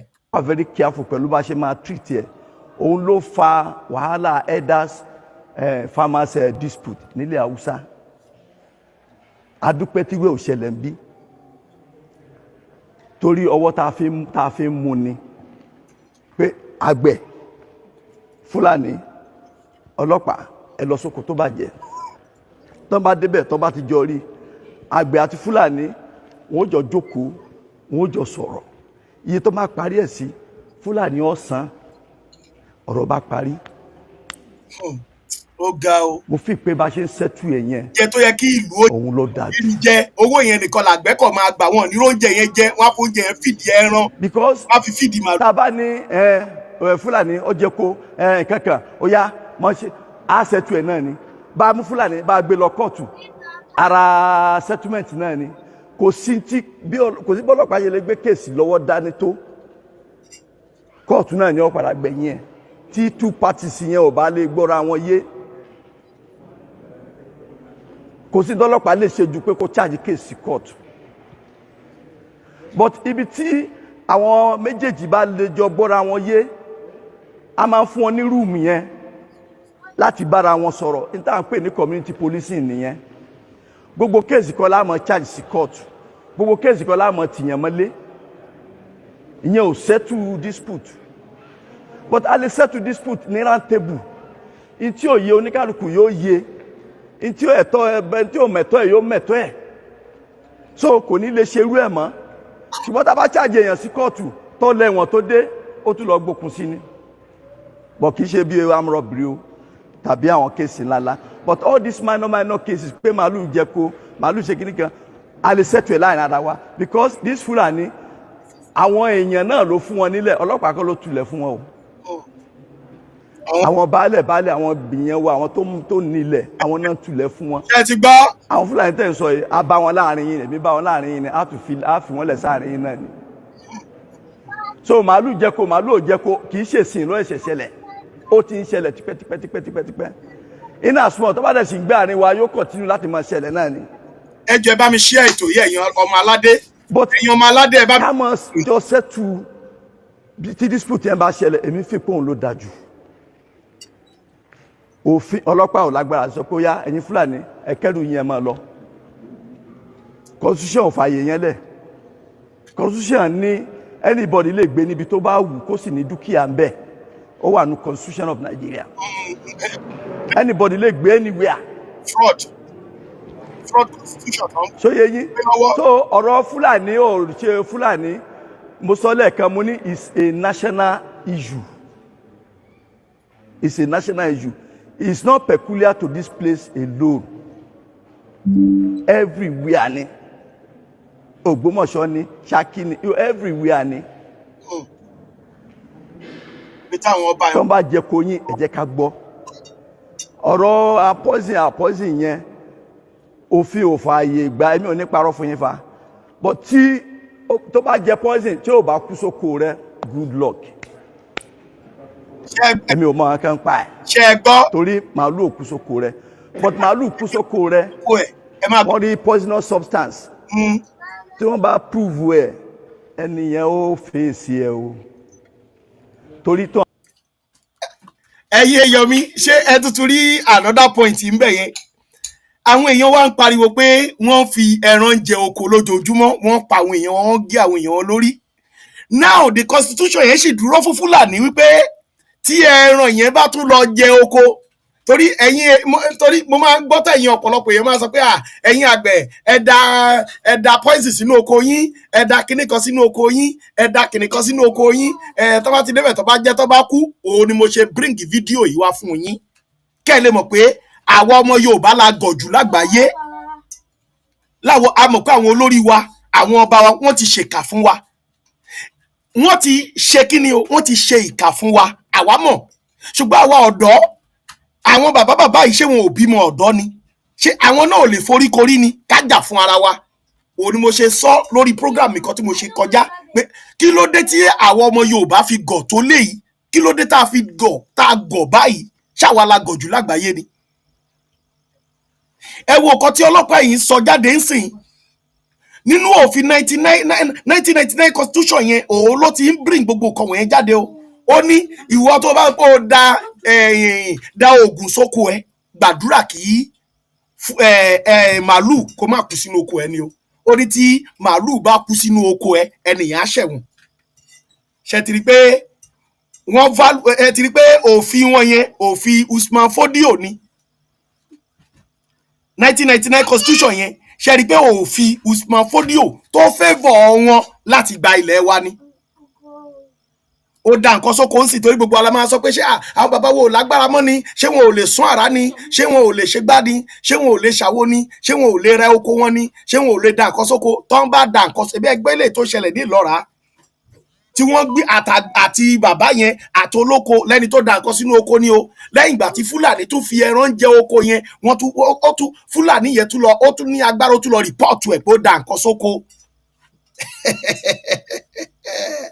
àwọn olórí wa dẹ̀ wá bẹ̀ ọba Ọọ̀ni of Ifẹ̀ gbé agbádá funfun lọ Àbújá ó tún lọ sọ fún Bọ́lá Ahmed Tinubu pé this is our nation ẹ jẹ́ ká build ẹ̀ it's our nation ó ti yé gbogbo àwọn ọba yẹn wọn ò tí ì support Yorùbá rẹ̀ sí o tẹ bá ṣe ń gbọ́ ogun kan tó ń sọ ẹja sì gbé Yorùbá nation sẹ́gbẹ́ kan náà ẹja sì sọ̀rọ̀ nípa security náà ẹja sì sọ kinní kan ní nǹkan tó mọ̀ pé kò lè ṣeé ṣe tí wọ́n fún ara wọn mọ̀ pé àwọn ló ní 99% màálù tí wọ́n fi ń pa wá lára nílẹ̀ Yorùbá kò sí nǹkan tá a lè ṣe ẹ̀yin ọ̀dọ́ àwa lọ̀rọ̀ yìí bá wí nọ́tọ̀ tí tá a bá dìde bíi ti ẹ̀ ń sàṣì ọjọ́ sí tá a bá kọ̀yà yìí fún ìran àwọn ọmọ wa tó ń bọ̀ tí ìwọ bá ń wò pé bàbá ẹ̀ ló ń fojú fòsì kí ló ṣáà ń fún lóúnjẹ nílé òun fún ní kinní kan tó dúró lórí ẹ̀ ìyà yìí á tọ́ lórí àwọn ọmọ wa tó ń bọ̀ tó wò pé o ti wà nílùú òyìnbó lè máa fóúnjẹ ránṣẹ́ sílé o lè máa fún bàbá ẹ̀ lówó kí bẹ̀rẹ̀ bọ́ ṣe gba oko bàbá ẹ̀ yẹn kọ́ gbà á lọ gbogbo àwọn nǹkan tó yẹ kí àrọ́mọdọ́mọ wa máa lò lọ́jọ́ ọ̀la òun lẹ̀ fi ń tọrẹ òun lẹ̀ fi ń ṣàfàlàdànù yẹn Fúlàní tó yan Sẹ́ríkì káàkiri ilẹ̀ Yorùbá ṣé wọn ò ní mission ni ṣe bó lẹ̀ ń gbọ́ ilẹ̀ Yorùbá rẹ̀ ẹnu ọlọ́pàá lẹ̀ ti ń gbọ́ yìí ẹ tún máa gbọ́ kan lẹ́nu ẹ̀ sì tó máa ṣọ́ọ̀kì yín ẹ máa gbọ́ lẹ́nu ẹ̀ sì ó máa sọ́nsìn ó máa ṣọ́ọ̀kì yín ẹ̀yin ọmọ Yorùbá ẹ mà já dìde ẹ mà já wake up. wọn bá lè mú bára wọn gbọ́ èmi ò lè ború kéèsì báyẹn I will charge the case to court kì í ṣe pé bóyá mò ń tẹ̀lé Fúlàní ìtẹ̀lé mi ṣe ìran Fúlàní ṣe understand mi ṣe mọ̀lẹ́bí Fúlàní wọn mọ̀ wọ́n rí but me mo treat case according to its merit case tí n bá treat mo lè defend it anywhere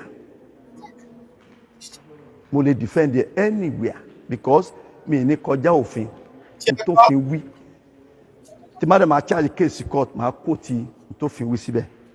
ṣé ń gbọ́. ṣé yín mo ti lọ defend the case l'Abuja kò síbi tí n tí ì lọ I'm 30 years in the force ṣé màá ní mi ò mọ nǹkan tí mò ń ṣe ni. bẹ́ẹ̀ o dẹ̀ mọ́. tó ti yé yín. so ọ̀rọ̀ Fúlàní gẹ́gẹ́ bí ọ̀rọ̀ tí a bá sọ lẹ́ẹ̀kan èmi ò support Fúlàní. I belong to everybody. ṣé yín èmi ò lè sọ pé nítorí pé mo jẹ́ Yorùbá kí n pọ̀ lẹ́yìn Yorùbá lórí n tó wrong I will not do it because n tí mò ń ṣe àwọn kan náà ò ní gbé wá tí wọ́n ó tu wò tó ti yé yín tí wọ́n ó tu wò ṣé òrèlè ni ṣé òrèlè a gbọ́dọ̀ strike balance we have to be neutral.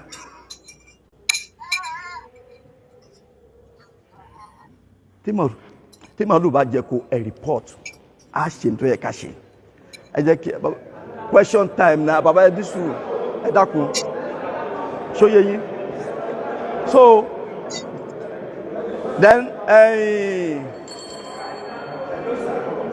ọkùnrin bàbá gbogbo tẹ sọ ni mo ti kọ́ lẹ̀ ń bí iṣẹ́ rí ó wà bí wẹ́ wà ń bí then ọkùnrin yẹn sọ̀rọ̀ lórí pé wọ́n fún wa ní machine wọ́n fún wa ní machine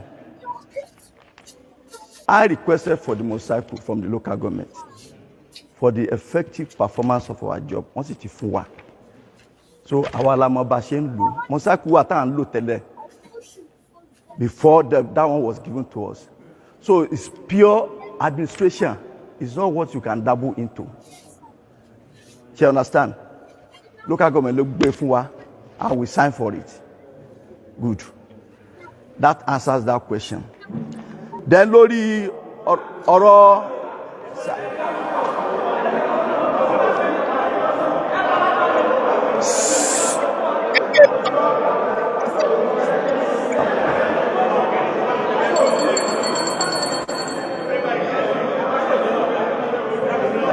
sa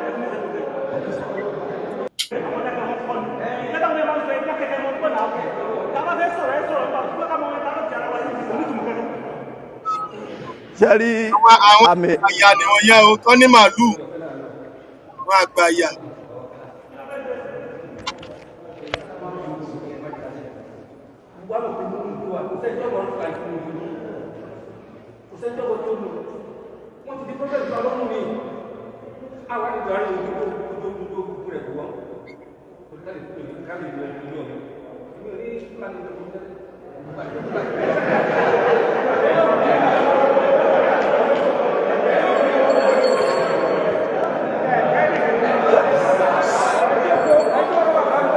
bàbá ẹjọ́ jẹ́ parí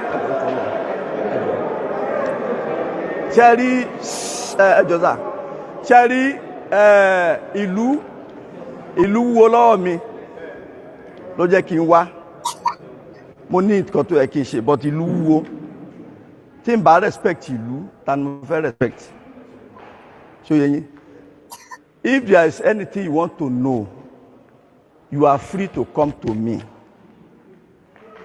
ṣó yẹ yín mo máa accommodate everybody àwọn tó bá mọ̀ bí tí n bá sí lọ́fíìsì tí wọ́n bá ní wọ́n béèrè mi lọ́fíìsì má ní kó wá bá mi nulẹ̀ I don't have anything to hide I'm a free human being ṣó yẹ I don't know you but your impression as if you are very aggressive pé ń bá DP ọjà lónìí ó lè bá mi jà torí ẹ̀ ń tẹ̀yàn mọ̀rẹ́ yẹn bá jà so. So tí wọ́n bá ṣe nǹkan tó bí ẹnu come and meet me explain to me n tí ò yé ẹ màá là yé ẹ then lórí àrá bàbá kan sọ̀rọ̀ àrá ṣe rí àrá is a natural disaster ó ti ṣẹlẹ̀ ní Kogi ó ṣẹlẹ̀ l'Ondo of recent tí àrá sán tí màálù kú lọ rẹ́rẹ́rẹ́ èmi ò gbọ́ pé wọ́n mú yàn lórí ẹ̀ o tó yé yín ilẹ̀ kan wà ní Ondo tó ti ń bọ òòṣà wọ́n ti wọ́ọ̀nù wọn ká má da màálù débẹ̀ mọ́ wọ́n ti da màálù débẹ̀ àrá sán màálù kú lọ rẹ́rẹ́ èmi ò rẹ́ni tó ń gbé lọ kóòtù lórí ẹ̀ èmi ò sì rí pé ọlọ́pàá ààrẹ ṣe anybody lórí ẹ̀ ṣé àrá la lọ mú láàmú béèrè question lọ́wọ́ ẹ̀ ni so ìyẹn is natural iná pè natural disaster nìyẹn ṣóyè yín àrá lè jẹ́ man made àwọn èèyàn lè organize àrá but òfin ò mọ̀ ṣe understand òfin kò mọ̀ yẹn n tá à ń sọ yìí n tí òfin rí tó fi mọ̀ ní tá à ń sọ ó yàtọ̀ sí tí òfin ò rí. bára bá sán kì í ṣe tí ẹnìkan ni ó gbọ́, gbogbo ayé ni ó gbọ́. bára sán gbàtàrà sán o màálù kú lọ rẹ́rẹ́rẹ́, màálù 1000 ìbá kú sóko èèyàn gbàtàrà sán, ara wọn ó béèrè lọ́wọ́ rẹ̀ pé wọ́n lè gbérú kéèsì yẹn wá sọ́dọ̀ mi kí n họ́nà rẹ̀, sára ní gbé lọ kóòtù ni. so yẹn sẹ́tù yẹn.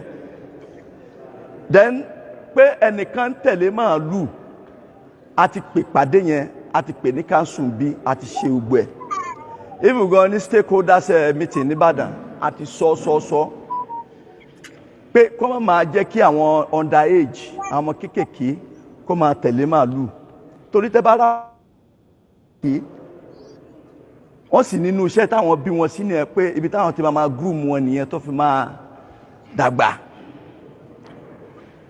ṣó yẹ yín ibẹ̀ ni òun náà pè ní nomadic education, ẹ̀yin màálù náà wọ́n ti ń kọ́. so àṣà tí wọ́n ní ṣáà ni wọ́n máa ṣe ni nígbà tí ìṣọmọ mi ló gbé sẹ́yìn màálù. ẹ ló wá fẹ́ lé wa, ló wá lé àwa ọ̀mọ̀wé kúrò lórí ilẹ̀ wa. so a ti sọ pé òkè tí ọmọ kéékèèké ó bá tẹ̀lé màálù, ẹ jẹ́ kí àgbàlagbà kan kún wọn. ẹ wá dẹ̀ ń wòran. kan tó bí 2 3 so that ọwọ́ wọn á lè ká màálù, torí àwọn ọmọ yẹn ọwọ́ wọn ì ká màálù, màálù mi lè yarí mọ́ wọn lọ, jẹ́ pé àwọn ẹ̀hàn náà ń bẹ lára àwọn màálù yẹn náà. wọ́n á kọ̀ ìyàwó ibi tó ti sáàgbà ló wá bẹ̀rẹ̀. ọlọ́nà rìsáàbù Ìgbòho mo lọ sógbómọ̀ṣọ́ lọ́jọ́ yẹn, Ọlọ́run ló yọ mí, wọ́n da màálù, wọ́n ti kọ́kọ́ kọjá, àṣé okú ẹyọ kan tẹ́mi ọmọ mo tẹ̀ ti gbẹ́sẹ̀ lé náà, ó jánà mọ́ mi lẹ́nu bẹ́ẹ̀ ni. àwọn ọmọ kékeré yẹn sì ti lọ, wọ́n ti wọnú rìsáàbù, wọ́n ti lọ ti wọn, kò mọ̀ pé ẹyọ kan kù lẹ́yìn. so ṣe rí ọ̀rọ̀ ìyẹn a ti sọ tó nígbà tí ìlọmọ ti ń fún wọn ọ̀rọ̀ náà láàmú bá wọn sọ, àmọ́ ìpàdé tá a ti ṣe, mo ṣe lọ́fíìsì, mo ti ṣe everything pẹ̀lú àwọn Fúlàní àti ṣe ní council bí on several occasions. so mo dẹ̀ mọ̀ pé bó pẹ́ bóyá gbogbo ẹ̀ ó padà ní yóò látúnṣe. ṣe rí lórí ọ̀rọ̀ àgbẹ̀ gẹ́gẹ́ bí kan tí mo sọ lẹ́ẹ̀kan, ẹ máa gbọ́ o. àwa la fún Fúlàní láyè. bàbá kan sọ lẹ́ẹ̀kan, ó láwọn làwọn tulẹ̀ fún wọn. àwa la tulẹ̀ fún wọn. nígbà tá a tulẹ̀ fún wọn tó fi ń gbé láàrin wa, whatever tó bá ń ṣe àrẹ́dí àti accommodate wọn ni. tẹ́ ń gbọ́. ẹni tó gbà àlejò sọ́dọ̀ ó ti mọ̀ pé gbogbo àtẹ̀gbin àti gbogbo ẹ̀ òun ọmọ gbà mọ́ra. a máa ṣe sùúrù pẹ̀lú wọn ni, because ṣe rí ọ̀rọ̀ Fúlàní, èmi ò gbàdúrà kí Fúlàní àti àgbẹ̀ kó kọjú ìjà síra wọn, èmi ò gbàdúrà rẹ̀, because kì í ṣe nǹkan tó rọrùn, kì í ṣe nǹkan tó rọrùn. kọ́lọ́ mọ́ fún wa ṣe ká mọ́ rí manage bá ṣe ọ̀rá manage ẹ̀ táwọn ọ̀rá mọ́ tolerate ara wa ni, because kí Fúlàní tó tẹ̀dó síbi kan ó gbọ́dọ̀ lọ́wọ́ ẹ tó bá jẹ́ baálé tàbí tó jẹ́ baálẹ̀ tàbí tó jẹ́ ọba ìlú yẹn kó tó kó màálù wá, kó tó tẹ̀dó, kó tó bẹ̀rẹ̀ sí ní kọ́ ahéré, kọ́ gbogbo ẹ̀ síbẹ̀.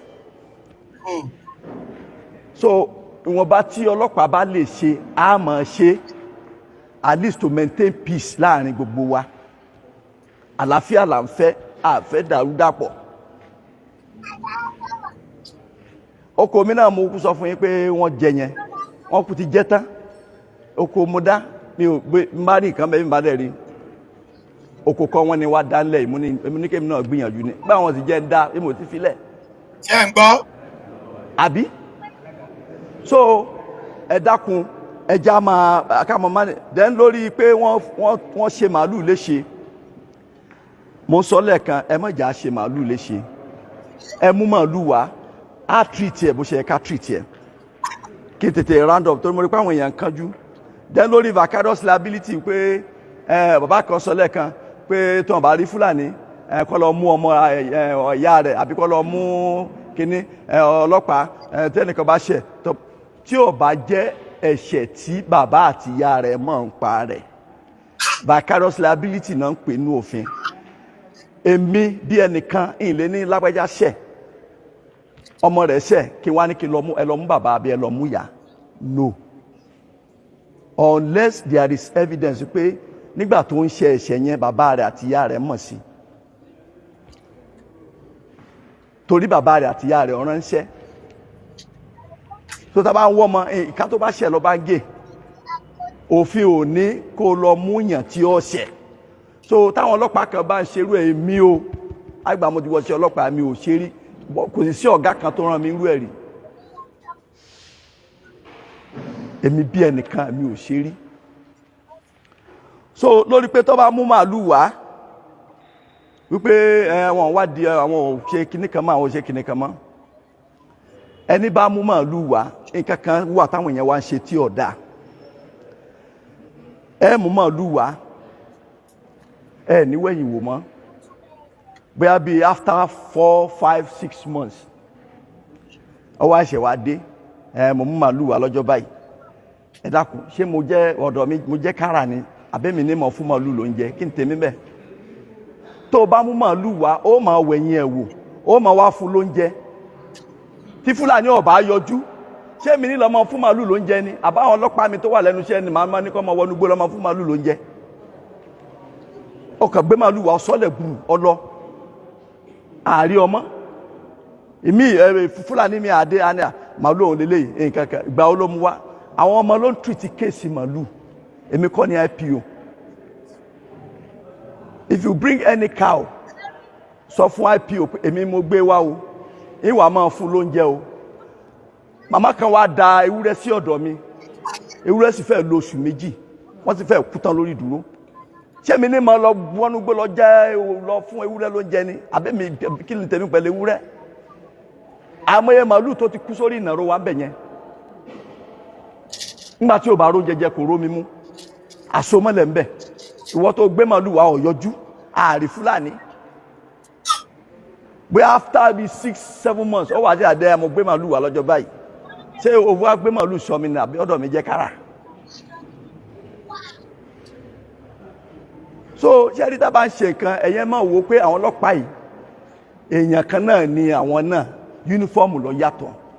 ẹ má rò bí bóyá you expect every miracle from the police. It's not possible.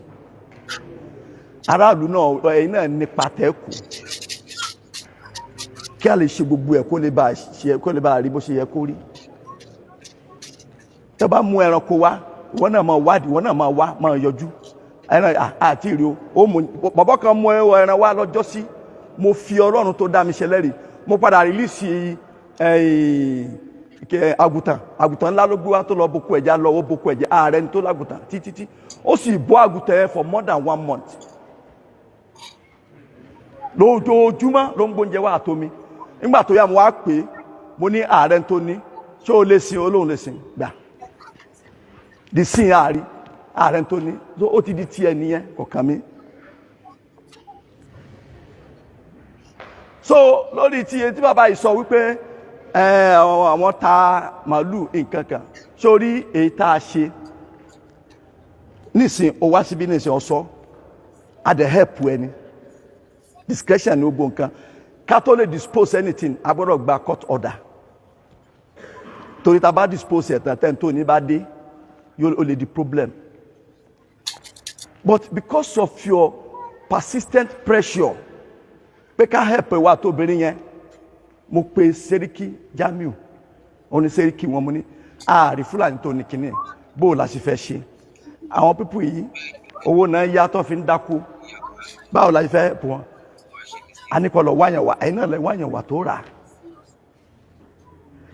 adẹ mo ní kọ́ ṣaṣí méjì ẹgbàláyè Fúlàní ẹ̀yin náà inú làyè tó kù Fúlàní tún gé méjì pé fún ẹ̀fọ́ọ̀tì àwa náà káwa náà gbà then ìyókù yóò wà lọ́dọ̀ àwọn tí ẹni tó ní màálù bá wá padà yọjú létà àwọn ọmọ báwọn ṣe sọ̀rọ̀ wọ́n sọ nísìn pé wọ́n gé méjì wọ́n ṣe gé wọ́n pé lọ́jọ́ mi nísìn I will not do that again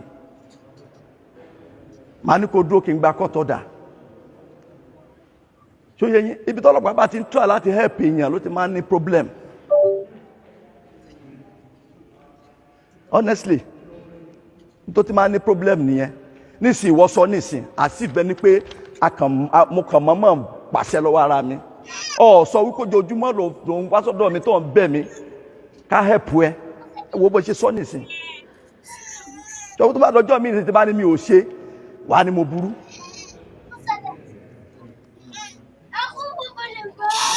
So ẹ jẹ́ ká máa ṣe rí ní tí ò bá yéèyàn béèrè kò sí ẹni tó dàgbà ju education lọ bí mo ṣe wá mò ń béèrè ní tí ò bá yé mi màá tún pe àwọn tó jù mí lọ ní rank màá béèrè wọ́n dẹ̀ là mí wọ́n dẹ̀ tọ́ mi sọ́nà. Then mo ń dáhùn ni so lórí ọ̀rọ̀ bàbá lórí ọ̀rọ̀ yín wípé àtìgbà tí mo ti dé mi ò wá sọ́dọ̀ yín mi ò ṣe gbá mi ò ṣàwo ṣe rí ní tó bá mọ oníkálukú lára ni ṣòye yín ṣòye lórí ìyẹn bàbá ẹ má take offence I don't go to people's house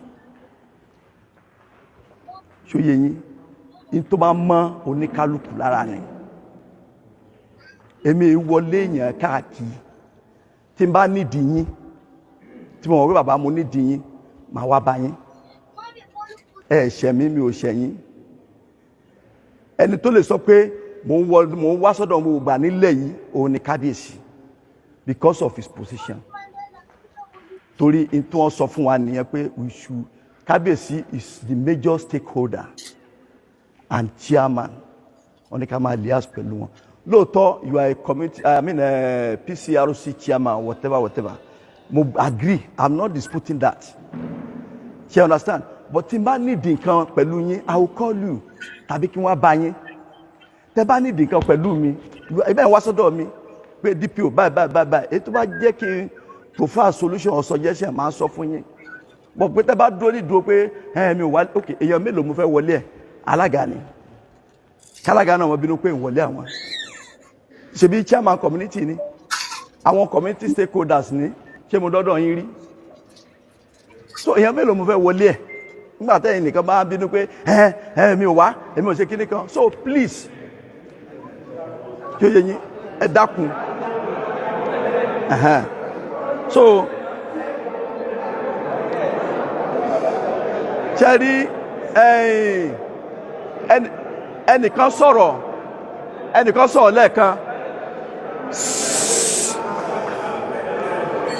ẹnìkan sọ̀rọ̀ lẹ́ẹ̀kan wípé tí màálù bá jẹko pé ká mú olórí wọn fún màálù tó jẹko ṣe rí òfin ò rí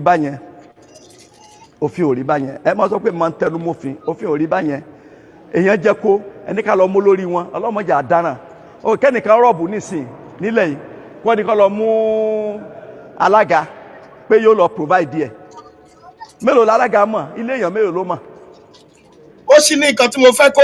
ní tá a lè ṣe ni pé wá wọ́n jẹ oko mi báyìí màálù tó mú wá ní ọ̀ fúlàní tó mú wá ní bóò láti fẹ́ gẹ̀ẹ́tì ẹ̀ ní tá a máa ń ṣe pẹ̀lú wọn nìyẹn yóò lọ béèrè lọ́wọ́ nìyẹn fúlàní tó máa mú wá wọn ó jọ síde ta lọ̀gá rẹ̀ ta ni gbogbo ẹ̀ òní ràn wá lọ́wọ́ láti lè wá ọ̀gá rẹ̀ àgbẹ̀mí tó mú fúlàní wá sí ọ̀dọ̀ wa gan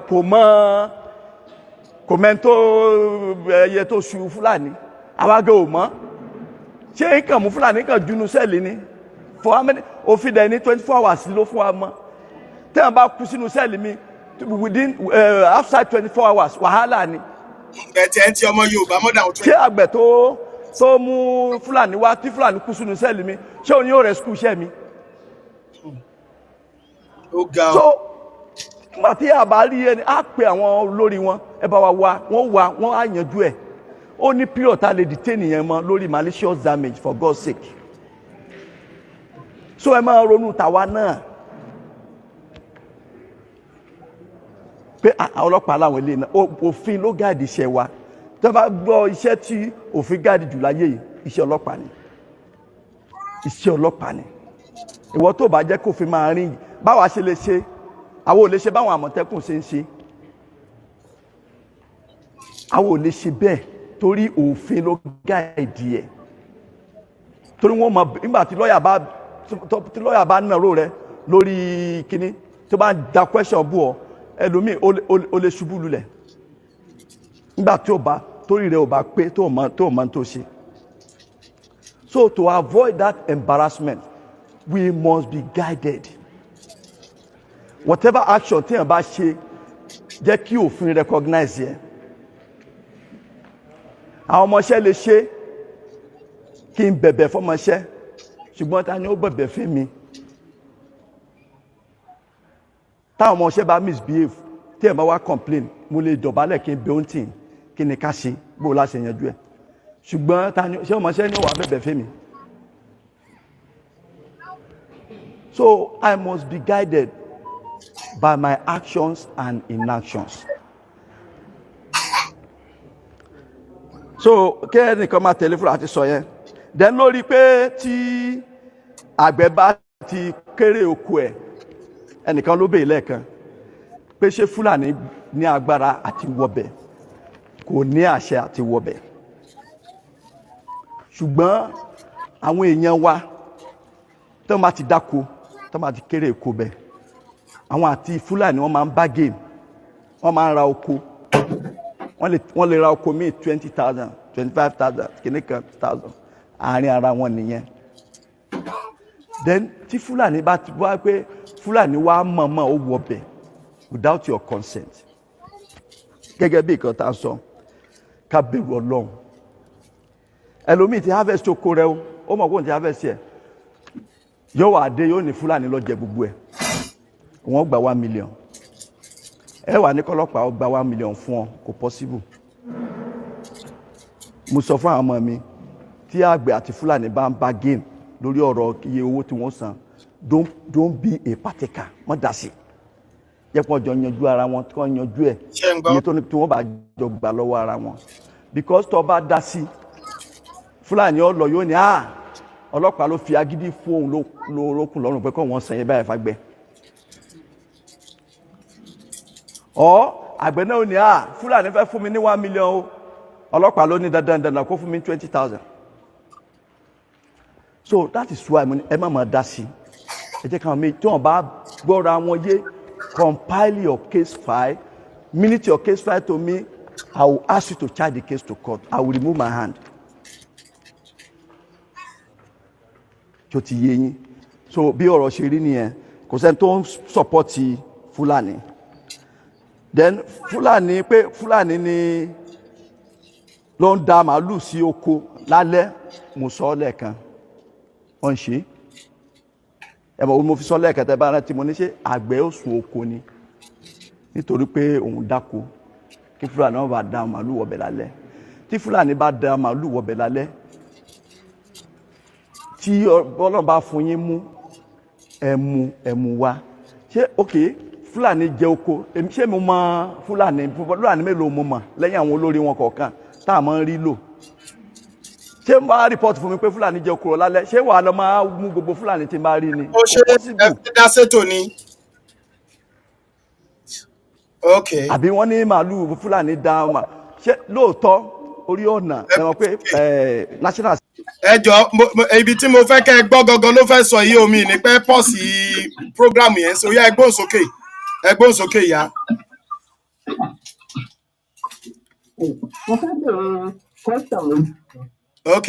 nígbà tí wọ́n fẹ́ pẹ́ kí màálù bá lọ jẹ epo oníko wípé ká bá dé pẹ̀sẹ̀ wípé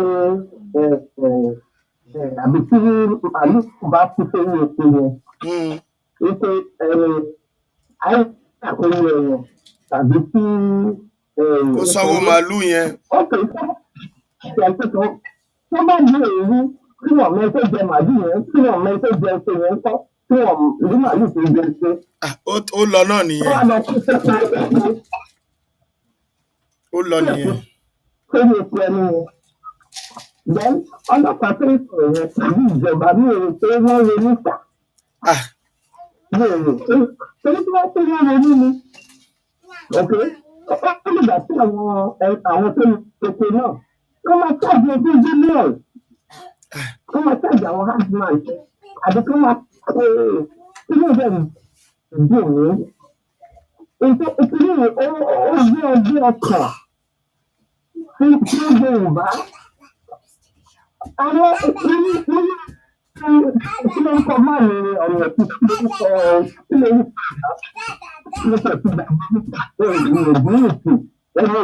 ìyá ọ̀jájá yà.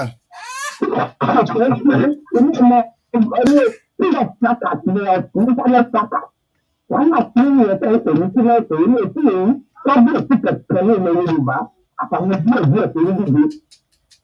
Ìwé náà ní màálù. Gbogbo kẹtíbà nìyẹn kàn sọ, ọlọ́pàá yìí sọ, ìfọ́sílẹ̀ àti ìyájọ́ ìwọ́sàn èrèsè àwọn tó jẹ sí èsì wọn. Mo ní ètò ìdíbẹ̀ ìjẹ́ ìpinnu bí ètò ìpinnu ìwà ṣe é pé tí màálù bá kú síbẹ̀ wípé ìpínlẹ̀ ìbáyé màá lọ ẹ̀wọ̀n. Ilé ìgbẹ́lẹ̀ ilé tó lè bá ilé ìtẹ́lú ẹ̀. Tó jẹ́ ká play fídíò yẹn náà nìyẹn. Káwọn ọmọ Yorùbá lè mọ bá ṣe gọ̀ tó nílẹ̀ Yorùbá pẹ̀lú gbogbo nǹkan tó ń ṣẹlẹ̀ sí wa tá a dẹ̀ dákẹ́. Ó yẹ kí àwọn Yorùbá máa ya sí àti ká máa lọ mú àwọn ọba yẹn kán gbé wọn jáde. Ọlọ́run á lè bá wa kó sínú àwọn ọ̀dọ́ wa. Ọlọ́run á lè jẹ́ kírú ẹ̀ ó ṣẹlẹ̀.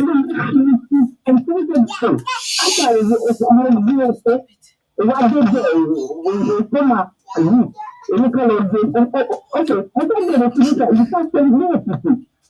Kò sí ẹni rẹ̀ ń bẹ̀ náà orí náà wà náà. Ewu olóòtú ẹgbẹ́ tó ní Ọlọ́run tó ní gbogbo ó kàn máa ń ní ó kàn ó ní nínú. Ẹ ṣeun. Àpilẹ̀ ẹ̀kọ́ lè yé yín náà ni ẹ ṣeun ìyá mi. Ìyá páàtì tí mo fẹ́ kẹ́ ẹ gbọ́ gangan leléyìí o tí mo fi máa pọ̀ sí fídíò yìí. Ibi tí mo fẹ́ kẹ́ ẹ gbọ́ gangan leléyìí. Ẹ máa gbọ́ nǹkan tó sọ o. Ẹ gbọ́ nǹkan tó sọ ń bì yìí o. Fúlàní jẹ oko èmi ṣé mo mọ Fúlàní mélòó mo mọ lẹ́yìn àwọn olórí wọn kọ̀ọ̀kan tá a máa ń rí lò. Ṣé mo máa rí bọ́ fún mi pé Fúlàní jẹ oko lálẹ́ ṣé wàá lọ máa mú gbogbo Fúlàní tí n bá rí ni kò possible. Ẹ máa gbọ́. Àbí wọ́n ní màálù Fúlàní dá ọmọ ṣé lóòótọ́ orí ọ̀nà ẹ mọ̀ pé National Assembly fẹ́ gbé òfin kan jáde ń sìn. Ẹ máa gbọ́ o. Ẹ mọ̀ pé Fúlàní náà ni olórí wa wípé ibi oko kọ́ máa fi ọ̀nà màálù sílẹ̀. No mo ní wọ́n fẹ́ ṣe wọ́n ti fẹ́ ṣe tó bá ṣe tó bá dòfin kò sí nǹkan tá a lè ṣe sí. Ẹ ti gbọ́ ẹ ti rọ́mọ àlè. tó bá ṣe tó bá dòfin kò sí nǹkan tá a lè ṣe sí. tó bá dáko tó bá fààyè lẹ̀ tí Fúlàní bá wo oko rẹ̀ bá fi ẹsẹ̀ ba ogbó ẹ̀ jẹ́ wọ́n béèrè pé ààyè ọ̀nà tó fi lẹ̀ dà òfin là ń sọ náà òfin là ń sọ mo ní wọ́n fẹ́ ṣe. Ẹ jẹ́ mo fẹ́ kẹ́ túbẹ̀ yẹn gbọ́ mo fẹ́ kẹ́ túbẹ̀ yẹn gbọ́ kó lè yé yín. Àbí wọ́n ní màálù Fúlàní dá ọmọ ṣé lóòótọ́ orí ọ̀nà ẹ mọ̀ pé National Assembly fẹ́ gbé òfin kan jáde ń sìn ẹ mọ̀ pé Fúlàní náà ni olórí wa wípé ibi oko kọ́ máa fi ọ̀nà màálù sílẹ̀. No mo ní wọ́n fẹ́ ṣe. Àwa yóò bá wa ṣe. Wọ́n ti fẹ́ ṣe. Tó bá ṣe tó bá dòfin kò sí nǹkan tá a lè ṣe sí. Tó bá ṣe tó bá dòfin kò sí nǹkan tá a lè ṣe sí. Tó bá dáko tó bá fààyè lẹ̀ tí Fúlàní bá wo oko rẹ̀ bá fi ẹsẹ̀ ba ogbó ẹ̀ jẹ́ wọ́n béèrè pé ààyè ọ̀nà tó fi lẹ̀ dà òfin là ń sọ náà. Ó ti tó báyìí ṣé ẹ rí ibi tó yọrí gbogbo àtàtà tòtò ẹ̀ tó ń sọ ṣé ẹ rí ibi tó yọrí ẹ̀ sí pé náà sì o tí àwọn àgbẹ̀ wa irú bí èèyàn ṣe sọ pé ò ní 5 acres téèyàn ní 6 acres yẹn ní àárín oko yẹn ẹ gbọ́dọ̀ fi ọ̀nà sílẹ̀ táwọn Fúlàní máa da ẹran wọn gbà ó ti yé yín tẹ bá dáko tẹ bá fi ọ̀nà sí ẹ wá boko jẹ́ your own ṣe ti rí pé àti kẹràn mérò ṣe ti rí pé oko ẹrú nílẹ̀ Yorùbá wà ṣó ti wá yé yín báyìí mo ní ṣó ti tí mo torí ẹ̀ play video ṣó ti yé yín ṣó ti yé yín fídíò yìí ó ti ṣe díẹ̀ tó ti jáde o gbàáyé Buhari ó kù díẹ̀ kí Buhari parí sáà ẹ̀ ní fídíò tí mo play fún yín ẹ wá wo láti ìgbà yẹn títí dìsìn kí ló yí padà ní ilẹ̀ Yorùbá bó ṣe ń pa àgbẹ̀ ṣebí Kọ́lá ti rí ní Ìlọ́ra ṣebí tí Ìlọ́ra tá à ń sọ̀rọ̀ yìí ṣebí bí ọjọ́ bí mẹ́ta sẹ́yìn nísìn tí àgbẹ̀ yẹn dàkọ́ sínú oko torí pé ó dàkọ́ sínú oko ẹ̀ tí Fúlàní gbé tọ́dẹ̀ fi ọlọ́pàá gbé tọ́ ti ẹnìyẹn mọ́lé bàbá 70 lórí pé kó ṣáà lè dáàbò bo oko ẹ̀ ní o kí Fúlàní má jẹ àwọn àkọ́dẹ̀ wà ń gbòòrò à ń pariwo ebi ni o ebi ni o ebi ni o wọ́n dẹ̀ ti ń ba gbogbo inú ilé wọ́n ti ń ba gbogbo oko wa wọ́n ti ń ba gbogbo igbó wa wọ́n ti ń ba gbogbo ẹ̀jẹ̀ ẹ̀yin ọmọ Yorùbá ọ̀rọ̀ rèé o ó dọwọ́ wa o bá a ṣe máa ṣe tí gbogbo ẹ̀ máa tó bá nílọ síwájú ó dọwọ́ wa o ṣé ẹ ti rí oko ẹrú tí ilẹ̀ Yorùbá wà báyìí ṣé bẹ́yìn náà fojú rí ṣé ẹ̀yin náà ti rí oko ẹrú tí ilẹ̀ Yorùbá wà ẹ̀yin olólùfẹ́ mi tẹ wá ń wò míì ẹ wá dákun ẹ dábọ̀ ṣe rí gbogbo ọmọ Yorùbá tó bá wà lórí kọ́ńtàtì yín lè ní yìí ni o ẹ bá mi pín ètò yìí fún wọn pé kán wo bí ilẹ̀ Yorùbá ṣe rí kán wo bí àwa ọmọ Yorùbá ní ilẹ̀ Yorùbá àmọ́ nǹkan tó gọ̀ wá o àmọ́ bí tí àgọ̀ yẹn ti wá mi ò lè sọ pé ṣọmọ Yorùbá ló gọ̀ jù lágbàáyé ni adẹ̀lájúlẹ̀ wọ́n jẹ sẹ́ríkì wọ́n jẹ kinní kan àwọn bá wọ́n gba ìbọn wọlé fáwọn tó ń gbé tó bá wọn da màálùú wọ́n jẹ oko wa wọn já róko lọ mọ́ gbogbo nǹkan ṣe ọba Ọọ̀ni of Ifẹ̀ náà sá ó ń gbágbádá kiri àmọ́ kan tó ń gbágbádá lé lórí wọ́n lọ Àbújá wọ́n ní our country ká make sure pé a dáàbò bo country wa ká ṣe kinní kan bàbá yẹn dẹ̀ béèrè pé tí 8 years Bọ́lá Ahmed Tinubu bá parí what next kí ló fẹ́ ṣẹlẹ̀ ẹ̀yin èèyàn mi ìyẹn tó bá jẹ́ kórí 8 years yẹn ló ní o kí ló fẹ́ ṣẹlẹ̀ bí kò ṣe wípé àwọn ọmọ Yorùbá ẹ jọ̀wọ́ ẹ jẹ́ àfọwọ́sowọ́pọ̀ o ṣebí ẹni tí rí gbogbo nǹkan tí mò ń play yìí kẹ́ ẹ lè mọ̀ bí ilẹ̀ Yorùbá ṣe rí ni o ìwọ ọ̀mọ̀wé ìwé ló mọ̀ ọkọ tètè wá máa kọ́ o kọ́ sí ìjọba tó bá mọ̀ kó lè ṣe ìrànlọ́wọ́ fún ilẹ̀ Yorùbá ìwọ sọ̀rọ̀sọ̀rọ̀ ẹ jẹ́ àjọ máa kégbe o ẹ̀yin tó jẹ́ pé ọ̀mọ̀wé ẹ̀yin ọba ìjòyè ló wà níkàáwọ́ yín ẹ máa bá wọn sọ̀rọ̀ o ẹ̀yin ọ̀dọ́ wa ṣé ẹ mọ̀ pé ó máa àsìkò ti tó ń sìn láti máa dí pẹ̀lú àwọn ènìyàn burúkú wọ̀nyí ní àwùjọ wa ẹ̀yin olólùfẹ́ mi ẹ jọ̀ọ́ ẹ pàdé mi lórí ètò mìíràn lọ́la níbi tí a tuntun máa fi ojú adeko ní sọ dáadáa èmi rò pé àsìkò tó ń sìn ẹ má jẹ́ n sọ ọ̀kan tí mo fẹ́ sọ yẹn jẹ́ n fi sínú kí àwọn ó má gbé mi jẹ́ n fi sínú a máa bára wa sọ̀rọ̀ lágbára Elédùmarè lọ́la ẹ̀yin olólùfẹ́ mi tẹ́ fẹ́ pè wọlé mi ò lè ráyè gbà pé torí pé mo tún ní mítì míì tí mo fẹ́ join sí kódà wọ́n ti ń pè mí lórí mítì yẹn wọ́n ti ń pè mí so ẹ jẹ́ ká mú ètò yìí wá sí òpin ẹ jọ̀ọ́ ẹ bá mi share ètò yìí o fún gbogbo ọmọ aládé káàkiri àgbáláyé ẹ jẹ́ kí gbogbo wa máa mọ bó ṣe lọ ní ilẹ̀ Yorùbá o ká lè mọ bá a ṣe máa jọ fọwọ́sowọ́pọ̀ ṣe é tí ìran ọmọ wa ò ní doko wọn ò ní dẹrú lábẹ́ Usman Fodio tá à ní dẹrú lábẹ́ Usman Fodio tó ní gbogbo ilẹ̀ Nàìjíríà ò lò ó ní gbogbo ilẹ̀ Yorùbá ò lò ó ní wọ́n ti lé wọn ní ilẹ̀ Ìgbò ọ̀dọ̀ Yorùbá yìí náà ló kù sí o torí àwọn ọba wa alábọ̀dé gbogbo tó gbàbọ̀dé fún wa àti àwọn ọ̀tọ̀kùlúùlù tó gbàbọ̀dé fún wa gbogbo wọn náà la kú mọ́ ṣùgbọ́n ó kú bá a ṣe lè dọ́dọ̀ wọn àti dọ́dọ̀ wọn dẹ̀rẹ́ kò ṣòro ṣùgbọ́n ó kù kẹnu wa ó kò ká lè jọ fìmọ̀ ṣọ̀kan láti lè ṣe ohun tó tọ́ tó yẹ ẹ ṣé púpọ̀ o ó dàbọ̀ ẹ ṣeun o ẹ̀yin olólùfẹ́ mi ẹ̀yin tẹ́ ẹ fún mi ní stíkà lórí ètò ẹ ṣé o mo dúpẹ́ lọ́wọ́ yín o iná ò ní tán lọ́wọ́ yín ẹ ṣé gan o thanks for your support àkú ọdún àkú yèdùn ẹ̀mí wa ṣe púpọ̀ ọdún láyé o ẹ ṣeun ó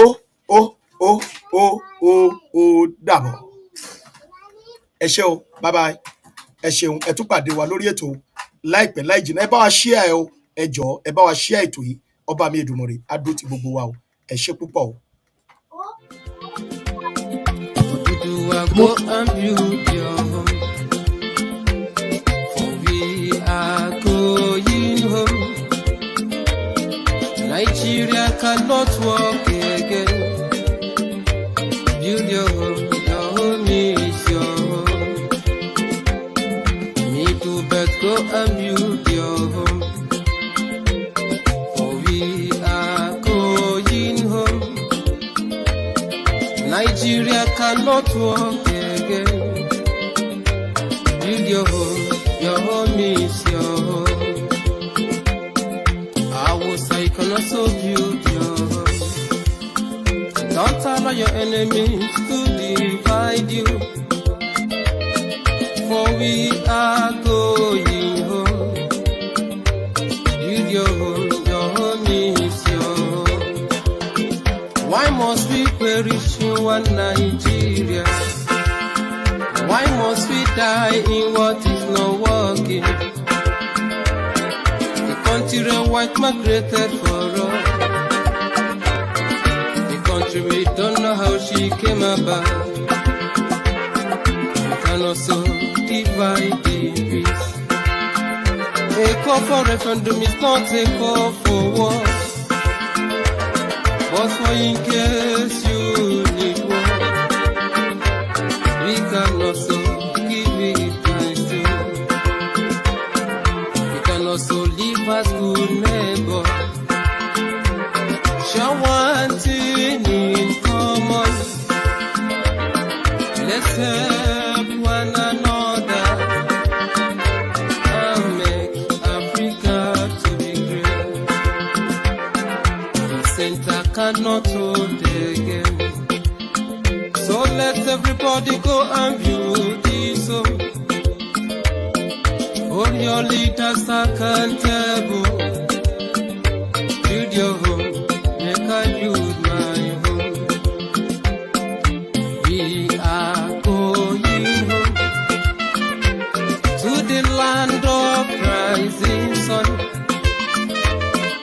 Your peace and justice shall reign. The land of victory. We are going home to the land of rising sun. Your peace and justice shall reign. The land of victory.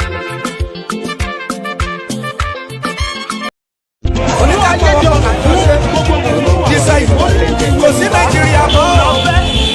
Nàìjíríà wọ́n ti kú tipẹ́tipẹ́. Láti 2014. Àti tó. 2014 láti pé 100 years. Yorùbá nation ti tó lọ. Ẹ wo gbogbo kẹ́kìlẹ̀ Yorùbá kù sí. Òmìnira tó sọ bẹ́ẹ̀. Bá mi nà wọ́n lẹ́gbàá. Ó bá jẹ́ president ló sọ bẹ́ẹ̀. Pẹ̀lẹ́ Yorùbá ò sí. Bá mi nà wọ́n lẹ́gbàá. Ó bá jábọ̀ sílẹ̀ lónílẹ̀ Yorùbá ò sí. Tọ́lá ìjọ bá mi nà wọ́n lẹ́gbàá. Ó bá jábọ̀ ẹlẹ́ṣà. Óṣà ẹ bá mi kí bàbá wa àrólé bàbá tẹ́ntẹ́. Bàbá wa àrólé túwọ́lé mo kí yóò ọmọ yóò sọ̀rọ̀ mo kí yóò bá mi nà wọ́n lẹ́gbàá.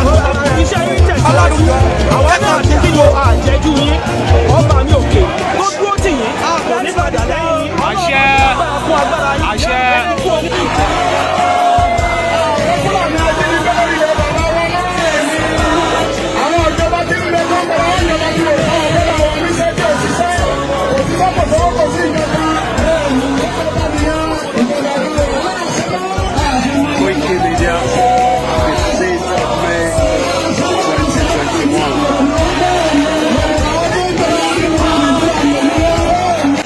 Yorùbá nation no going back. Bí wọ́n fẹ́ bí wọ́n kọ̀ àwa la máa borí wọn.